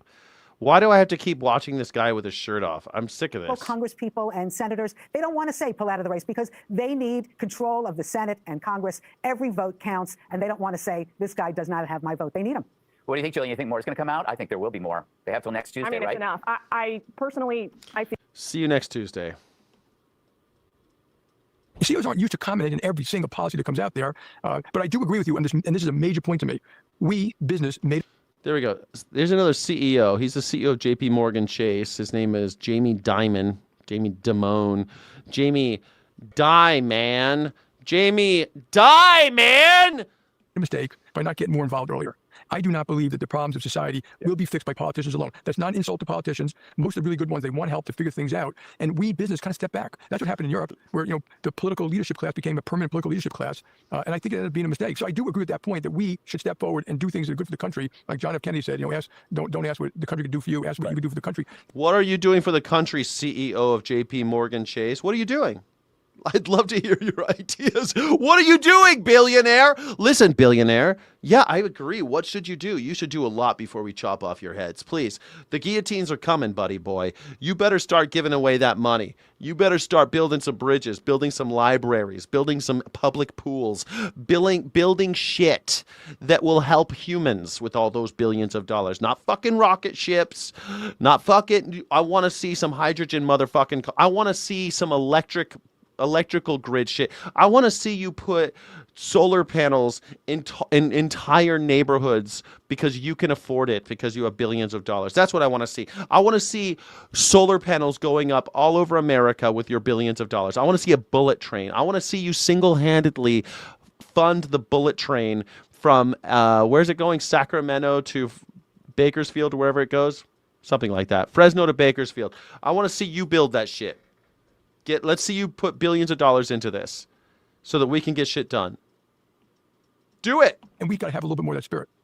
That's JP Morgan Chase CEO Jamie Dimon weighing in on the responsibility business leaders hold in today's society. Our next guests argue employers do play a big role in helping to fill an urgent leadership void in America. Joining us now, co-founders of Axios, Mike Allen and Jim Van High. Guys, welcome back. I have to tell you, your original piece on this, talking about the theory of the American moment, the rattled generation, was being rocketed all over the place yesterday. I got it from a few different people, sent it to people as well. Don't say rocket. So talk a little bit, Jim, first here about how you see CEOs kind of filling this moment, because I think most people think, I don't know, are they part of the problem? They're the rich guys and the rich women, and people are struggling to pay for their gas. They are so part of the CEOs problem. help to lead us out of the place we're in right now? Yeah, Willie, you have a lot of viewers who like to email. Well, I got a ton of emails yesterday from that segment. Yeah. But the segment was about this idea that people are just rattled. They're looking for leadership. They're hungry for leadership. You see it, I'm sure, with your younger employees. We see it when we're speaking at college campuses. And when you look at the polls, nobody trusts anybody. It might be the... Okay, so this is sort of true. Like, I used to think that real estate needed leadership. I think that food and beverage needs leadership. But the problem is when you get a decent leader, the industry will crush you. The people at the top will destroy you. I talked to a lot of people who used to be in hospitality, and there's so many people in that industry that need leadership, that need good bosses, but instead they're abused constantly by restaurant owners and hotel owners and the CEOs of those companies. It's really disgusting what happens, and we need leadership. But the problem is it doesn't pay enough to be a good leader in those places. Think about how many people work at like an Amazon fulfillment center and work for some asshole manager, and that manager is going to be a dick because his boss is a dick. And it's a dick all the way to the top. Everyone's a dick all the way up to Jeff Bezos. biggest problem facing America right now. Nobody trusts anybody in positions of power except for their employer. Almost 80% of people, so they have faith in their leaders, in their CEO. Fucking suckers. I have faith in my leader at business. I just got laid off because, well, they decided that I was redundant. Damn it, I shouldn't have trusted those guys. And most CEOs just want to run their business, and usually that's fine. But I think you have a leadership void out there that if it's not filled by someone, and I think CEOs are the ones to fill it right now as employers, we're going to be in trouble. People need to see moral leadership modeled. They need to get guidance through this AI transformation. They need to understand the principles that have made great people great throughout time, which is just working hard, putting a cause above yourself, like doing the right thing even when people aren't looking. And if you're not going to church, if you're not getting that... Who's talking about taxes? By the way, we should actually tax the gross of businesses. Just tax the gross. Tax the data. Tax the data that they're collecting on us, and also tax the billionaires. Tax them 95%. Tax them 99%. Tax them everything they make over $999,999,000.99. Everything they make over that, tax it 100%. home. You're sure as hell not getting it on social media, and a lot of people feel like they're not getting it anywhere. And Willie, what's super important here for your viewers is CEO here is a proxy for any leader. You can be a Little League coach. You can be leading 2 people, or what Jamie Dimon saw, we saw leading 300,000 people. But if you have people in your life, and if you're watching Morning Joe, you are a leader. You're someone that people in your circle, even your friend group, turn to. You have an obligation. People are hungry to lead. And here's something that is true across American life, and that is take the local, close to home. We don't like Congress, but we often like our member. We don't like education, but we like our school. Poll after poll shows that people will listen to their employer. So what can... Paying local taxes is different than paying federal taxes. I mean, the federal government's... We pay a lot of taxes in America, and we don't get much for it because most of it goes to corporations. We give it right back to corporations, like all of the pharmaceutical and healthcare providers. We just pay them our taxes, and then we pay them out of our pockets too. They double dip on us. It's disgusting. So we pay $3 trillion, for example, in healthcare in America, and we get nothing for it. A lot of people aren't even insured at all. And many more just go bankrupt when they get sick. So, what are we really doing? We're funding the military. We're funding the wars. You do. And Jim, we've got a few here. No, I think there's a bunch of things that... No, go, please, Jonathan. No, I was just going to say on this, what would you say to the pushback that would be that CEOs, a lot of Americans watching this might feel like your CEOs are out of touch. They don't care about some of the smaller employees. We see the rising compensation packages as a symbol of the remarkable income stratification we've seen. That's a lot of Americans are really angry at that. The haves, the have-nots. That's only accelerated. So what's the risk then of this class, the CEO class, being looked to lead when already so many people are suspicious of them? Yeah, I mean, listen, there's no... Yeah, why the fuck should I trust the Sun Kings, the modern day Sun Kings? Why would I trust Louis XIV to do anything for me? I don't trust Louis XVI either. No doubt there's a wealth Cut gap, off and his it's a head. huge problem. And I think every company, you have a moral responsibility to make sure you take care of your people and that you compensate people fairly. If you do that, people perform a hell of a lot better. And most of the CEOs you see on TV, like, they're not representative of the literally tens or hundreds of thousands of CEOs out there. Most companies are small businesses. And like Mike said, a teacher is a leader. It's what do people in a position of power over anyone? It could be 2 people, it could be the parent, it could be anyone. But if you think about the things that trouble you right now about what's happening in society, it's this lack of of values, this lack of trying to figure out, hey, how do we work together to solve a problem? And why? Because of who's in charge. That's why. Lack of putting... They have no reason to figure out how to work together when they can say my way or the highway. You'll be fired immediately if you disagree with anything I say. I'm a billionaire, by the way. You're all fired. This is how these guys operate, man.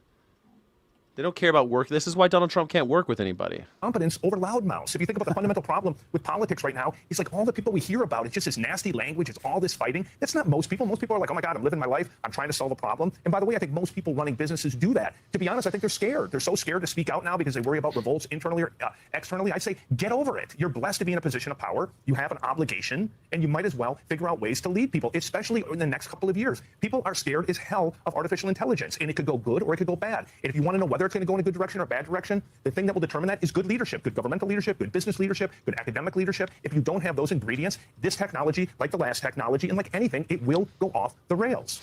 So, Mike, based upon what Jim was just talking about, and based upon the concept of the rattle generation, you could work for the strongest company in the United States of America and feel very comfortable at work, very comfortable with your CEO. What do you do, and what can be done about dealing? It's a call-in show, everybody. Please call in. With the thing called anxiety among employers, anxiety about today, anxiety about AI, anxiety about their children's schools. I mean, that's a huge, huge issue, I would think, that's out there. For sure, Mike, and you have young people in your life. And a point we made in our rattled generation column was it's not their fault. It's very understandable given what the younger generation has lived through. So what can you do? One, the first thing that we suggest here is leveling with the people that you lead. Truth builds trust. And we know that people are hungry to lead. We're reminding you here that if you have a couple people in your life, you have an obligation to lead, and that can be that leveling with them makes a big difference. I mean, I agree that we need to teach people leadership skills, but we don't even teach people civics. We don't teach people basic shit to like just be good people. Like, what do you mean, man? We're putting people in charge of other people without any leadership training. Do you think people are learning leadership books? You have to have the introspection to actually. It's like when I started managing people, I read a ton of books about leadership. Because I realized I wasn't trained on it. I wasn't trained. I was always pretty good at like organizing, but I didn't have the knowledge, and so I had to read a lot of books about management and stuff. It wasn't so easy. Teach communication. Yeah, we could teach communication, learn to love deeply. Yeah, I mean, lead with why and all the rest. Yes, please tax the 1% so we can live. We pay and we know. We are the working and the richest don't pay any. Yeah, the labor, people who pay the labor, the people who sell their labor are the ones who make the least. It's crazy. Learning how to talk to people is nice. It is. Like, that's what we should be teaching people, but we don't. We don't teach even people how to, like, respect each other. I used to have crews doing construction. I imagine there's a labor shortage right now. We're having issues, but they're still building houses, you know. A number of artists have recently said they will not perform at the multi-day Great American State Fair next month at Washington, D.C.'s National Mall. It's being put on by the group Freedom 250, which our media partners at the BBC say was launched last year by the Trump administration with the president appointing its CEO. He will also kick off the concert. One performer, though, says he will stop, collaborate, and listen. Would you like me to call you Robert? Vanilla? Stop, collaborate, and listen. Ice is back with the brand new invention. Something grabs a hold of me tightly. Flowed like a hawk both daily and nightly. Will it ever stop? Yo, I don't know. Turn off the lights and I'll glow. To the extreme, I wax a chump like a candle. Light the stage and I'm a rock like a vandal. Dance. I'm creating that boom. Killing your brain like a poisonous mushroom. Deadly. When you kill it, don't feel it. Anything less than the best is a felony. Love it or leave it. You better gang way. You better hit that bullseye. This kid don't play. If you got a problem, yo, I'll solve it. Check out this hook or the DJ revolves it. That's in my fucking brain until I die. That's in my brain until I die. It can't go away. Why do I have this in my brain until I die? It's right there next to the Airwolf theme song. Why is that in my brain until I die? Your Ice, you pick. That's funny. I prefer Rob, but it's not as cool as Vanilla. Robert Van Winkle, better known as Vanilla Ice, says he will still light up the stage and wax a chump like a candle at the He's gonna wax a chump like a candle. Light up the stage, wax a chump like a candle. Yeah. Freedom 250's 16-day event that spans from June 25th through July 11th. It's simple as a pimple for me. There's nothing to it. Simple as a pimple. Simple as a pimple, nothing to it. He's looking pretty good for... How old is Vanilla Ice? He looks pretty healthy.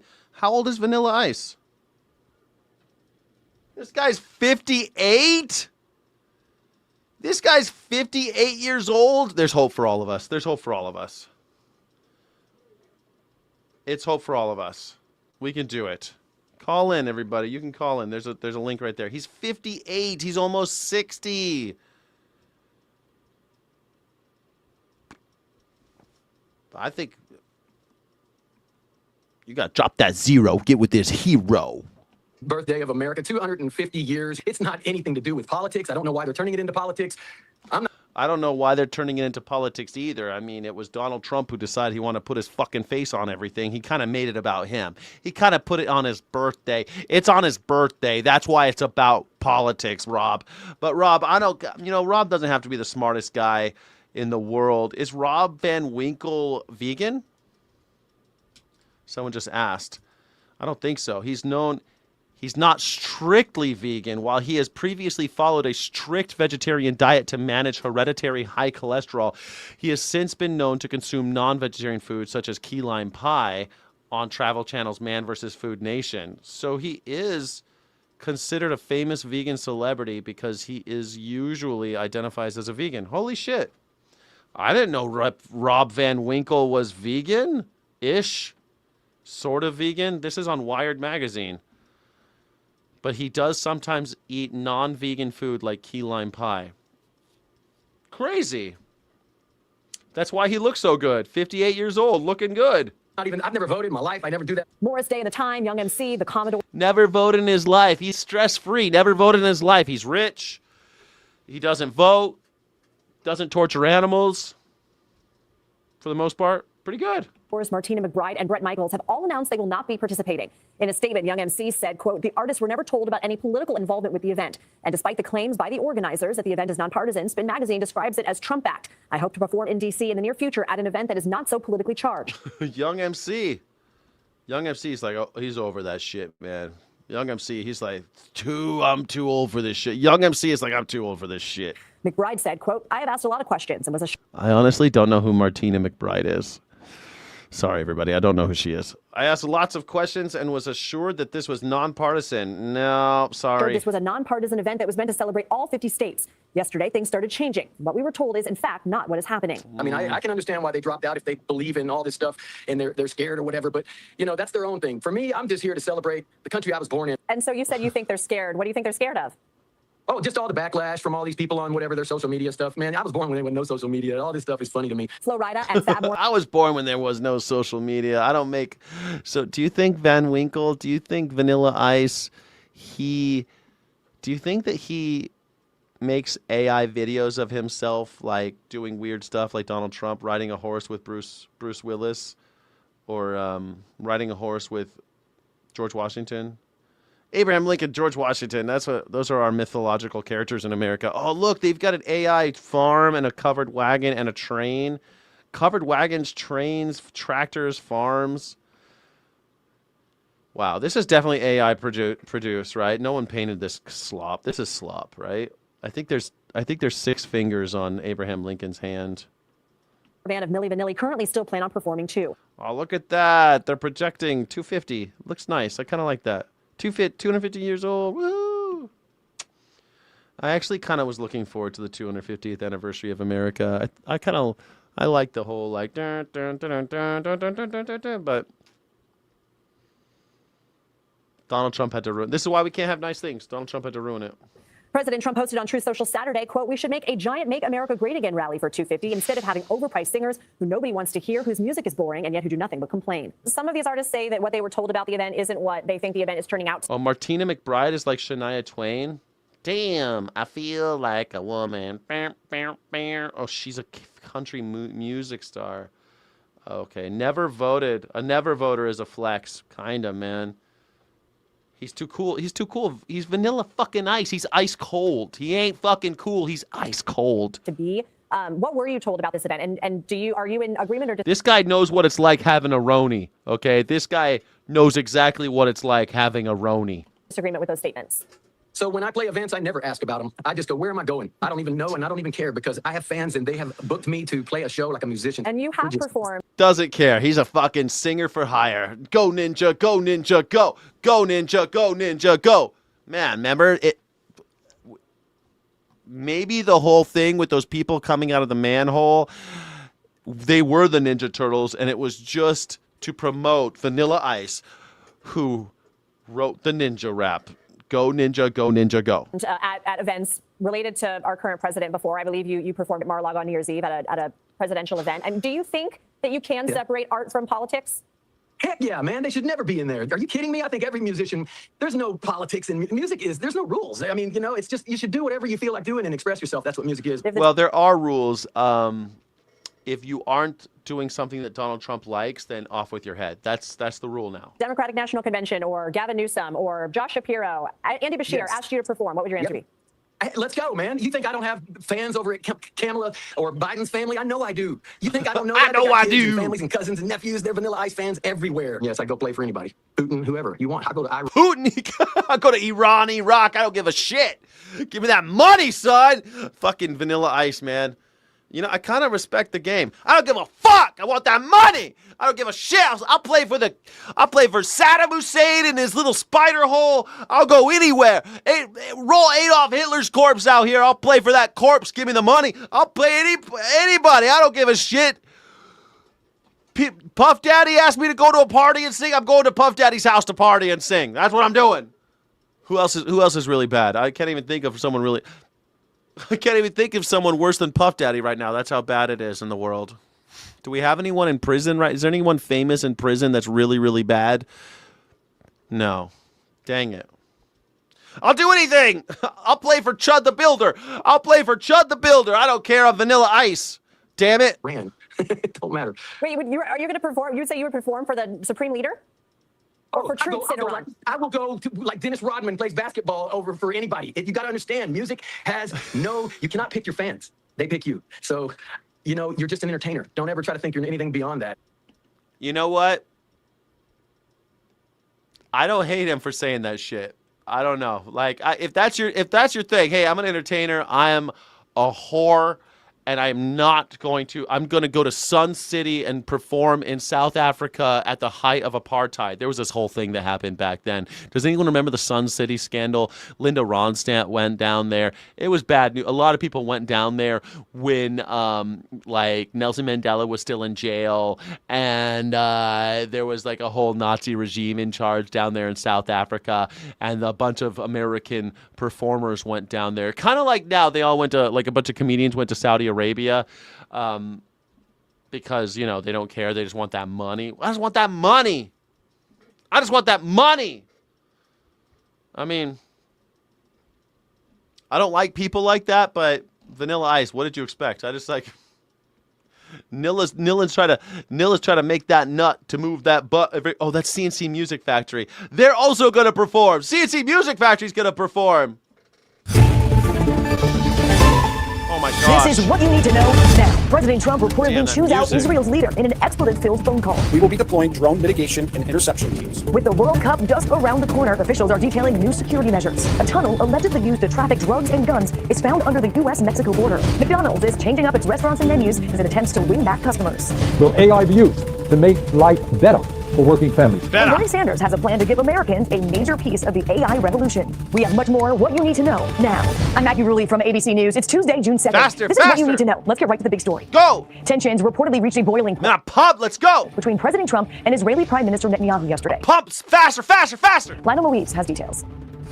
Maggie, sources say that on a call between the two leaders, Trump accused Netanyahu of being ungrateful, calling him crazy, and asking Netanyahu, what the expletive are you doing? The phone call came after Israel escalated its bombing campaign against Hezbollah fighters in Lebanon, ordering strikes in the capital Beirut. That prompted Iran's leadership to threaten to call up peace talks with the U.S. President Trump claims to have brokered a de-escalation and says talks with Iran are now resuming at a rapid pace. Russia has unleashed a wave of attacks across Ukraine, killing at least 13 people and injuring dozens. A barrage of Russian missiles and drones hitting Kyiv and other cities, damaging dozens of apartment buildings. Rescuers are searching for people trapped under the rubble as others sought shelter in subway stations overnight.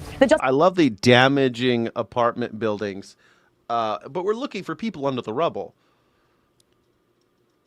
Damaging apartment buildings. That's a really euphemistic way of saying that Russia just attacked civilians and murdered civilians intentionally. They damaged apartment buildings. The Department says it will abide by a recent court ruling temporarily blocking the $1.8 billion anti-weaponization fund. The fund received bipartisan pushback, many calling it hit that like button, hit that subscribe button, Trump baby. appears to be on board with the move, but some Senate Republicans are demanding assurances that the fund is gone for good. An appeals court is now blocking the Trump administration from removing military service members because they are transgender. A judge says the policy violates the constitutional right to equal protection of the law. Yeah, 14th Amendment for the win! Constitutional right for equal protection for trans people. You can't kick out trans people out of the military, you weird fucking anti-trans people. What is it with you TDS people, all you Trump deranged fucks, all you weirdos who love Trump so much and you hate trans people? You're trans delusion syndrome. You got the trans delusion syndrome. No, you hate the trans. They can't be in the military. Look out. No. The decision applies only to current service members who sued and not recruits, meaning the military can still block people who are transgender from joining. The administration. Ooh, they could block you from joining, but they can't fire you for being trans. Okay, well, I guess you're going to have to bring all those trans people you fired back there, Hegseth. Is expected to appeal. Sources say Defense Secretary Pete Hegseth is blocking the promotion of several senior Navy officers. They include African Americans, women, and white men who blacks and women, no more promotions in the military. Reportedly blocked from promotions for various reasons, including participating in DEI or diversity, equity, and inclusion initiatives. The Pentagon says the military promotions are earned and it will not use race or gender as factors in promotions. With the World Cup just over a week away, security measures are tightening nationwide. DEI, only white people get promotions. Officials say they plan to deploy cutting-edge tech to track and drones are going to protect us at FIFA. The millionaires, if you pay this is why it costs you $1 million to see. This is why it costs you $1 million to go see a FIFA World Cup game now, because it's the fucking. Who's gonna pay for these fucking drones? Who's gonna pay for these drones? Like and subscribe. Like and subscribe if you want to be protected by the drones. They're good guy drones, guys. They're not gonna use these against protesters or anything. They're not gonna use these against people exercising their First Amendment right. Don't worry, they're not gonna do that. Trust me, America's never gonna use drones in order to attack American civilians. They're never going to do that. America's never going to do that. We're the good guys. We're the good guys, okay? Drones are never going to be used against civilian populations, okay? Stop saying that. You're putting that into the universe. It's never going to happen. We are never going to use drones to surveil or attack normal human beings in America practicing their civil rights, their First Amendment rights for freedom of speech, assembly, and challenging the government, the press. We're never going to use drones against those people. So shut up. Stop saying that. Intercept drones. Operators who enter restricted airspace face fines up to $100,000. Officials say immigration agents will aid in security operations, but their focus is strictly on counterterrorism, not immigration enforcement. It's just counterterrorism, okay? Stop. It's counterterrorism. Aren't you still afraid of don't you remember 9/11? Aren't you still afraid of terrorism? There's going to be some terrorism. And we're going to blame it on the Iranians. That's what's going to happen. There's going to be a little terrorism, and no matter who does it, it'll be blamed on the Iranians. The games are expected to draw up to... You know what the thing is? These maggers just have to realize that common sense exists and that there are still some of us who just hate concentration camps and think that we should be allowed to do what we want in America because we love freedom and liberty. Someday maggers will wake up and realize that some of us just want to be living free. Live free or die. Like in New Hampshire. Live free or die. Is it Delaware or New Hampshire, live free or die? I can't remember. Live free or die. Maggers don't understand that. Live free or die. Maggers do not understand that idea. 7 million visitors, raising concerns over the spread. Maggers are like, hey, do you have a boot you can put on my neck and I can lick it for you? Can you put it on my neck while I lick it? Little ASMR for you.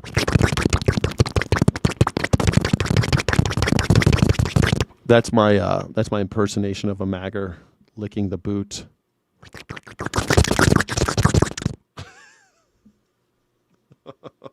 Oh, Ebola's gonna come too. Facts are coming. We're gonna have Ebola in America because Donald Trump has backed us out of the WHO and has underfunded any kind of scientific or any response whatsoever to Ebola. So get ready to die from Ebola. Are you ready? Of Ebola from Africa. Confirmed cases in the DR Congo jumped more than 20% in a single day, according to the International Rescue Group. And experts warn delayed detection means the outbreak is likely much larger. Authorities say they found a nearly 900-foot-long drug tunnel leading from Tijuana to San Diego.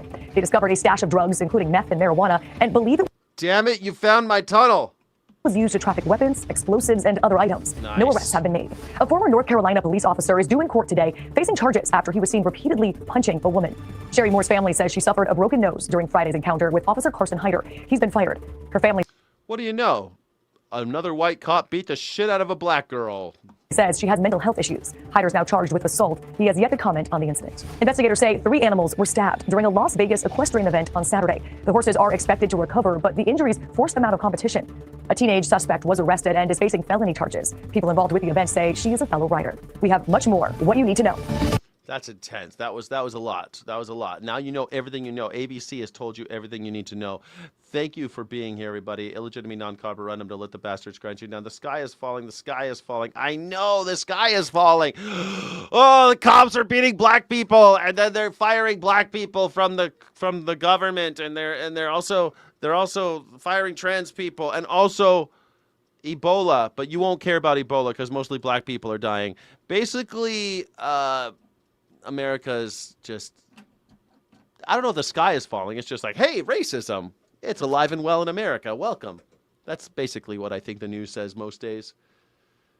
Misogyny. Tonight, after what is being, I think, sort of mildly described as backlash to Trump's attempt for this corruption, this slush fund, Trump's attempt to back up a truck to the Treasury to take nearly $2 billion to use as a slush fund. The White House tonight is reportedly backing off that plan to try to take that money for Trump. And that is in part because it hasn't just been Democrats in Congress. It has been Republicans in Congress who said no to this thing and who showed themselves to be prepared to vote against it as well. But I think the underappreciated part of all of this, something I feel like I want more clarity on, is that it is really starting to look like they were going to get in trouble for this. There was that one court ruling on Friday that ordered Trump not to start up the fund or make any disbursements from it. But there was also the other court ruling on Friday that essentially indicated that a judge had started an investigation, a court ruling that essentially started an investigation led by a federal judge into whether or not the whole process by which Trump was trying to take this money might have been an act of fraud, might have been a fraud on the court. Of course it was a fraud on the court. Are you kidding me? Donald Trump, he might actually go to jail. One of these days, he probably won't.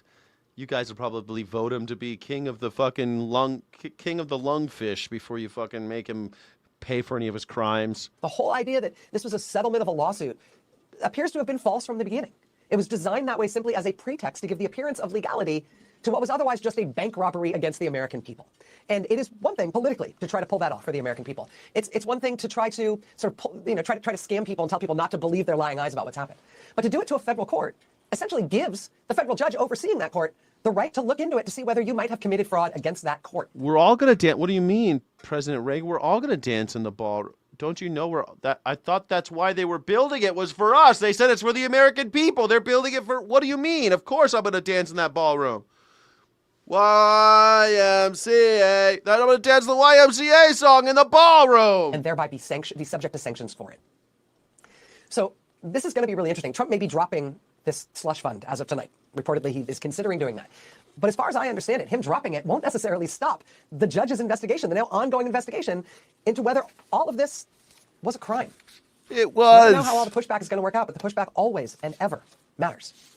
Joining us now is Joyce Vance, former U.S. Attorney for the Northern District of Alabama, co-host of the excellent Sisters-in-Law podcast. Roll Tide. Joyce, it's great to see you. Thank you for being here. It's good to see you. They call Alabama the Crimson Tide. They call me Deacon Blues. Yeah. Joyce, is it, as you know, I'm not a lawyer. I do not play one on TV, but is it fair for me to characterize this as the judge in this case effectively investigating what went on here?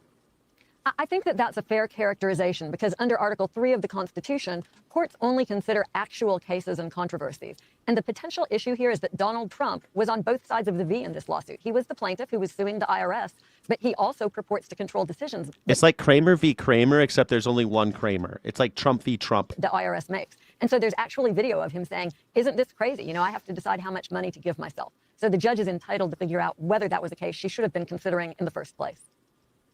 In her order on this on Friday, which was a sort of terse, like 4-page order, very sternly worded, the judge in this case, Judge Kathleen Williams, noted that she is entitled to investigate serious misconduct as a collateral issue within the purview of Rule 11. And I talked to a couple of lawyers about this, and all of them were basically just saying, like, Rule 11, exclamation point, Rule 11. Can you explain for us non-lawyers what Rule 11 is and whether it is, in fact, a big deal that that is what was invoked by the judge as she looks into this? It is a big deal. There's a little bit of law school 101 that has to happen here. This case has been dismissed. And so to get to that Rule 11 consideration, the judge would have to reopen the case. And she can do that. There's actually a group of 35 former federal judges. They've petitioned her and said, please, judge, use Rule 60 to reopen this case and decide whether you should set aside the dismissal because there was a fraud that was perpetrated on the court. And so as part of doing that, the judge then says, there's a rule called Rule 11 of the Federal Rules of Civil Procedure, and it involves filing frivolous motions or frivolous cases. And judges can sanction parties who do that. And so she's almost musing to herself in this 4-page order saying, well, I think I might need to inquire into that. And if she were to use Rule 11, she would be able to ask the government to explain itself. Why did you file this case? Did you understand that it was collusive in some sense? Who was responsible? Who signed off on this? Who didn't, say that this settlement should not have taken place because you can't have the president setting his own settlement up. So lots of legitimate inquiry that she can engage in there if she decides it's appropriate. Also, I don't think that I think it'd be interesting to see if this, because this isn't in his official capacity as president. So I don't think he'll be immune. I think this is him as a private citizen suing the government and then him awarding himself money. I don't think he's immune because he's perpetrating fraud against the United States government as a citizen, not as a president.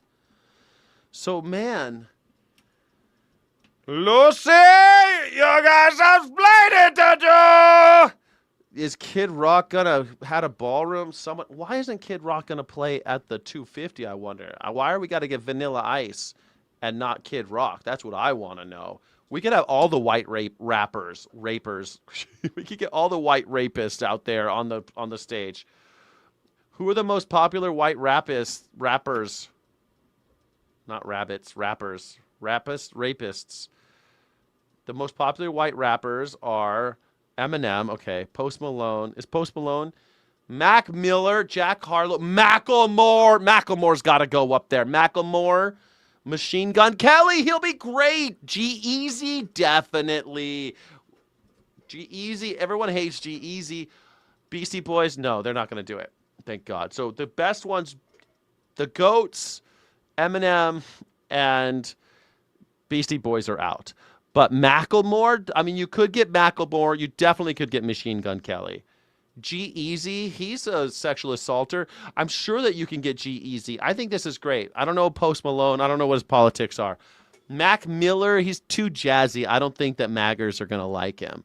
But We need to get all the white rappers to play the 250, America 250 for Donald Trump's party. I think that'll make Macklemore is the son of slave owners. Maybe Macklemore will perform the Charlie Kirk Garden with open domed terrarium. Oh, shit. Open dome terrarium. Vanilla Ice is going to be there already. We got Vanilla Ice on lock. We just saw an interview with him. He's on lock. But maybe Macklemore.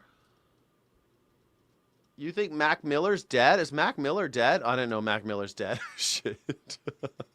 Is Mac Miller dead? Oh yeah, he died in 2018. Shit. I liked Mac Miller. He's dead though. Okay, Post Malone though. He's still around. Blends hip hop, rock, and pop. He has consistently dominated the Billboard with massive streaming hits. Post Malone, maybe Jack Harlow. Mainstream appeal. Macklemore for sure. Macklemore's got to be a Trumper, right? Is Macklemore into Donald Trump? MGK though, we got to get Machine Guns Kelly's got to perform next to Vanilla Ice. Come on, and G-Eazy. Let's just go MGK and G-Eazy and Vanilla Ice. I think that those are the ones that really can. Let's kick off this America party. I think this is going to be great. All right, I've got a new plan for you, Donald. All white rappers. It'll be Vanilla show. Vanilla Ice will be the headliner. I think this is going to work out great for America. This is a story about trying to have it both ways. Since he first became president, Donald Trump has sought to protect the U.S. aluminum. Donald Trump likes it both ways. And he likes it in the can. So this is a perfect story for you. I've been talking about aluminum on this show for about a year and a half. And now it's finally in the mainstream news. I saw this. I've had to play it because I've been talking about this aluminum situation in America for a while. And if you're English, I don't know about Australians, but you might hear me say aluminum and you don't know what I'm saying. I get it. We call it aluminum. It's the product of metal that we make from the element aluminium. And I know you guys just call everything aluminium. I don't know why you guys like having that extra syllable in there, aluminium, but we just call it aluminum. It's more fun to say. It's faster. Aluminum. That's what we call it. But when we're talking about the periodic element, we call it aluminium. When we talk about the shit we make from aluminium, we call it aluminum. And it's just fun. It's just fun to say it that way. All right, aluminum, everybody. Industry through tariffs. But the war in Iran may be taking us in a very different direction. Our colleague Christopher Freeland tells us a story of a key metal that is caught in the middle. Uh-oh. Aluminum foil keeps foods from drying out while sealing in all their natural flavor. Natural flavor. When you think about aluminum, the first thing that comes to mind might be tinfoil or soda cans. But it's also an essential component of cars, planes, and machinery. Damn it, I forgot about the cars and planes. I always think about beer cans. It's the world's most abundant metal, but even that hasn't kept aluminum safe from the fallout of war. The supply is now depleted by about half of the metal that used to be shipped from the Middle East because there's been some damage and there's been some... Have you been recycling? I hope you've been recycling because we're going to need you guys to recycle. ...curtailments to avoid further damage. Jean Simard is the president and CEO of the Aluminum Association of Canada.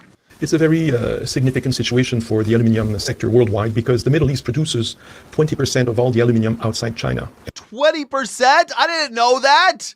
Ah, shit. Ah, shit. Beer's going to go up, boys. We're going to have a lot more beer. Prices are going way up. I hope you like glass bottles. I hope you like glass bottles, folks. Because you're going to be drinking out of a glass bottle. You're not going to get any aluminium. And it ships to Asia, but mostly to the US and to Europe. Of the top aluminum producing countries in the world, 2 are in the Middle East. And Simard says the impact of the war in Iran could be long lasting. What? No. Blackout. What is this? Blackout? No, I have not heard about these blackout licenses. Share it.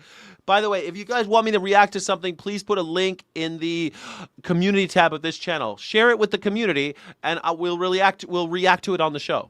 Starting at the beginning of the crisis, the first curtailment happened in Qatar because of an energy supply situation, and then damage was done in Bahrain, and then to the Altawila smelters in the Emirates. Oh, this is very significant because it... The Iranians knew where to hit us, huh? They bombed the aluminium factories. Will take a long time to bring it back. Smelters are very highly impacted by energy. And who smelt it? Delta Smelter? I hardly know her. And to restart a smelter, you have to do like Smelter?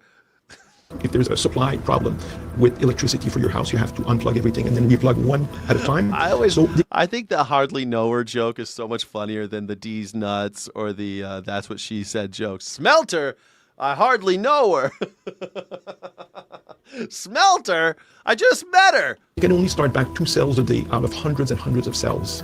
Production is just one part of the aluminum supply chain facing disruption. Distribution is another. Like so many of the world's exports, aluminum needs to be shipped, often a long way, and shipments are snarled by the blockade of the Strait of Hormuz. The problem is what's in front of us. The last ship to leave the Middle East just before the beginning of the crisis has made it to the US. There's no other ship on its way. It took 60 days to get there. So the full shock is ahead of us. I'm not too sure that all downstream transformers, processors, mom and pop shops that use aluminum are fully aware of what's ahead of them. In the first 2 weeks of the war, the price of aluminum on the London Metal Exchange saw double-digit gains, shooting to record highs. But while the war added to rising prices around the world, some of the fall. All right, next time we bomb the Middle East, remember everybody, somebody remind me, next time we get into an endless war in the Middle East, because it's going to happen at least a few more times in my life. Next time we do this, remind me to invest in aluminum futures, okay? Just remind me. I didn't know that 20% of the world's aluminum came from the Arab Gulf states. Did you know that? I didn't know that. Damn it. You always hear about gasoline this, oil that, but aluminum, you never hear about aluminium. God damn it.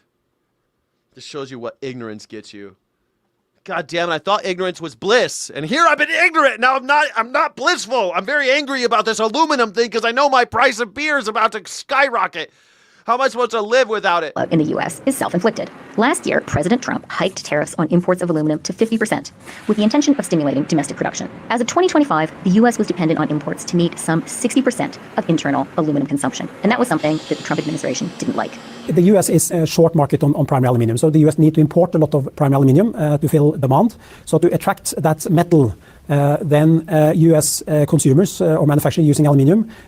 Consumers got aluminium. I think this guy's probably Swiss or Swedish. In effect, have to pay the duty on aluminum into the U.S. market. Trond Olaf Kristoffersen is the CFO of Norsk Hydro, a publicly traded... Olaf Mortensen from Norway. I am from Norway. I will talk like this about aluminium. I like to always end my sentences like this. After I kill a whale, we kill lots of whales in Norway. We love to kill lots of whales. ...aluminum producer based in Norway. The company is also in the unique position of having a production facility in Qatar. Our joint venture in Qatar, Qatalum, has been impacted by the war and is currently operating around 60% production capacity because of the situation. And we continue to operate around that level. It is a challenging situation with the raw material access and also to get metal out from the region. But we are continuing to operate at that production level. And so is the U.S. now facing more of an aluminum crisis than other parts of the world? Well, the supply situation, I think, is, or the situation in the Midwest impacts the supply situation in all markets. Physically, when it comes to supply, I think the Asian markets is worse impacted because quite a lot of the metal from the Middle East is normally sold in Asia, around 2.5 million tons. But the price impact is global. This isn't the first time the United States has imposed tariffs on Canadian aluminum. Also, hops mostly come from other countries. So when all those tariffs things happen, all those tariffs, hops mostly, we have hops grown in America, but they're very, very labor intensive and they don't grow. The hop belt isn't really in it. It takes a lot to grow hops. You could grow them in England, but most of them come from Europe. And yeah, hops and barley, a lot of it comes.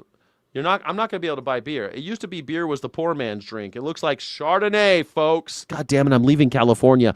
How am I going to drink? What am I going to drink? What am I going to drink? Just turpentine. I'm switching to turpentine, folks. I'm switching to turpentine because that's the only thing I'll be able to afford. It comes in a plastic bottle. I'll just drink the turpentine. You know that song, that children's rhyme, like, I've been thinking, what have you been drinking? It looks like water, tastes like wine. Oh my God, it's turpentine. Huey Lewis in the News kind of covered it. I've been thinking, what you've been drinking looks like water and tastes like wine. Don't get it fucked. In 2018, when I was foreign minister, the trade spat between our two countries ended with the U.S. backing down. And although the U.S. is facing higher aluminum prices today, Samard says that's not a direct effect of the war in Iran. That's because the vast majority of aluminum the United States imports comes from Canada. When the tariffs, the 50% tariff. Put beer in 2-liter bottles. There you go. The Anical, good idea. Well, they kind of do that with big glass bottles. You could buy 40s. The aluminum's what's really driving up the cost of beer. Beer's not that expensive to make. I mean, it's 98% water, you know what I mean? But the aluminum that you're putting the beer in is very expensive. If were implemented, it created a price shock in the market for exporters into the U.S., as Canada is one of them. And basically the reaction was to divert shipments to another market, which covered That's cool. What are you doing with your hops, though? What do you do with your hops? the full logistical costs and the whole netback that would differentiate this destination from the U.S. One thing is sure, if you want to get all the available supply from Canada, you have as a policymaker in the U.S. to do a carve-out for Canada within the global tariff situation. I'm not wearing a tinfoil hat. I can't afford tinfoil. I mean, aluminum foil I can't afford either, apparently. Right now, if that doesn't happen, Canada will go where the market is. Among the industries that are most affected by higher aluminum prices are packaging and transportation, from trains and trucks to mopeds and bikes. And that's where Brendan Moore comes in. Fundamentally, aluminum is one of the primary materials used on a bicycle. The reason is it's very light, very strong, reasonably priced. You know, it's not a super exotic metal. Moore's company, Wolf Tooth Components, makes premium bike parts that are shipped all over the world. His manufacturing plant in the suburbs of Minneapolis is about 7,000 miles from the Strait of Hormuz, but he's still feeling the consequences of the war in Iran. We're a small company like us. We're not Boeing, so we don't get to say, Kaiser, send us 10 truckloads of aluminum. We buy our aluminum through suppliers locally, and those suppliers will source that from various suppliers around the world. We don't get a lot of choice in where our aluminum comes from, but I can tell you that it's shifted, and we do have a preference for U.S. aluminum. Eventually, the only solution for a manufacturer like Moore might be to raise prices. But he says it's not so simple. In consumer goods, I would say it's not like when you go to the restaurant and there's like lobster pricing and it's like market rate. That's not how consumer goods work. And when prices of aluminum or raw material go in, we can't necessarily just like raise our prices right away. Raising prices, remember, does 3 really bad things. 1, it upsets your customers. 2, it puts you at a disadvantage to your competition. And 3, it's actually a lot of work. And so when the aluminum goes up effectively initially, we just eat it. It just comes right out of our bottom line. Moore has...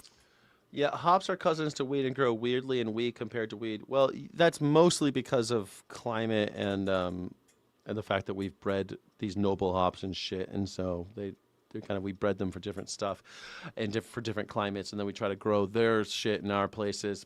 Hops are weird, but we could grow hops in America. They're very hard to harvest. I don't know how you're harvesting enough to make beer.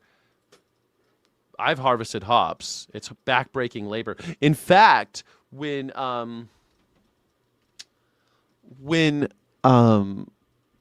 Jack London wrote the book Children of the Underground, he posed as a poor person to go pick hops in Kent, England, and it was so backbreaking. It was the only time that he had to say, I can't do this. It was so bad that Jack London's like, he couldn't stay undercover. She's like, nope, it's too much. He gave up. Seen peaks and valleys in the price of aluminum before, but he says this time is different. If you look, there was COVID, which aluminum prices started going up, but then actually the biggest peak was right when the... You think I should get gender affirming care? I like my hairline. You don't like my hairline? I mean, I'm almost 50, bro. I think my hairline pretty good. I don't know. I like my hairline. How do you guys feel about my hairline? Should I go to Turkey and pay somebody to redo my hair? I like my hair. I never put product in it. It's funny. I have a friend of mine. He's 6 years younger than me. He was over at the house yesterday, and he couldn't believe that he has more gray hair than me. Like, I don't dye it, don't put product in it. And he's Asian, and he's like, I can't believe my hair is grayer than yours. So I don't know. I like my hair. No, you say no, don't do it. Stop it, Sky. It's fly. Thank you. I think it's okay. I don't like the idea of like trying to fake it. I'm just gonna let it go. I'm just gonna let my hair. I'm just gonna live my life. I like how I look as I get older. If I start, I'm not gonna pay someone to do stuff to my body. And if you do, that's okay. That's not judgment. If you do, go for it, man. It's your body. You do you. But to me, I just I don't know. I just like the authentic. I like being the authentic article. You know, I don't like all this like Elon Musk not looking like the way he is. Like that's not how he looks. He faked it. He got so much cosmetic surgery. It's just so much. It's up to him. Like I'm flattered that he keeps on trying to look like me, you know, but I don't know, man. How do you feel about it? The Russian war started, just went crazy high, and then tariffs came in, and then the Strait of Hormuz was closed. But the biggest thing people aren't talking about, and you're seeing this broadly across commodities, is the AI build-out is actually one of the big impacts for aluminum prices going up right now. Those data centers that we all hear so much about, they use a ton of raw material, and a lot of it's aluminum. And so kind of we're seeing like a triple whammy now, if you will. Smaller manufacturers, like Wolf-Tooth Components, not only have to contend with higher prices for the metal they need, but also have to compete against bigger, more powerful players that also use aluminum. The squeeze could eventually raise prices across the board for consumers, triggering another bout of inflation. There's really no viable alternative to aluminum in our case. And you'd hear the same thing if you asked Boeing. Like, they're still going to use tons of aluminum in airplanes, no matter what the price is. And the price of those airplanes will just go up. Same with our bicycle parts. As the war drags on, so does the timeline for prices to stabilize. Back in Norway, Christoffersen says the outlook is far from certain. So in the aluminum market, I think we see a bit the same situation as you see in the energy markets. Thanks, Jackie. Jackie thinks I'm handsome, and she supports my channel, so I don't give a shit what anybody else said. I think I look okay. I think I'm okay. My grandmother was a model before the Great Depression. That's pretty cool, I think.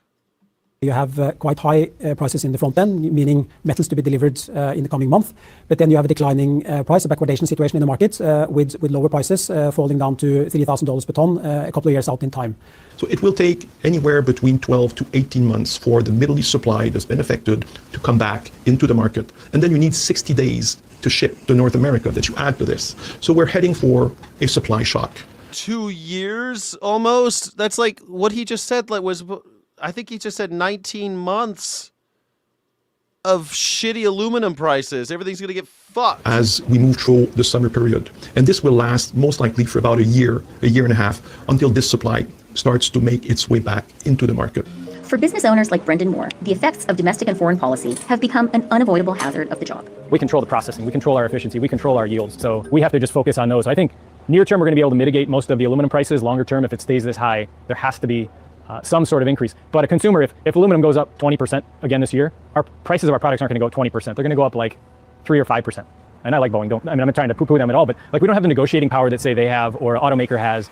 And when these prices change or tariffs change, I see that almost the same day. I mean, not joking sometimes. Well, I didn't start this small business because I wanted to learn about tariffs or deal with massive supply chain issues or deal with geopolitics. Those are, in fact, some of my least favorite things. Bicycles are way more fun than that stuff. I want to just make bicycles. I just want to follow my passion and make bicycles. But Donald Trump is making me learn about global politics and tariffs because he's a piece of shit doing bullshit, not helping anybody. All back and forth of tariffs and wars, it's hard to see how U.S. policy, at the moment, is helping American manufacturers or American consumers. And this is one problem that the marketplace can't fix on its own. On Friday, Donald Trump's now fired Attorney General Pamela Bondi participated in what the Republican chairman of the House Oversight Committee called a committee interview. So she was not formally put under oath. Chairman James Comer was challenged on that before the hearing by a group of women who survived the abuse of sex trafficker and rapist Jeffrey Epstein, who was Donald Trump's closest friend for 10 years. Oh, closest friend for 10 years. How do you guys stomach that Donald Trump was closest friends with Jeffrey Epstein for 10 years?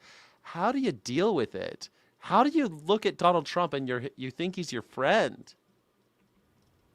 Can you ensure that they would please be brought in under oath? Well, if you lie to Congress, it's a felony. So it's we're bringing them in. We're bringing people in that have never been brought in before. The transcript of the committee's interview with Bondi has not yet been released, but her written statement is public, and her key line, really the only thing she wanted to say about the Epstein files, could not be more clear. Quote, I delegated oversight over this process to Deputy Attorney General Todd Blanche. So there's Donald Trump's first Attorney General putting all the blame for every delay, every mistake, and every attempt to block the release of the Epstein files on Donald Trump's current Acting Attorney General Todd Blanche. I love that for her. I love that for her. I love that for her, Pam Bondi. Throw Todd Blanche. That's great. I delegated everything to Todd Blanche. I did nothing. I had nothing to do with the Epstein. I got nothing to do with it. Everything went through Todd Blanche. Ask him. Goodbye, everybody. Oh, I love that. I did not know that until right now. I think that's so wonderful for her. Good for you, Pam Bondi. You finally woke up and you realized you were getting ass fucked by this piece of shit regime, and you're going to throw them all under the bus. Good for you. Good for you. I don't know nothing. Ask Todd Blanche. He did it all. I had nothing to do with it. Nothing. That's great. And she was Donald Trump's criminal defense lawyer. Todd Blanche is also the author of the most insane document ever issued by the Justice Department, saying on one piece of paper on May 19th, signed only by Todd Blanche, that the Department of Justice, quote, is hereby forever barred and precluded from prosecuting or pursuing any cases against Donald Trump and his family that might be pending as of May 19th, quote, including tax returns filed before the effective date of May 19th. Todd Blanche's depraved use of his position in the Justice Department has done more to expose presidential corruption than even Richard Nixon's 2 indicted attorneys general did during the Nixon presidency. And now Todd Blanche is being publicly blamed for everything Donald Trump's Justice Department has done with the Epstein files. Joining us now is Democratic Congressman Ro Khanna of California. Pretty sick. What a you know what? I bet she's been planning that for a long time. She's like, when would these assholes, you know what? Because Pam Bondi's, she's been dealing with assholes like this for a long time. I bet the whole time she's like, these guys are not gonna, they're going to try to fuck me over. I've been fucked over by douches like this before, and I am not going to let it happen again. Oh, it's happening again? No problem. I planned for this. California. He is a member of the Oversight Committee. Congressman Khanna, to Chairman Comer's point there about, he seemed to be saying it doesn't matter if Bondi was under oath because lying to Congress is a crime. What's your reaction to that? Well, it was so sad that the survivors said they felt that they didn't matter. And this was, of course, the cardinal sin of Epstein, treating the survivors as dispensable. And now they're making them feel that way again. But look, Bill Clinton and Hillary Clinton, they were videotaped. They were under oath. Coleman made a whole spectacle of this. And now Pam Bondi, who's responsible for the whole investigation, you're not putting her under oath. You're not having her videotaped. I mean, it is totally covering up. She wasn't taped? We know that she had a meeting in the White House about the Epstein files with Donald Trump. What did she say about that? She refused to answer a single question about her interaction with Donald Trump. Harmeet Dillon, the Assistant Attorney General, instructed her not to answer anything with Donald Trump. It's obvious at this point it's a total cover-up with Trump. And Lawrence, look, Orban fell in Hungary because of a sex abuse scandal, covering up a sex abuse scandal. And you see Trump now being exposed for the same kind of cover-up, and he's going to have the same fate. So Donald Trump is now discovering... It's too bad you weren't here earlier. I actually thanked you publicly. Thank you so much, Steve. Thank you for everything. That not only did... Todd Blanche not come up with a genius plan for this Trump slush fund and for Trump's so-called immunity with the IRS. But he's actually caused Donald Trump a tremendous amount of political problems with this slush fund, and he's causing Donald Trump what could be serious legal problems in the future with these federal judges because of their investigations of this settlement. And now here's Bondi saying the Epstein files, 100% Todd Blanche's fault.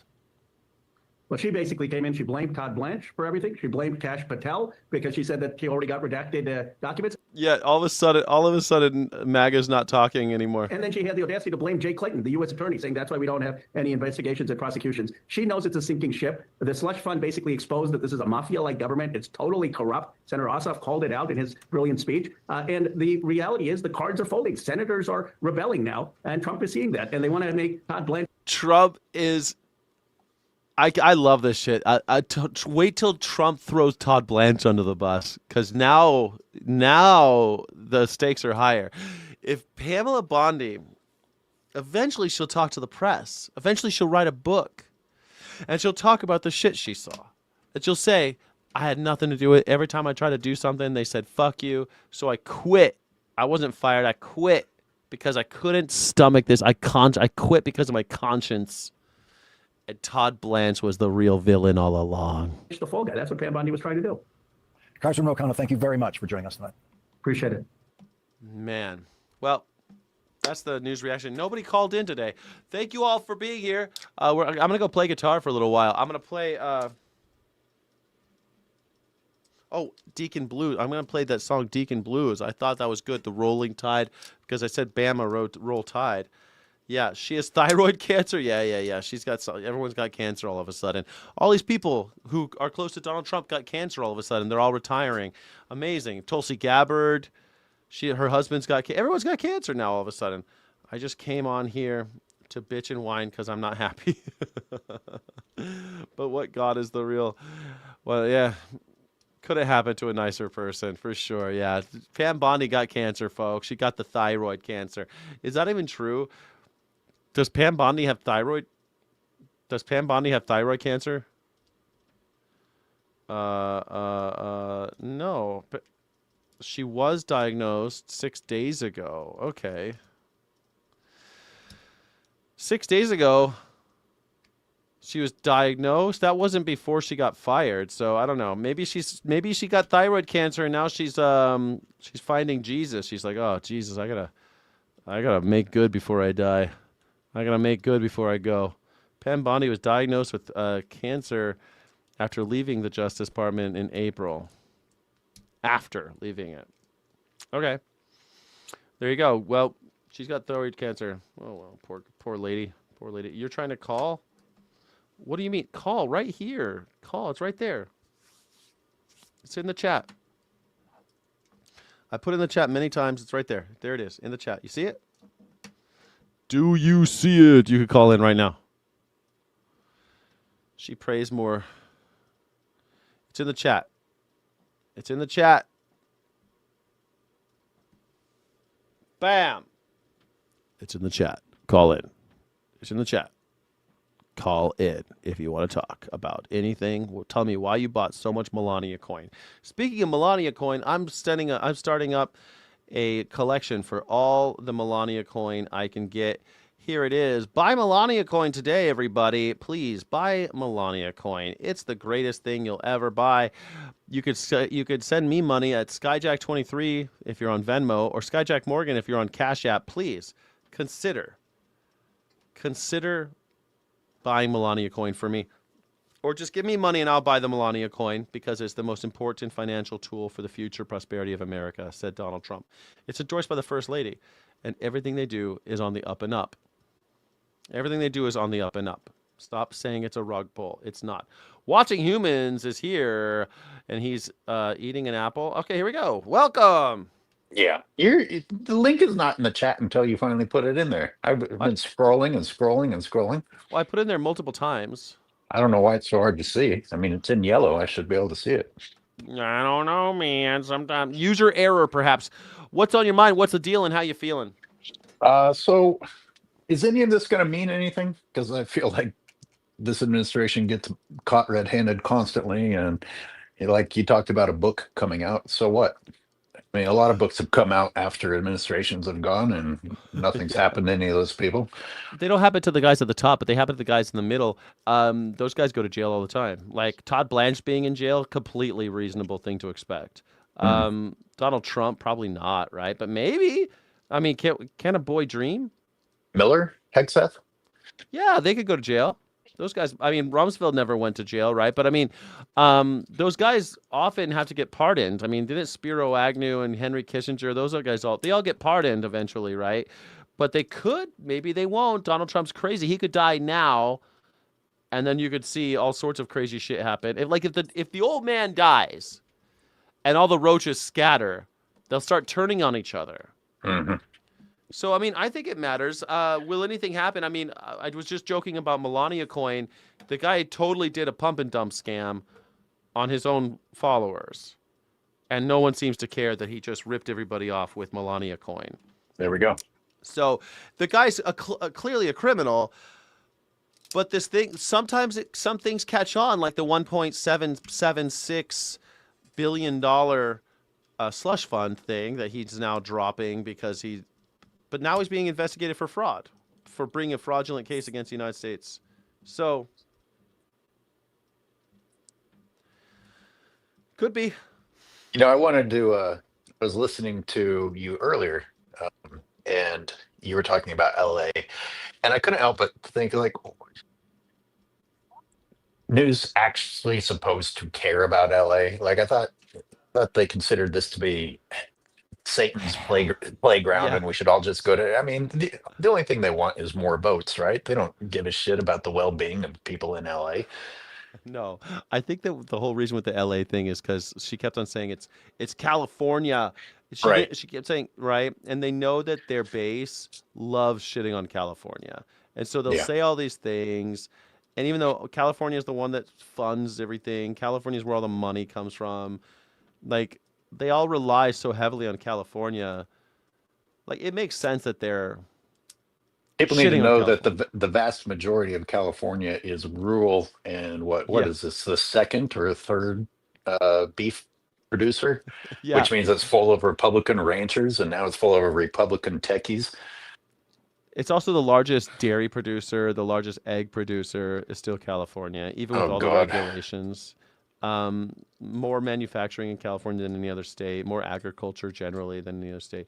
So, I mean, yeah, it's a little ludicrous. The only thing that they're behind, like California imports 97% of its pig product. It's pork.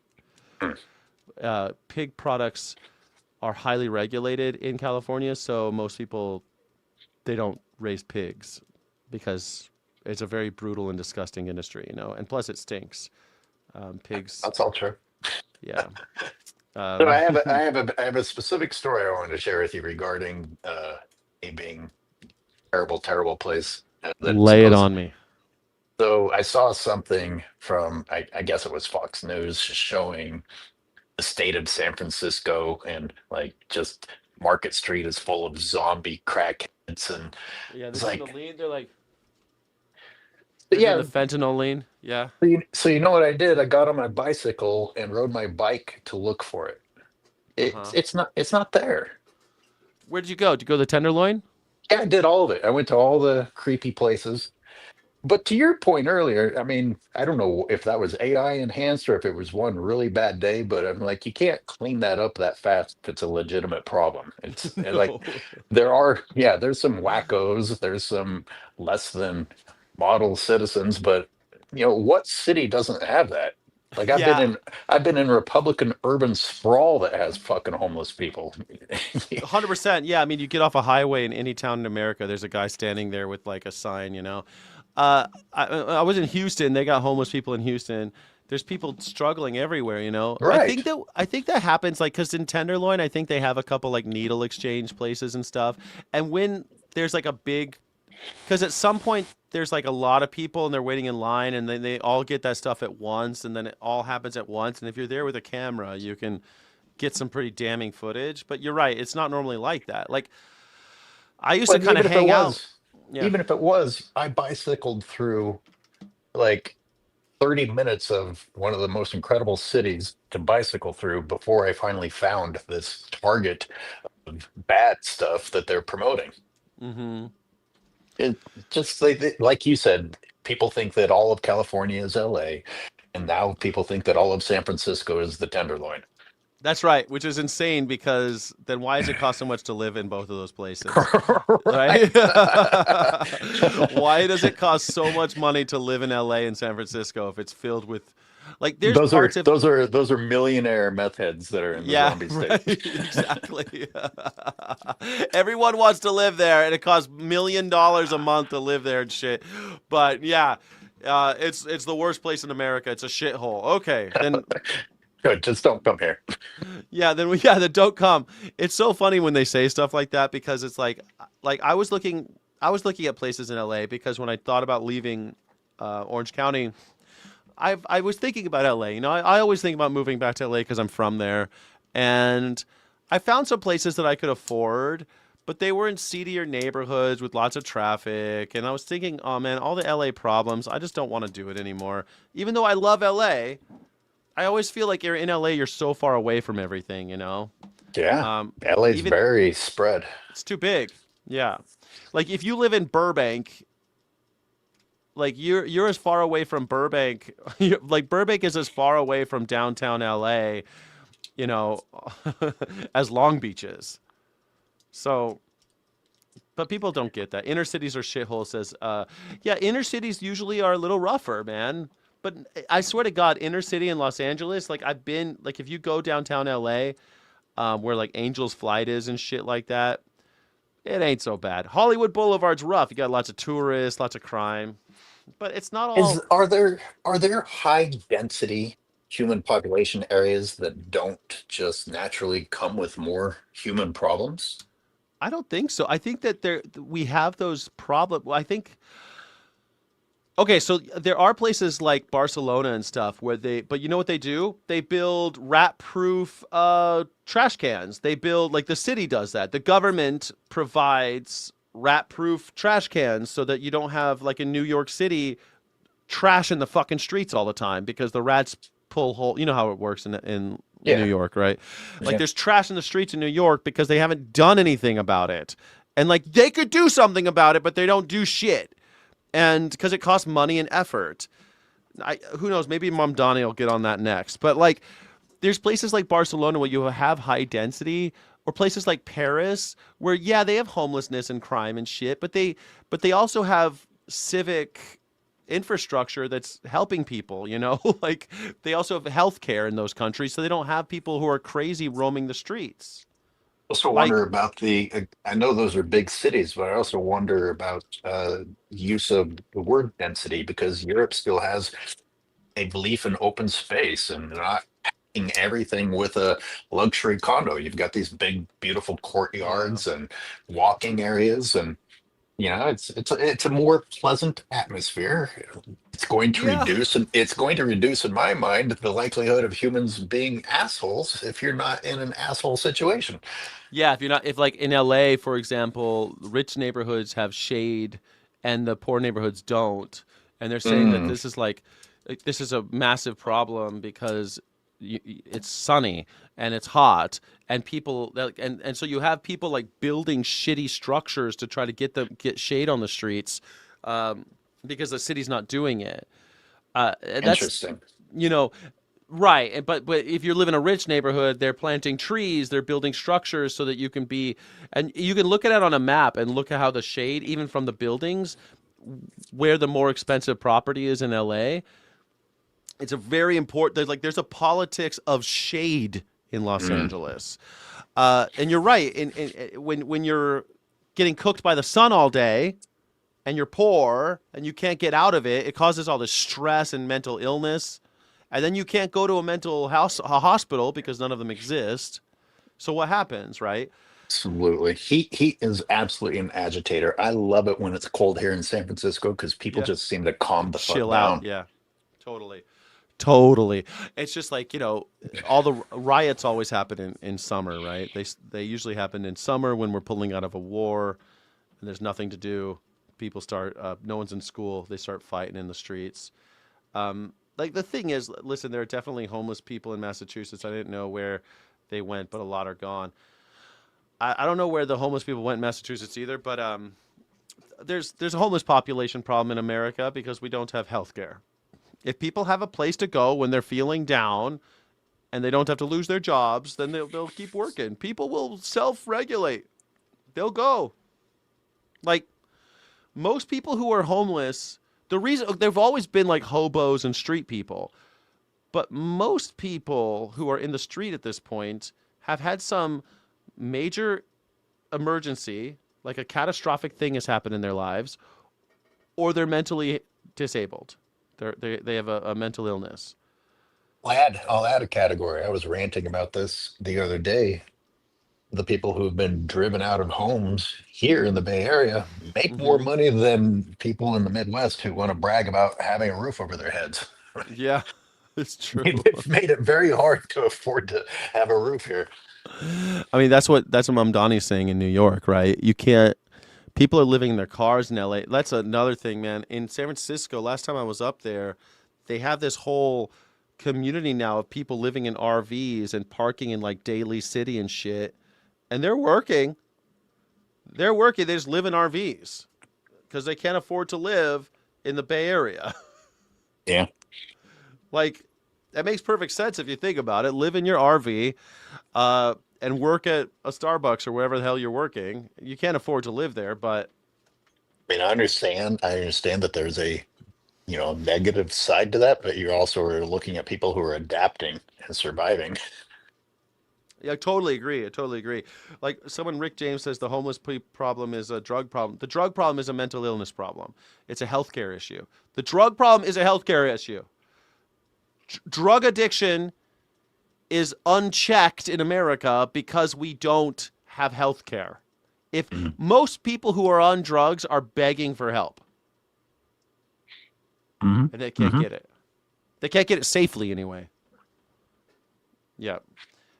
85% are addicted. Sorry, that's just a fact. There are some people down on luck, but also most have had a problem with drugs. Yeah, everyone has by the way, everyone has a problem with drugs and alcohol. That's the other thing I don't get. People are like, they're drinking. Yeah, everyone's drinking. Everyone's on drugs. Yeah, they should all be up in a penthouse doing lines off of hookers, and that's more respectable. Exactly, right? Exactly. They should be doing boner bumps with Donald Trump at Studio 54. Like, what do you mean everyone's doing drugs and is on alcohol in America? You have to do it in your luxury condo, not on the street. Oh, yeah, right. Exactly. Geen says, I live out of an SUV. My friend next to me lives out of an RV with a family of 4. We live in SoCal. I'm homeless from medical bills and disability. That's what I'm talking. There you go. Directly related. It's all related to our lack of healthcare in this country. The fact that we're not managing addiction seriously in America. I mean, I'm totally okay with you saying, oh, it's the fentanyl or it's everyone with their drug. Sure. Okay. What are we doing about it? Well, nothing. Okay. So I guess we'll still have homeless people. I guess you'll still have shit on the street, human shit. You'll still have to clean up human shit from the street. Yeah, it definitely comes down to healthcare and money. I know you know that, Positrack. I'm not talking. Yeah, I know. It's Kafka-esque. It is Kafka-esque. Oh man, you don't hear that word enough. Except Kafka-esque would make you think that there's actually a chance of getting out with the labyrinthine bureaucracy, and there isn't. You're fucked. Yeah, government-funded methadone, Suboxone. There you go. Methadone. That'll do it. Just give them methadone. Send them on their way. Perfect. Great idea. I thought the wall was going to stop all the drugs coming into the country. Oh yeah, I thought bombing innocent Venezuela children was going to help that. You're right. Wait a second. I thought running Afghanistan for 20 years was going to fix the problem. Okay.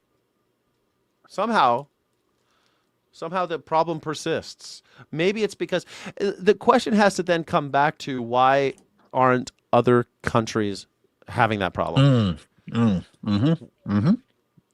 We have this epidemic of homelessness in America. We have a shooting problem in America. Other countries have guns. We're not the only country who has a Second Amendment type style of relationship with guns. Canada, they love their guns. And yet we are the only ones with tons of school shootings. You tell me there's no guns in Mexico? They got shitloads of guns in Mexico. True. No one's shooting up schools in Mexico. The countries with free healthcare, they haven't gone under. The countries that offer free college tuition, they haven't gone under. If anything, they're doing well. Yeah, exactly. Well, at least even in places like Cuba, they don't have these problems. Like none of these other countries, you could take it from their economic point of view, from every point of view you want to look at it. None of them have the problems that we got. So the smoking gun is healthcare. That's the only thing that sets us apart from all of the other countries. Iran has a constitutional right for its citizens to seek healthcare, to get healthcare. Oh, geez, I would move there if we weren't currently bombing it. That's okay. You can move to Israel. They also have a constitutional right to. You can move to Iraq. They have a constitutional right to healthcare. I mean, and we paid for that. We set up their healthcare system. American taxpayers did. Up until recently, in Afghanistan, they had universal healthcare that we paid for. So, for some reason, we can always pay for it in other countries, just not in this country. Well, speaking of being healthy, I'm going to go for another run, but I wanted to pop in and give you some love. Great show. Appreciate it. Thank you so much. Everyone should subscribe to Watching Humans if you want to get nasty with Skylar Thomas. And the two of us got a two-week hiatus from doing it, but I hope that you'll come back and join me for this 2-week hiatus. What sports activity is it coinciding with? Don't want to talk about it. Okay. All right. Fair enough. Don't want to talk about sports. Okay. Everyone have a wonderful day. Thank you, Watching Humans. Thank you. Check it out. See you later. All right. Well, that is the conclusion of the political component of the show. I'm going to go play guitar for a little while downstairs. I want to put you on hold, and we're going to go downstairs. Gen 1 Bill, Day and Missiles. Thank you so much for watching, everybody. I'm going to go play guitar. The U.S. has lost 800% in foreign investments since the inception of the HMO. Thank the Republicans for that one. I mean, we spend $3 trillion on healthcare, and we get shit for it because we're just taking that money and we're giving it to very rich existing corporations. We subsidize them. You can go on. Chinese people can't own land. Neither can we. What the fuck are you talking about? We don't own the land. We pay taxes on that land. Try to go take some land in America and don't tell anybody. Just take it. See what happens. Chinese can't own land. Neither can we. Neither can we. Ban Narcan, save a catalytic converter. Funny.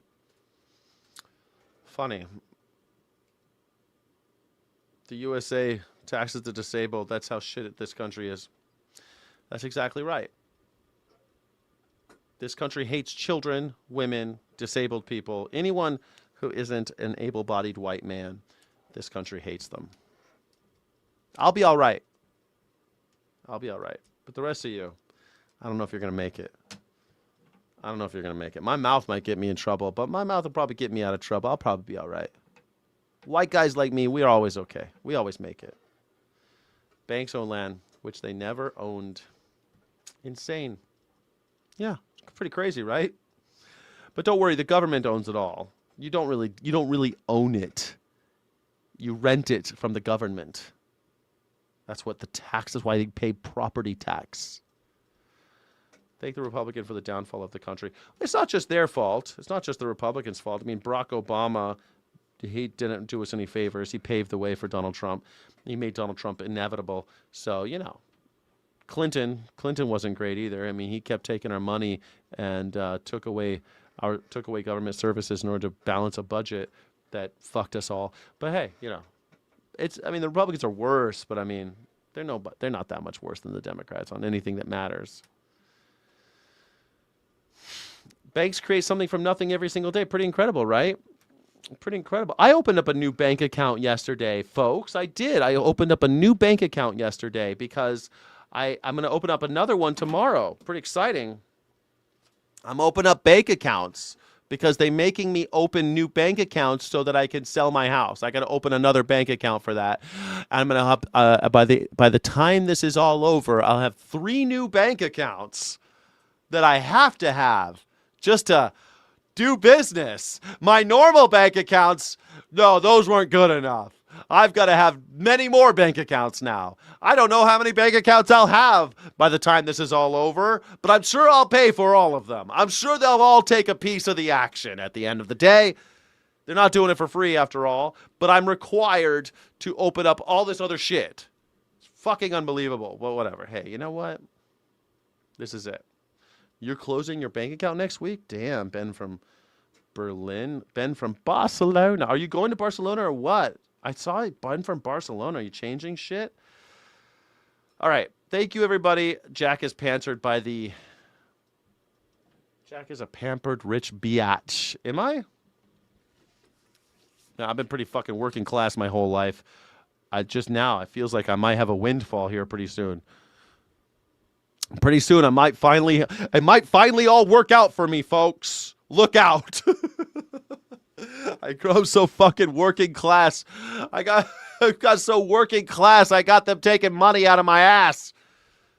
I'm forced to change shit. Yeah, wow. Am I streaming my guitar player? Yes, I'm going right now. Sell now. I'm trying. How can you sell the home if it's owned by the government? Same way the Chinese sell their homes. You own the home, but you don't own the land. You understand? You understand how that works? You get it? Do you get it? They own the land. You own the house that the land is on. It's a great way to get you to stay put. But thanks. In China, for example, 90% of them own the home. But just like here, they don't own the land it's on. Not really. They own like rights to the land, rights, as long as the government allows them to stay.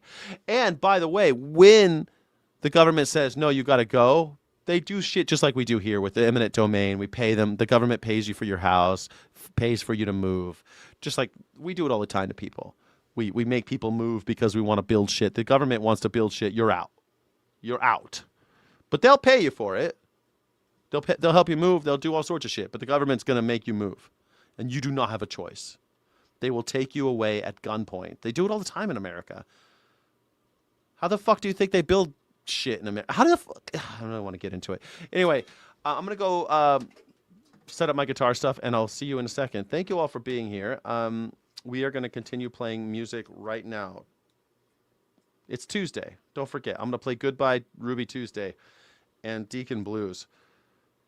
Thanks, everybody. I hope that you will. I'll see you in just a second.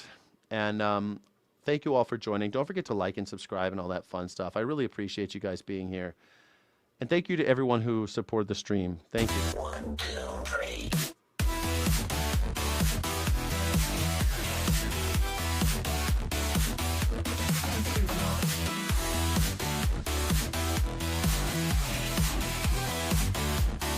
Get on up and get down with Skyjack Morgan.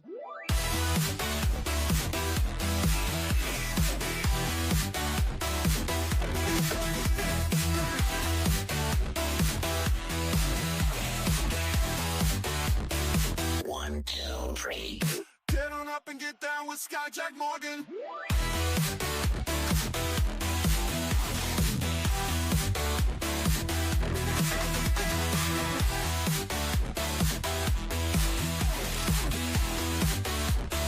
One, two, three.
Ba ba ba ba ba boom boom boom boom boom boom boom boom boom boom.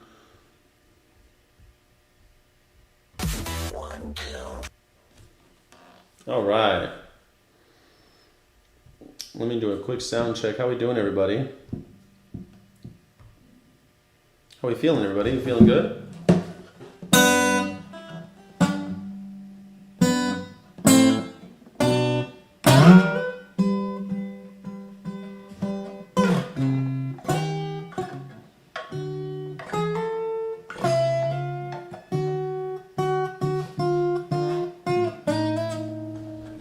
I think that's pretty rad. Thank you all for being here. Thank you for being here at the show. Hopefully you all can hear me just fine. Let me do a quick sound. How's this sound, everybody? How's this sound? I hope you all feel great today, because today is the day. It's Tuesday. See you next Tuesday. Hold on, I forgot my water.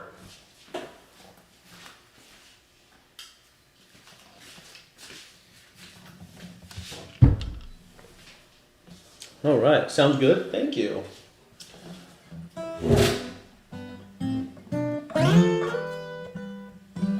All right, let's play Ruby Tuesday because it's Tuesday, huh? Let's piss off the Goodbye Ruby Tuesday, who could? I kind of want to play. Let me change the banner. And now it's Busker Sky, a Busker Sky. Sound is okay.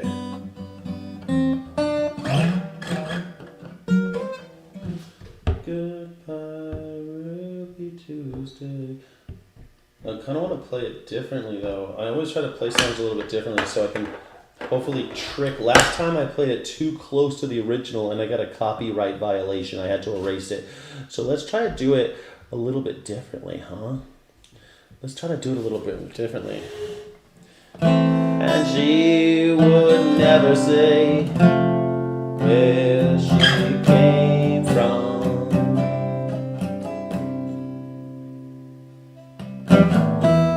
Yesterday don't matter if she's gone.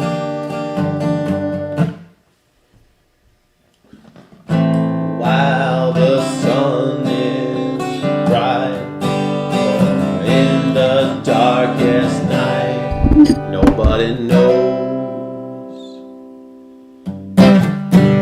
She comes and she goes. Goodbye. No, I gotta change it, man. I'm trying to do it differently. Goodbye, Ruby Tuesday. Who could hang a name on you when you change with every new day? Still I'm gonna miss you. Don't question why. She needs to be so free. She'll tell you it's the only way to be. She just can't be changed to a life where nothing is gained and nothing's lost at such a cost. Goodbye, Ruby Tuesday. Who could hang a name on you when you change it every new day? Still I'm gonna miss you. Still I'm gonna miss you. Still I'm gonna miss you. There's no time to lose. I heard her say, catch your dreams before they slip away. Dying all the time. Lose your dreams and you just may lose your mind. A life unkind. Goodbye, Ruby Tuesday. Who could hang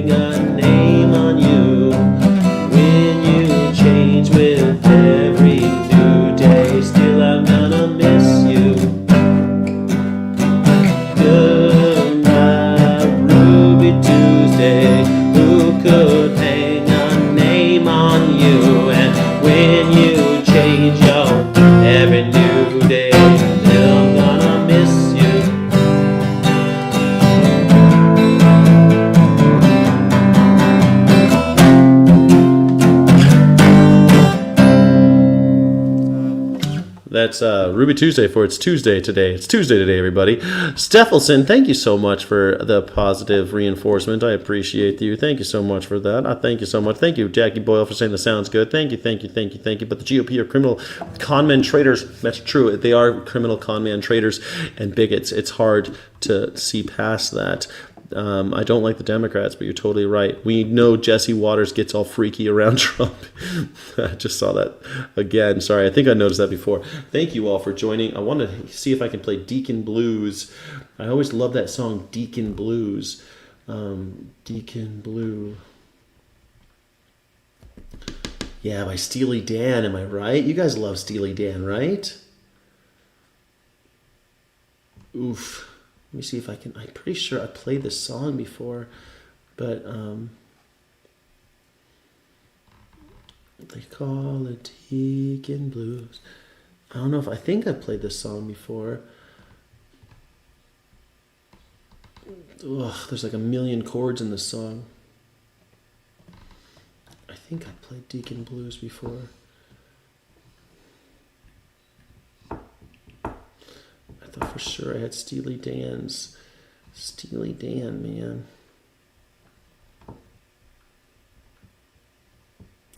Steely Dan. Come on, man. Steely Dan. I know I have Steely Dan in here somewhere. Steely Dan, where are you, Steely Dan? QRST. Steely Dan. Steely Dan. Oh, damn it. I only have Dirty Work in here. Deacon Blues. Let's see if I can do it. Try this way. Let's see if I can do this properly. Okay, here's what we're going to try to do. We're going to try to play that song. Never played this song before.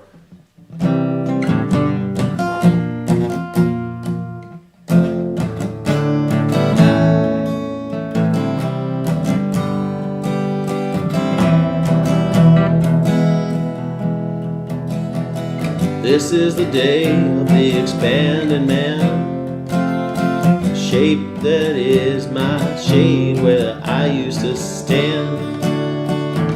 Seems like I'm only yesterday. I gaze through the glass at ramblers, wild gamblers, and it's all in the past.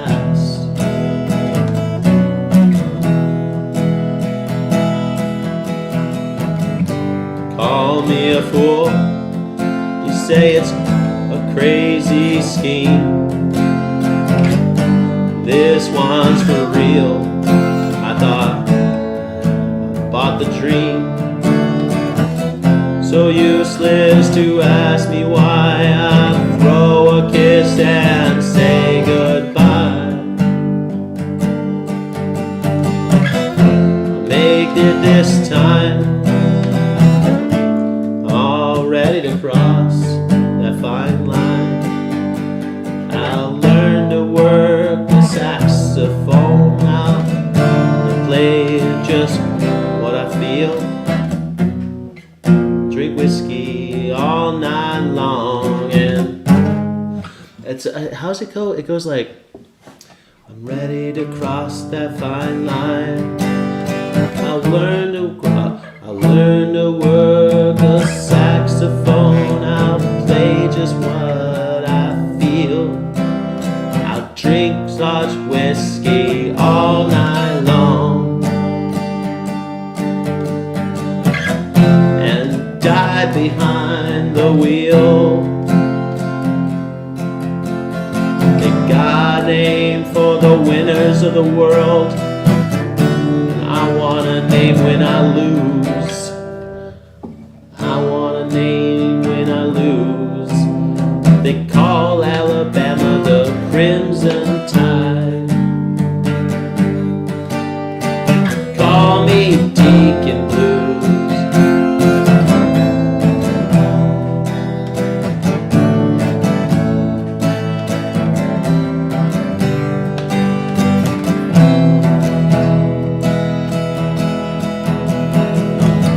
My back to the wall, a victim laughing.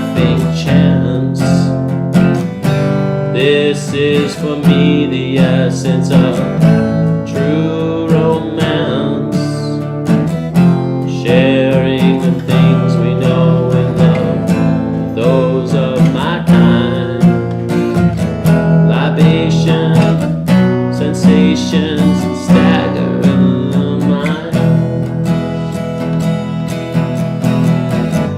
I crawl like a viper through these suburban streets, make love to these women, languid and bittersweet. Rise when the sun goes down and cover every game in town. World of my own, I make it my home, sweet home. I learn to work the saxophone. I play just what I feel. Drink Scotch whiskey all night long. Die behind the wheel. They got a name for winners in the world, and I don't want a name when I lose. They call Alabama the Crimson Tide. Call me Deacon Blues. Something like that. I don't know. Never played that song before, but I thought it was kind of fun to play. Thank you so much. Sit where you want to. Prick much. Yeah, sit where you want to. Sit where you want to. Sit where you want to sit. There's a Glasgow band called Deacon Blue. Really? They call Alabama the Crimson Tide. I think that song would be kind of fun to play if I could actually... like the way they play it is so... like their shit's so jazzy. I'm trying to play it like more folksy, but I think you could do it if you did like... This is the day of the expanding man. Shape is my shade, and that's where I used to stand. It's where I used to stand. It seems like only yesterday I gazed through the glass at ramblers, wild gamblers, and all in the past. Call me a fool, you say it's a crazy scheme. This one's for real, and I've already brought the dream.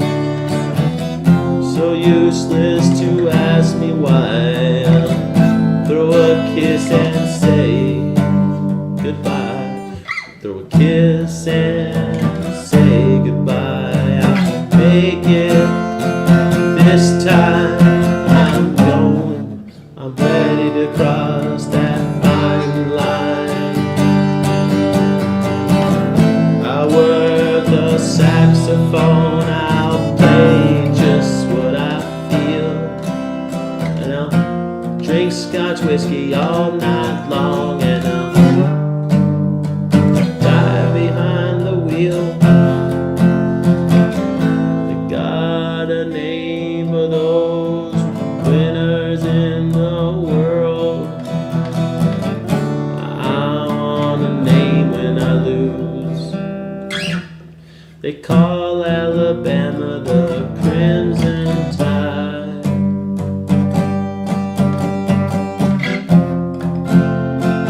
Call me Deacon Blues.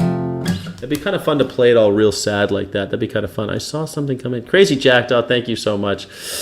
Sorry about not being able to play this song, but I've never played it before, you know. They call Alabama the Crimson Tide. Call me Deacon Blue. Deacon Blue.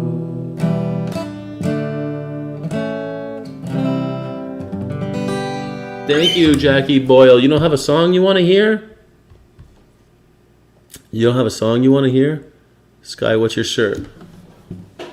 It's a rabbit that says vegans are cuter. Do you want one? Do you want one, Frankie Berry? I'll send you one if you want one. It says vegans are cuter. It's a rabbit that I drew. If you want one, I'll send it to you. They call Alabama the Crimson Tide. Now you can call me Deacon Blues. You can call me Deacon Blues. Wild Horses? Sure, I'll play Wild Horses. For you, Jackie, I will play Wild Horses. Wild horses couldn't take me away. I want to try to make it mine, though. How do we do it? How do we do it? Make it mine. We'll probably play it.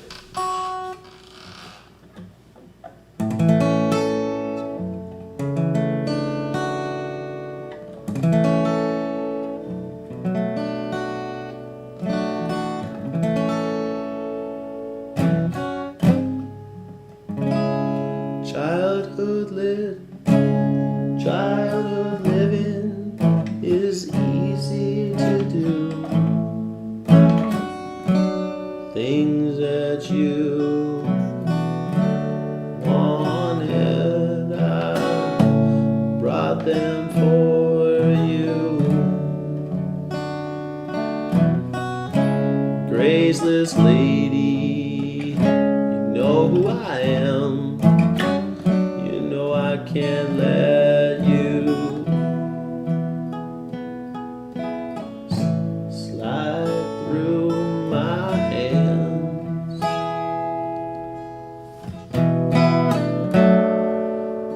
Wild horses couldn't drag me away.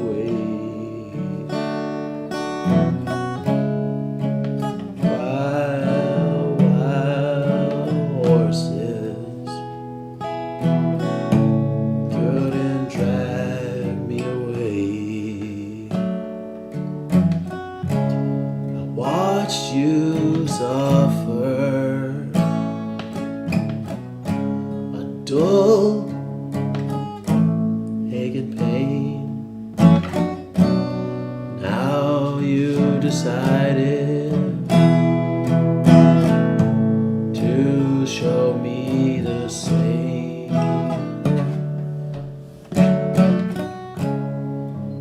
No sweeping exit. Stage lines.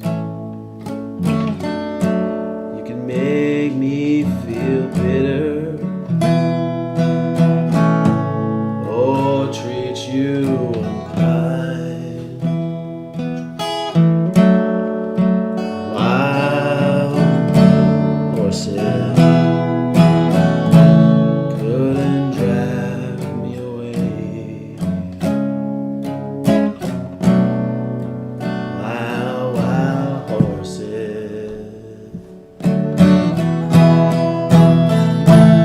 Couldn't drag me away.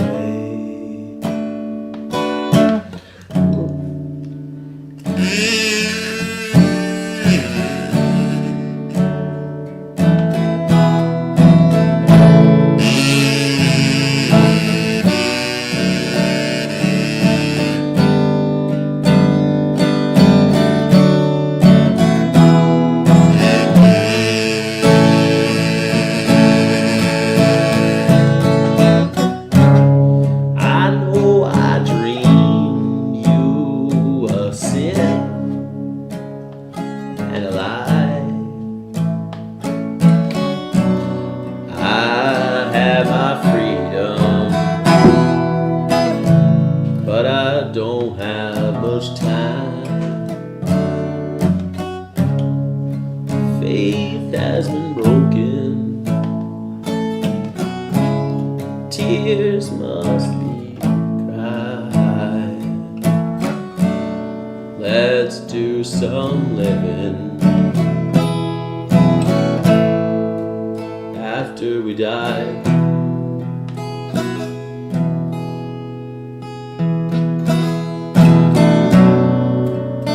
Wild horses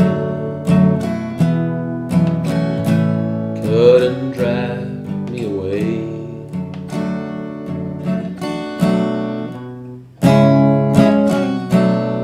Wild, wild horses, I'll ride them someday.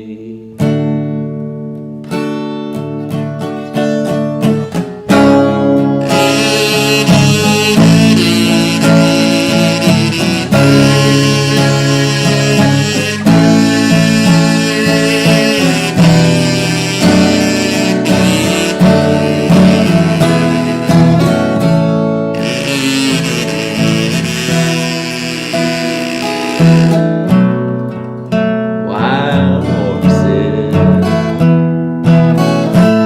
couldn't drive me away.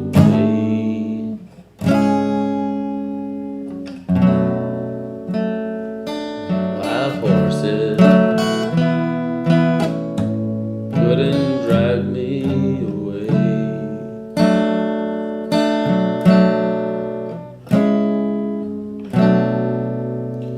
Wild horses, I don't want to ride them any day. Thanks, Jackie. Thanks. I tried. I was trying to like rewrite it, you know. Kazoo Wild Horses, yeah. I was trying to make it a little differently. Yeah, in my shop I have a Bartleby shirt. I do.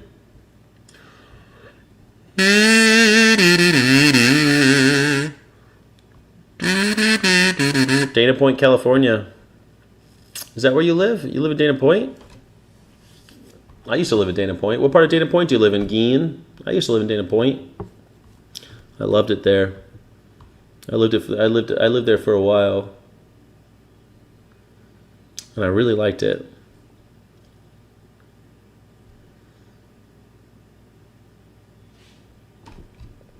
I want to play this song.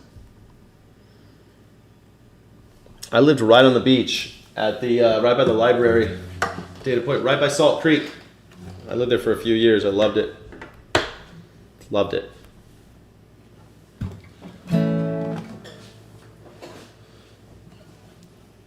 You're in Doheny? That's pretty cool. Your name is G. Like G-Easy? I love Doheny. I kind of learned to surf there. I mostly learned to surf in Salt Creek, believe it or not, which is fucking crazy. But these days, like, I'm too old to go surfing there.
telling me things I could sure understand.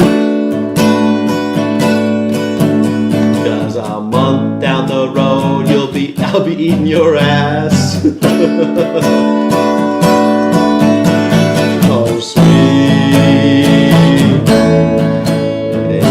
emotion, sweet emotion, sweet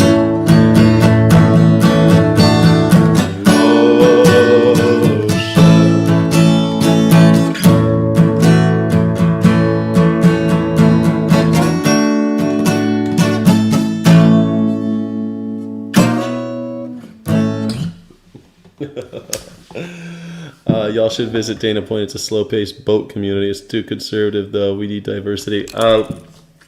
It used to be more diverse. They're kicking out all the Mexicans, man. Dana Point used to be pretty diverse, but it's rape out. It's rough out there. Thank you so much, Crazy Jackdaw. Thank you. I was in Dana Point a couple days ago. Miranda. I'm more of a siren. I get motion sick looking at water, luring the sailors out to the floor. Yeah, into the rocks, luring the sailors into the rocks. Man, I miss living. When I lived in Dana Point, it was pretty cool, man. I had a good time. I liked it. I would go to the beach every day. Every day I went to the beach.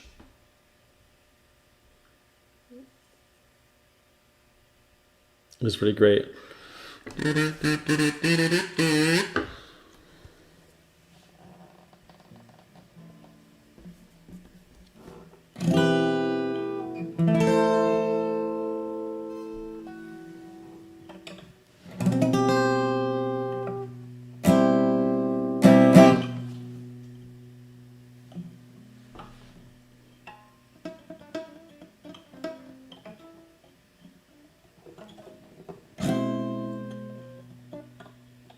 Ugh.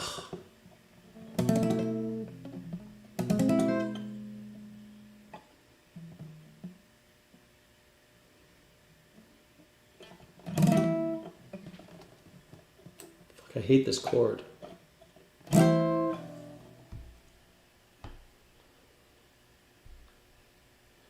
It's F major, was it F6?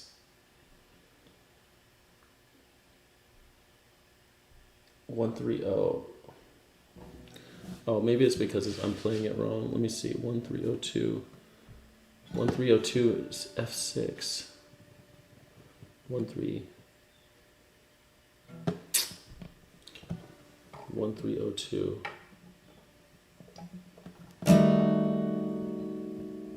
Is that right? No, 1302.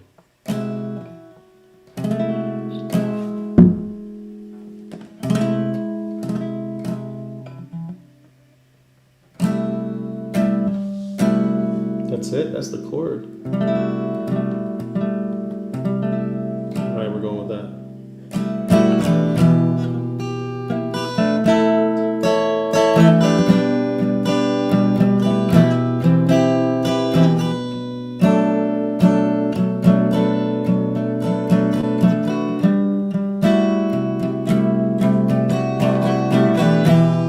Should've known better.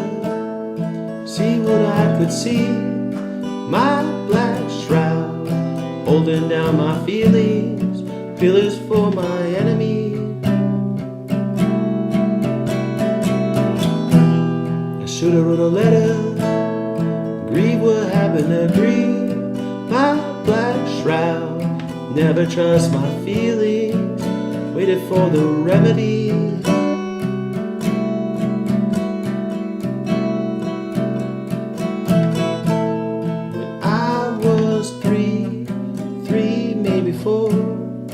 Left us at that video store. Be my rest, be my fantasy.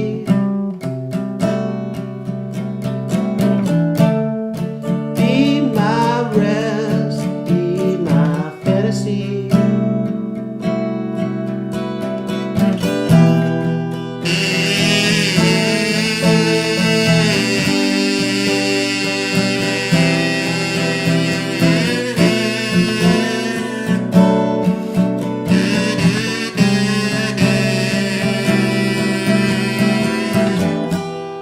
Light as a feather, bright as an Oregon tree. My black shroud, I'm frightened by my feelings. I only wanted to be a relief.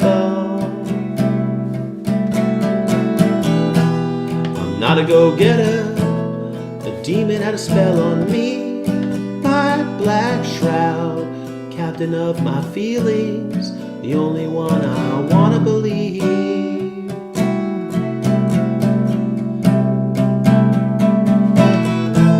When I was three to explore, saw her face back of the door. Be my rest, be my fantasy. Be my rest, be my fantasy.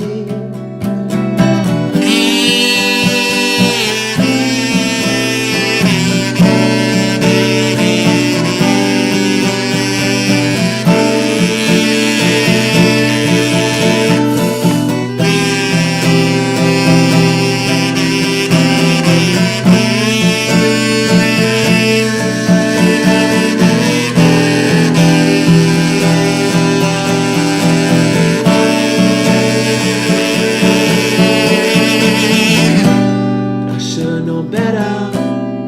Nothing that can be changed. Past still the past. The bridge to nowhere.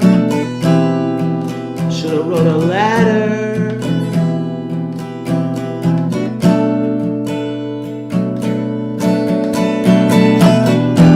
Explaining that I feel that empty feeling. Don't back down, concentrate on seeing breakers in the bar, friend neighbors greeting. My brother had a daughter, the beauty that she brings, illumination. Don't back down, there's nothing left, the breakers in the bar. No reason to live. I'm a fool in the fetter, Rose of Aaron's beard, but you can't reach me. Don't back down, nothing can be changed. Can I leave a bridge? Drunken sailor. Brother had a daughter, beauty that she brings, illumination.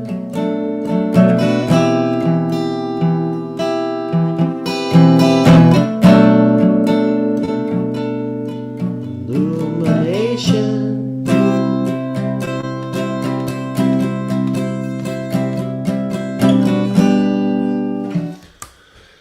Something like that. Something like that.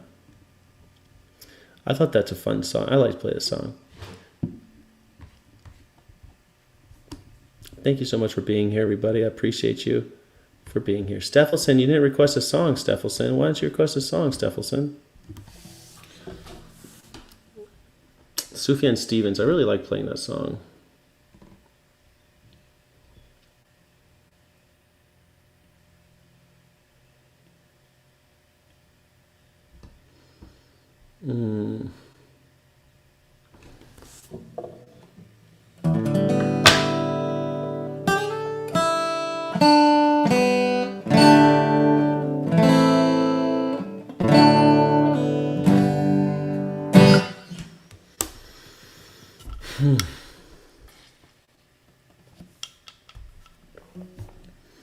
Oh yeah, you had a shark encounter. Sharks are pretty chill in California. They're so cold. The water's so cold down here. The sharks are pretty damn chill.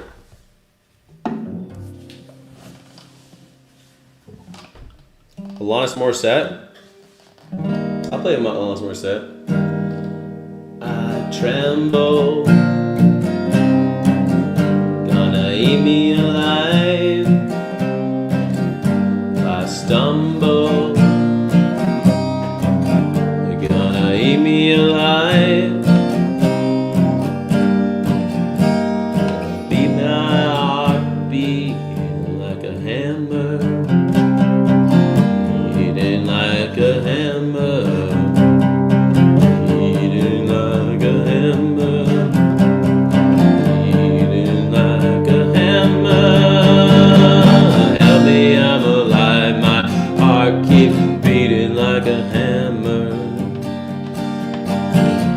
To be soft, too tough, to be tender. Come and take my pulse, the pace is on a runaway train. Come on, I'm alive, my heart keeps beating like a hammer, beating like a hammer, beating like a hammer.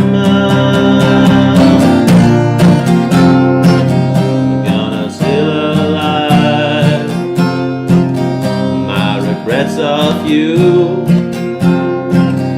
my life is mine. Then what shouldn't I do? I get wherever I'm going, whatever I need. My blood's still flowing, and my heart's still beating like a hammer.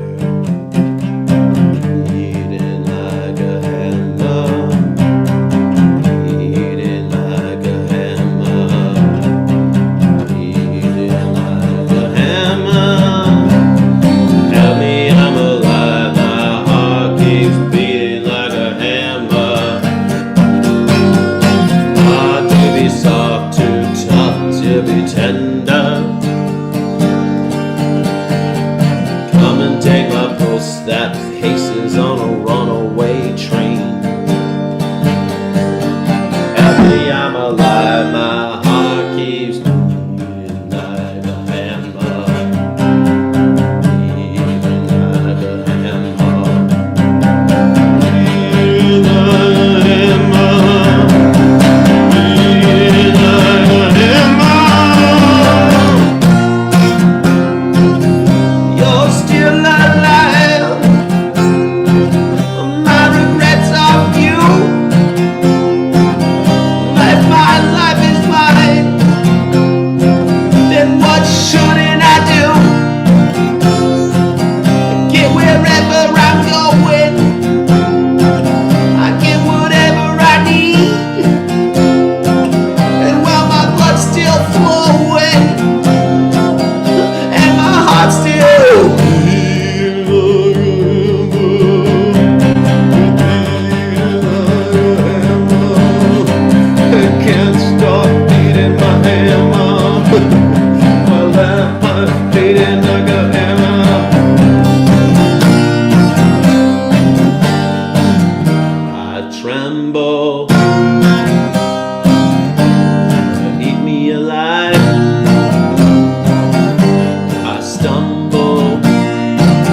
There you go. Thank you so much for being here. keep singing Cigarette Daydream since Jack played it. I'll play that, but I got to play a... Oh, thank you, Jackie Boyle. Thank you, Jackie Boyle. Thank you. Stephelson. Mega don't have no guitars, man. Mega don't got... I'll do some Alanis Morissette. I have a Alanis Morissette song that I like to play. And then I'll play the cigarette song and I'll be out of here, I think. Alanis. That Canadian, that good old Canadian.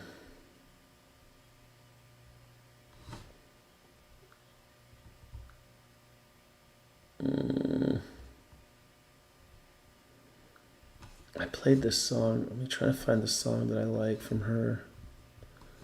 Alanis. There she is. I like this song. Maybe you won't like it. I'll play this song. Maybe you'll like it.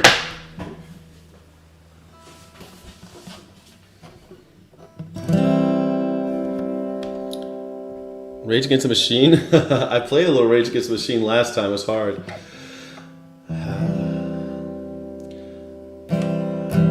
How about getting off these antibiotics? How about stopping eating when I'm full?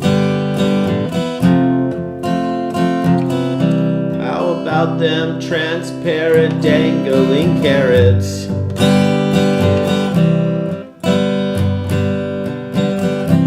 How about the ever-elusive kudo?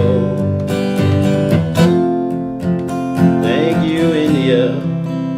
Thank you, terror. Thank you, disillusionment. Thank you, frailty. Thank you, consequence. Thank you, silence. How about not blaming you for everything? How about me enjoying the moment for once? How about how good it feels to finally forgive you?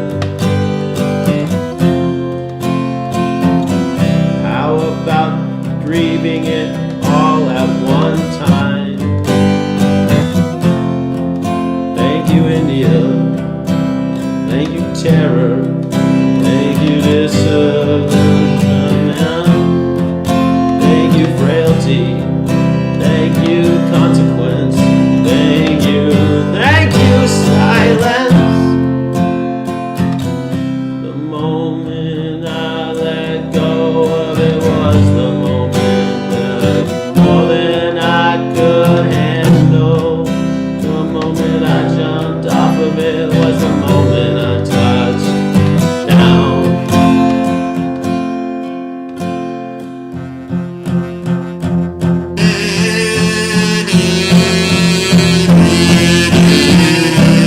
How about no longer being so masochistic?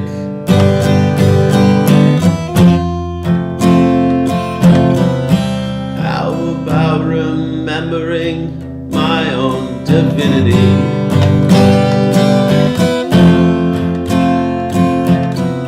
How about unabashedly bawling my eyes out?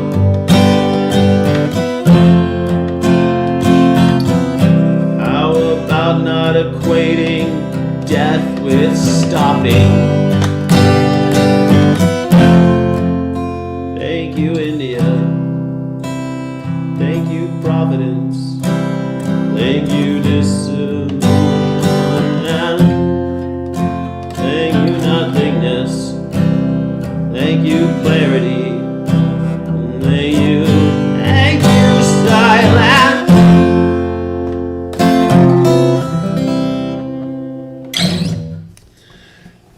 That was a song by Alanis Morissette that I covered. I hope that you enjoyed it. Somebody asked for Alanis Morissette, and I thought that was fun. to play. I like that song by her. I kind of wish that she didn't say "Thank you, India." I wish it was literally anything else, but whatever, it's fine. I think it's a pretty good song. I think it's a pretty damn good song.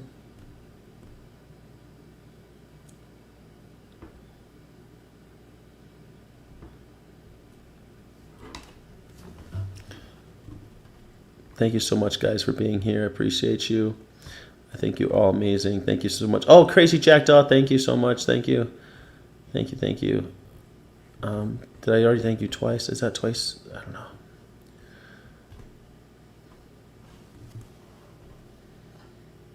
All right, we're going to try to play the song. It's been a while since I played this one.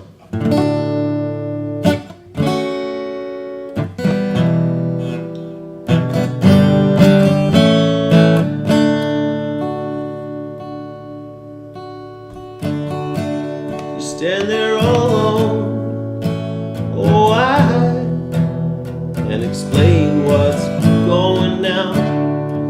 You see you standing next to me, in and out, somewhere else right now. You sigh, you look away, and I can see it clear as day.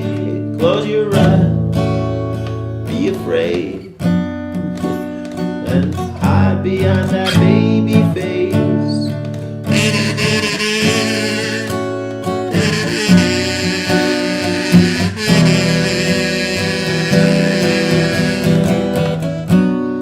You can drive all night, looking for the answers in the pouring rain. You wanna find peace of mind, looking for the answer.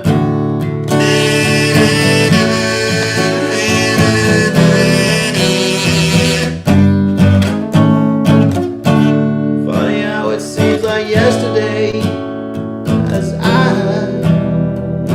you were looking out of place, gathered up your things and slipped away.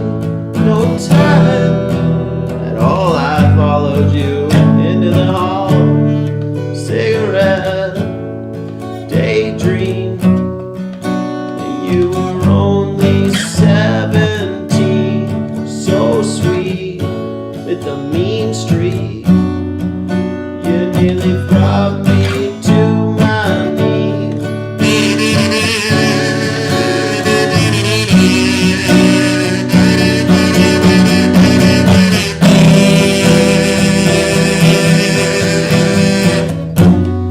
You cried all night, looking for the answers in the pouring rain. If you wanna find peace of mind,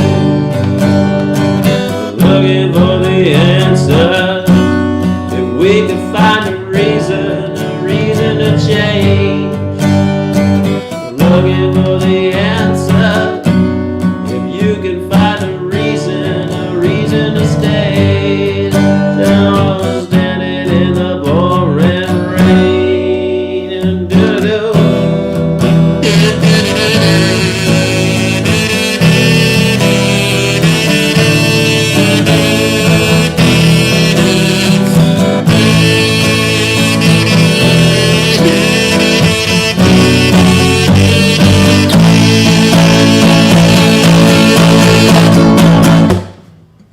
You can drive all night, looking for the answers in the pouring rain. You wanna find peace of mind, looking for the answer. If we could find a reason to change, looking for the answer. If you can find a reason to stay, standing in the pouring rain, standing in the pouring rain.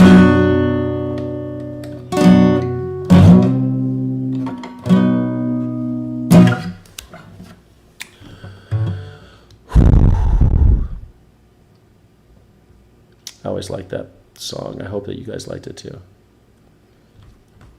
All right, thank you, Jackie. Thank you, Jackie. Thank you. I don't really have any new songs that I've been working on, but.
confess that my loneliness is killing me now. Don't you know I still believe that you will be here and will give me a sign.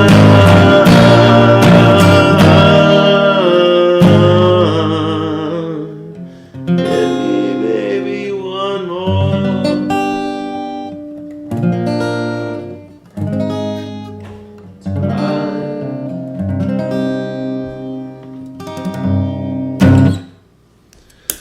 Okay, that was Britney Spears. Hit Me Baby One More Time. Thank you so much for me. It was right after my baby died and I just didn't care about my sugars and all. Oh shit, went too tight. Sorry to hear that. Jesus, that sounds intense. All right. How was it? Did you like it? Did you like the Grogu movie?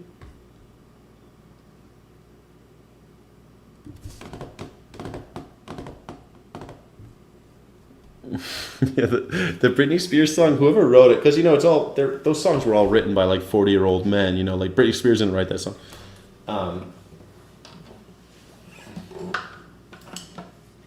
Like Britney Spears didn't write that shit.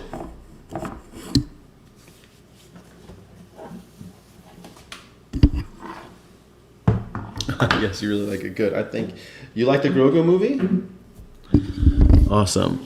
I like the Grogu movie. I want to go see it. Maybe I should see it. You like the Britney Spears song. Great. I'm glad, Frankie Berry. Thank you. Thank you so much. I'm glad that you liked it. Thank you, everyone, for supporting the channel, for being here, especially to all the people like DS King of Kings and Crazy Jackdaw and everybody else. Geez, Chris and all you guys who submitted, and Cephalson. Thank you all for supporting the channel and supporting me and doing this. I really appreciate you guys. I appreciate you more than you'll ever know. I appreciate you. I actually like a hut, LOL.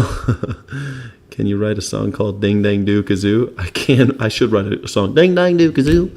No, Ding Dang Do Kazoo. Ding a ding dang ding dang do kazoo. I could do something like that. That'd be kind of fun. Ding Dang Do Kazoo. I should write a song like that. All right, we're going to switch over to members only. If you're a member, please, we're going to do Poetry Club really fast, and we'll hang out for a little while longer, but then I got to call it quits for the day. Thank you so much for being here. Thank Frankie for her Cash App. Thank you, Frankie. I appreciate you so much. Let me see. I think I saw you on there, Frankie, because I know that your name is not actually Frankie. So, yes, I definitely thank you so much for doing that. Yeah, Miranda, thank you so much for the coffee. I appreciate you. You're amazing. And I did respond on there.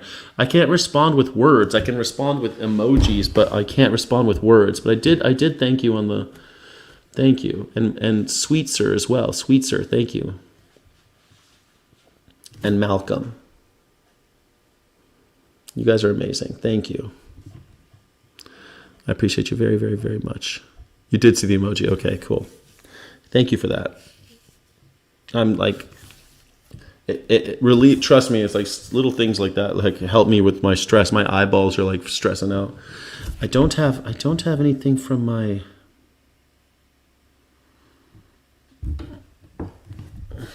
everything cool. I want to make sure that my realtor's still alive. All right, thank you, everybody. I'm going to end this stream and start the next one right away, which is the Afterglow. Thank you, everybody, for being here. I appreciate you very, very, very, very much. Bartleby's going to say goodbye, too. Bye. Thank you so much for watching. Don't forget to like and subscribe. Thank you so friggin' much.